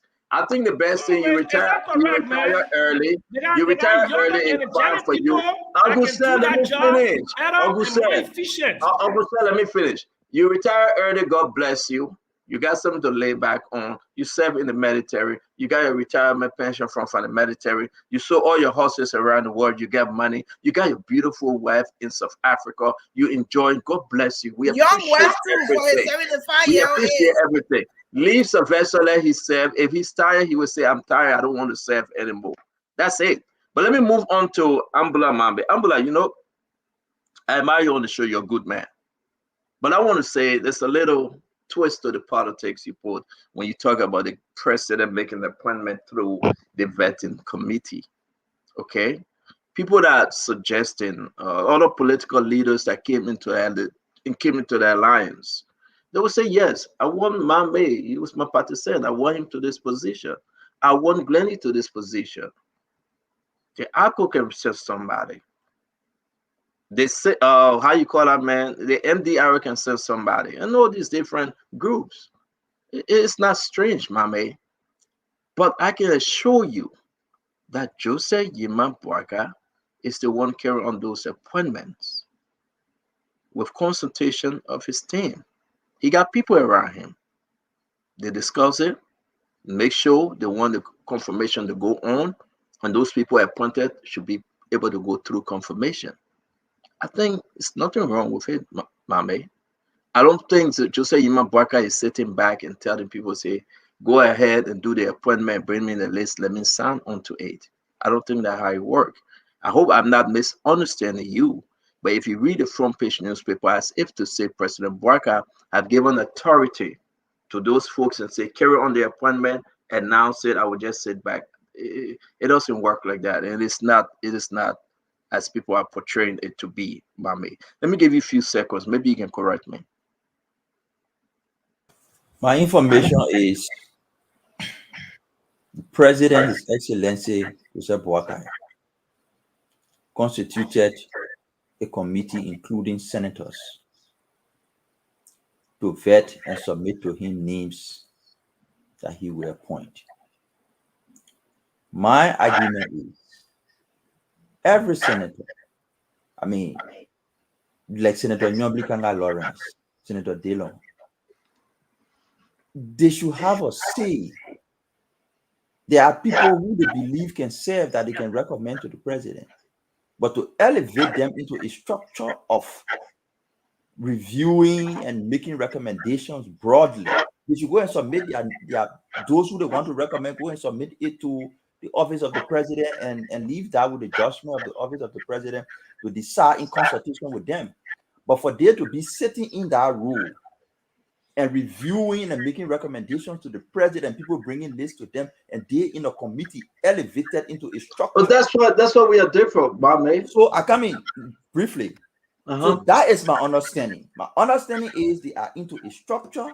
It is that structure that I consider to be wrong. Then I agree with you if that's the structure, but that's not the structure, Mame. I am telling you, it's not. Mame, let me say this, but we cannot just say all, because something we cannot say, but I will talk to you in the back. You know, this little politics today, seeing with Sam Johnson angrily going against Sylvester Grisby tonight. All right?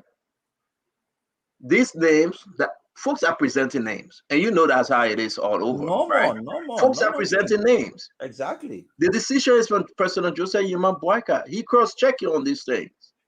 Okay? People are beating on other senators. My man, we supported you guys. Why you can't talk for me? Of course it's going to happen. But the decision is from President Jose Yima Boyka. And after it is all done, he crossed all his T's and dotted all his I's. He called his Minister of State. After he signed the paper, he gave it to him. They called the press secretary and say, go ahead and announce it, put it on the website. I mean, nobody should say Delon is sitting in the office as senator of Maserati and taking application and checking it and say, this is the person I want to be to this ministry. That's not how it is. I read the front page newspaper or something. But if you know, you know, and if you're not there, you're not there. It's not working like that. If it were working like that, I would come and call people names. And then somebody said, oh, that's Sylvester Graceful making all these appointments.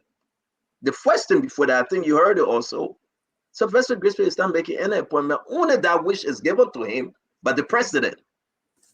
And Sylvester know that. He's not making any one appointment unilaterally except the president okay and give it to him. So I can talk, oh, but let's go. And let me say to my sister Glendy, Calabash, like you and Sam Jackson were running here and there, I will share information with you, Glendy. And maybe you'll see if that Lester own Calabash, if that Thomas Donan, the lady owner of Calabash, I care less. It's a good place to go and eat. Okay? I've eaten there before. I ate how you call this thing at Jacket there before with the buka fish. And you know, it's a good place to go and hang out. If Lester say he's the owner, thank God for Lester. I'm happy for him. Well, so what? The information we receive on documents say Thomas Donan the owner. You're not knowing and related to him, and you're thank you for making a correction and say he's the owner. What's the big deal on it? Everybody that your family member, but go tell them the formula that your sister, and now they're gonna order her. Mommy, let me talk about it. Tenure, they budget tenure. I thought that tomorrow. Yeah, I want us to do it, but I want to leave you like this. That tomorrow, but I can't let you go because you mentioned her name, and you're a crafty man. You love to come and hit and want to position things. You mentioned her name for a purpose. But you know what? Let me keep my question for tomorrow because to tell you the truth, I really want us to have a conversation on this. About tomorrow, we'll be having public work appointed minister. We'll be having public work appointed minister. Maybe I want to share this video with you guys. Correct, I know we live it. Correct minister. I mean, correct minister. Correct minister. Oh, Giddings? Yeah. Yeah. Oh, yeah. He's been on the show before. He's been here before. Oh, yeah. He been on the show before. I mean, for him, you know, he would bring him on again, and we bring in Wednesday. We bring in Councilor Cooper Crab from Justice Ministry. He was appointed. We bring the General Minister on Friday, Bima Colley. They will come and tell the Liberian people what they're up to do. But let me play this video because when we were speaking, right, somebody sent me the video and said, "This is what you were saying, mommy." The Civil 7 agency head James Thompson. It was then. Let's watch it.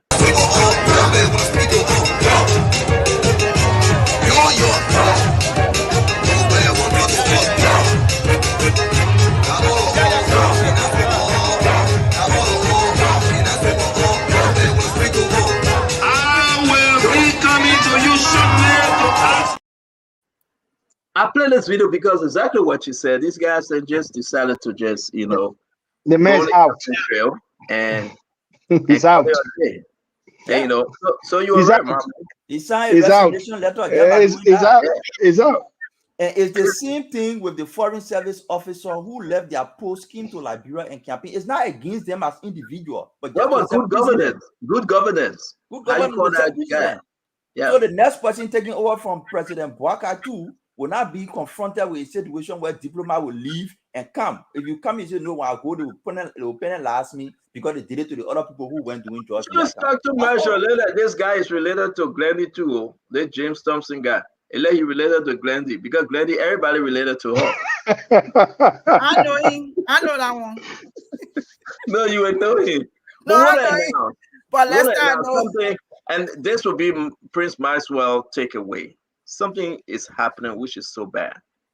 From December to January at the Foreign Ministry, we received information so credible that they have printed out new service passport, diplomatic passport, and sent folks on assignment.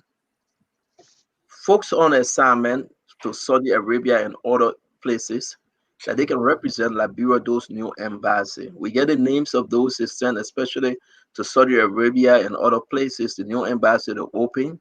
Those individuals they sent, I really want to ask this government under the new foreign minister, pray she is confirmed, Sarah Beslo Yanti, and we'll already discuss this issue, whether they are eligible to serve. They don't say anybody that received appointment in the last 3 months to the election, those individuals need to be recalled. We have the names of those individuals that were sent as far as this month, Glendy. They were just sent. They were just sent on the other day. Yeah, but we have the names now. We have all the names. They should just and some people that we know names on our thing, they send them to other countries, and it's troubling. So we hope we have the time to discuss it more. Guys, thank you very much. Sam Jackson, you're always welcome, man. Thank you a lot. Thanks, Sam. No, but so I want to say something quick. Again? The people say, I marry a young woman, and when I want to talk to Sylvester Grace Bay, they say, but listen to me now. So if I have enough energy to marry a young woman, I just joking. Sylvester's a good friend of mine. I love him, but I want us to be retired and leave this matter to the young people like a Prince and Mamine. I mean, we are just too old to be hanging within the corridors of power and obstructing progress for the young people. And I just want you to understand that I have huge respect and admiration for you.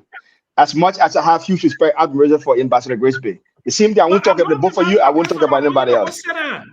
No, but he's fit. He's fit and he can do the job. He's fit and he can do the job. Let's get the job done. Let's get the job done. Let's get the job done. Let's get the job done. Augustin, and I disagree with you with having young people. I don't know Mr. Grispe. I don't know his work level. I don't know his work ethics. I believe in President Bwaka's decision to select him. That's all. Absolutely. If I were president, I wouldn't be taking older person because the people I know are younger people. I don't know.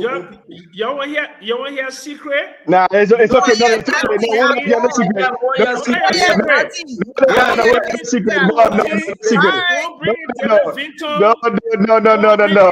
I don't owe people there. That's not true. That's not true. Not even true. That's not true. That's not true. Guys, I see you, Papa. Augustin, everybody say, listen, folks agreeing with you too, but it's up to the president. You have faith in Sylvester. Let's give them the benefit of the doubt. Let's see what happens next. And at the end of the day, it will be what it will be, because guess what? The Liberian people are watching. They are watching. We hope the best from Sylvester, and we hope that he deliver for the sake of the Liberian people. That's why you need some strong, aggressive guys. That's why I like the Kofi Woos, and I like folks that will be around the president. It won't only be Sylvester Grisby. It will be those people you will put around him, And to tell you the truth, it will be very helpful with him.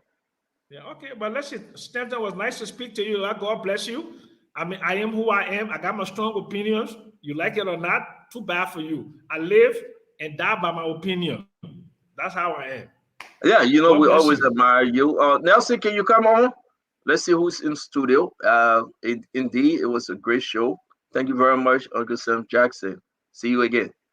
Thank you. Yes, sir. Bye-bye. Bye-bye. Nelson, how old are you? My birthday is the second. So you're not 75, right? For the whole age argumenting here, see you causing serious problem. Why?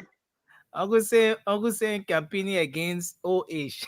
Can you imagine? I just laughing in the background. They're not campaigning against old age. But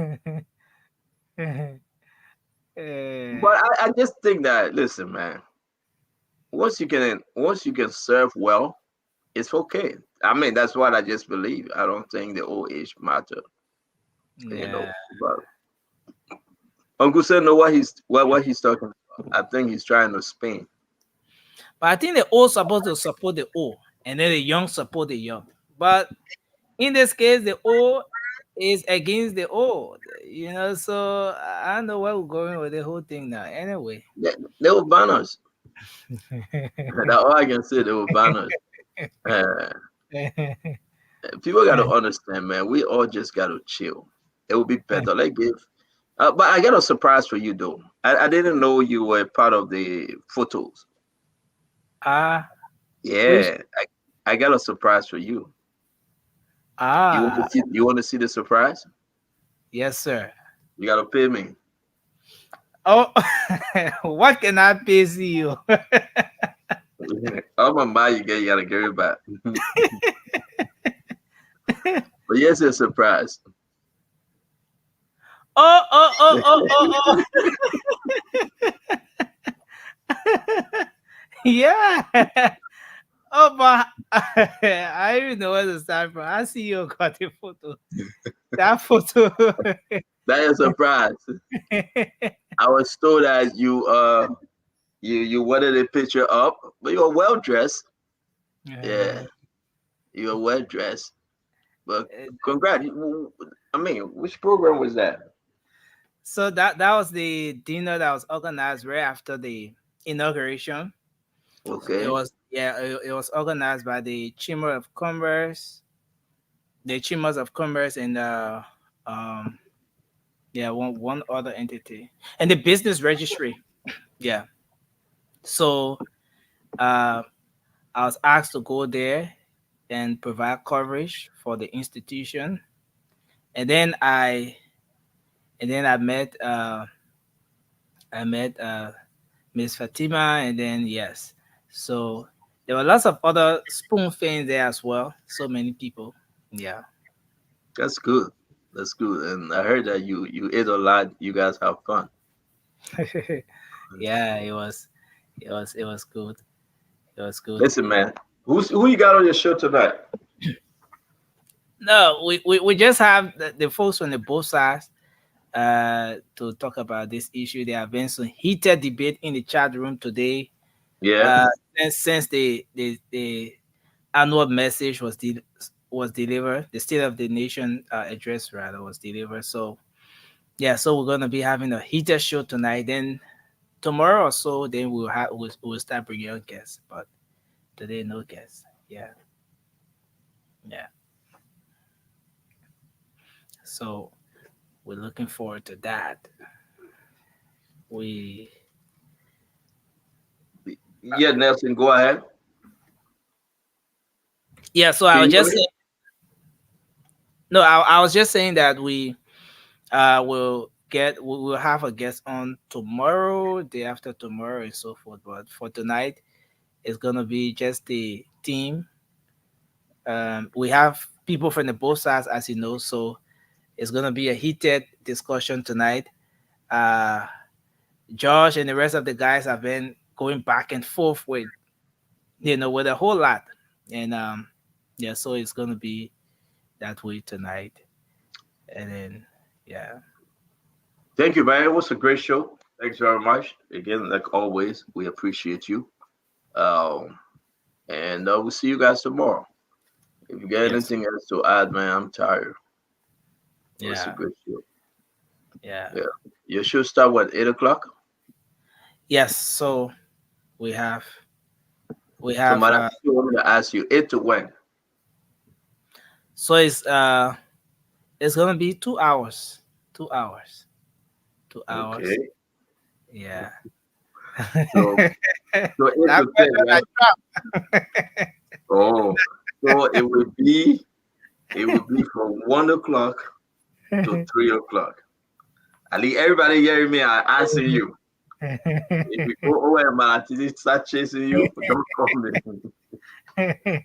But have a good night, man. See you guys tomorrow. Thank you. Okay, sir. Okay, sir. Well, folks, we want to say thanks to all of you tonight for being here with us on Spoon Talk. Thanks for making up time to join us here tonight. We look forward to having you here tomorrow. We've been coming to you live across the Spoon Network, Spoon 107.5, Fabric 101.1, and Super 95.5 FM. And also on other radio frequencies across the country. We say thanks to KBFM, Punch FM 106.7, Trend Radio in Grand Creek County, Premier FM in Bond County, and of course Trust FM in Bomi County. Thanks to all of those radio stations that always relay the program. So we'll be here tomorrow. Until then, I'm Nelson Colette, and this is how we like to draw down the curtains on Spoon Talk now, and then we're coming up with the late night show shortly. Bye bye for now. Okay, so good night. Liberia is all we have, so let's remember to keep the peace. And again, let me just say this: happy anniversary to you, Thomas Kumen. Thomas Kumen, you're celebrating your first wedding anniversary today. We wish you all the best as you celebrate your wedding anniversary today. That's you, Thomas Kumen, an ardent follower of the Spoon Talk, all of our shows here. We appreciate you, and happy wedding anniversary to you. You want to know what is happening, Morocco to Spoon. Politicians want to make their decision just to Spoon. You want to know what happening in the ministry to Spoon.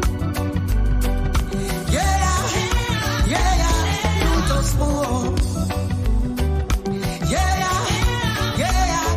To Spoon. You from Fonjema, Maryland to Spoon. To Spoon. If you eat kepa, gradually, my brother to Spoon. You got a Spoon TV, you got a Spoon radio to Spoon. To Spoon. You want to get a news update, to Spoon. What? Yeah. Rastafari.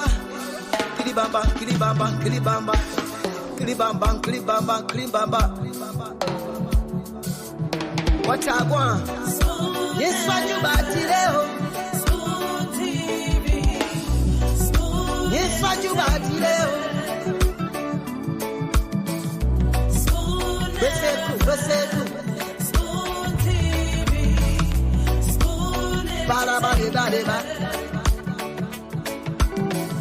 Spoon. Skibidi dabado.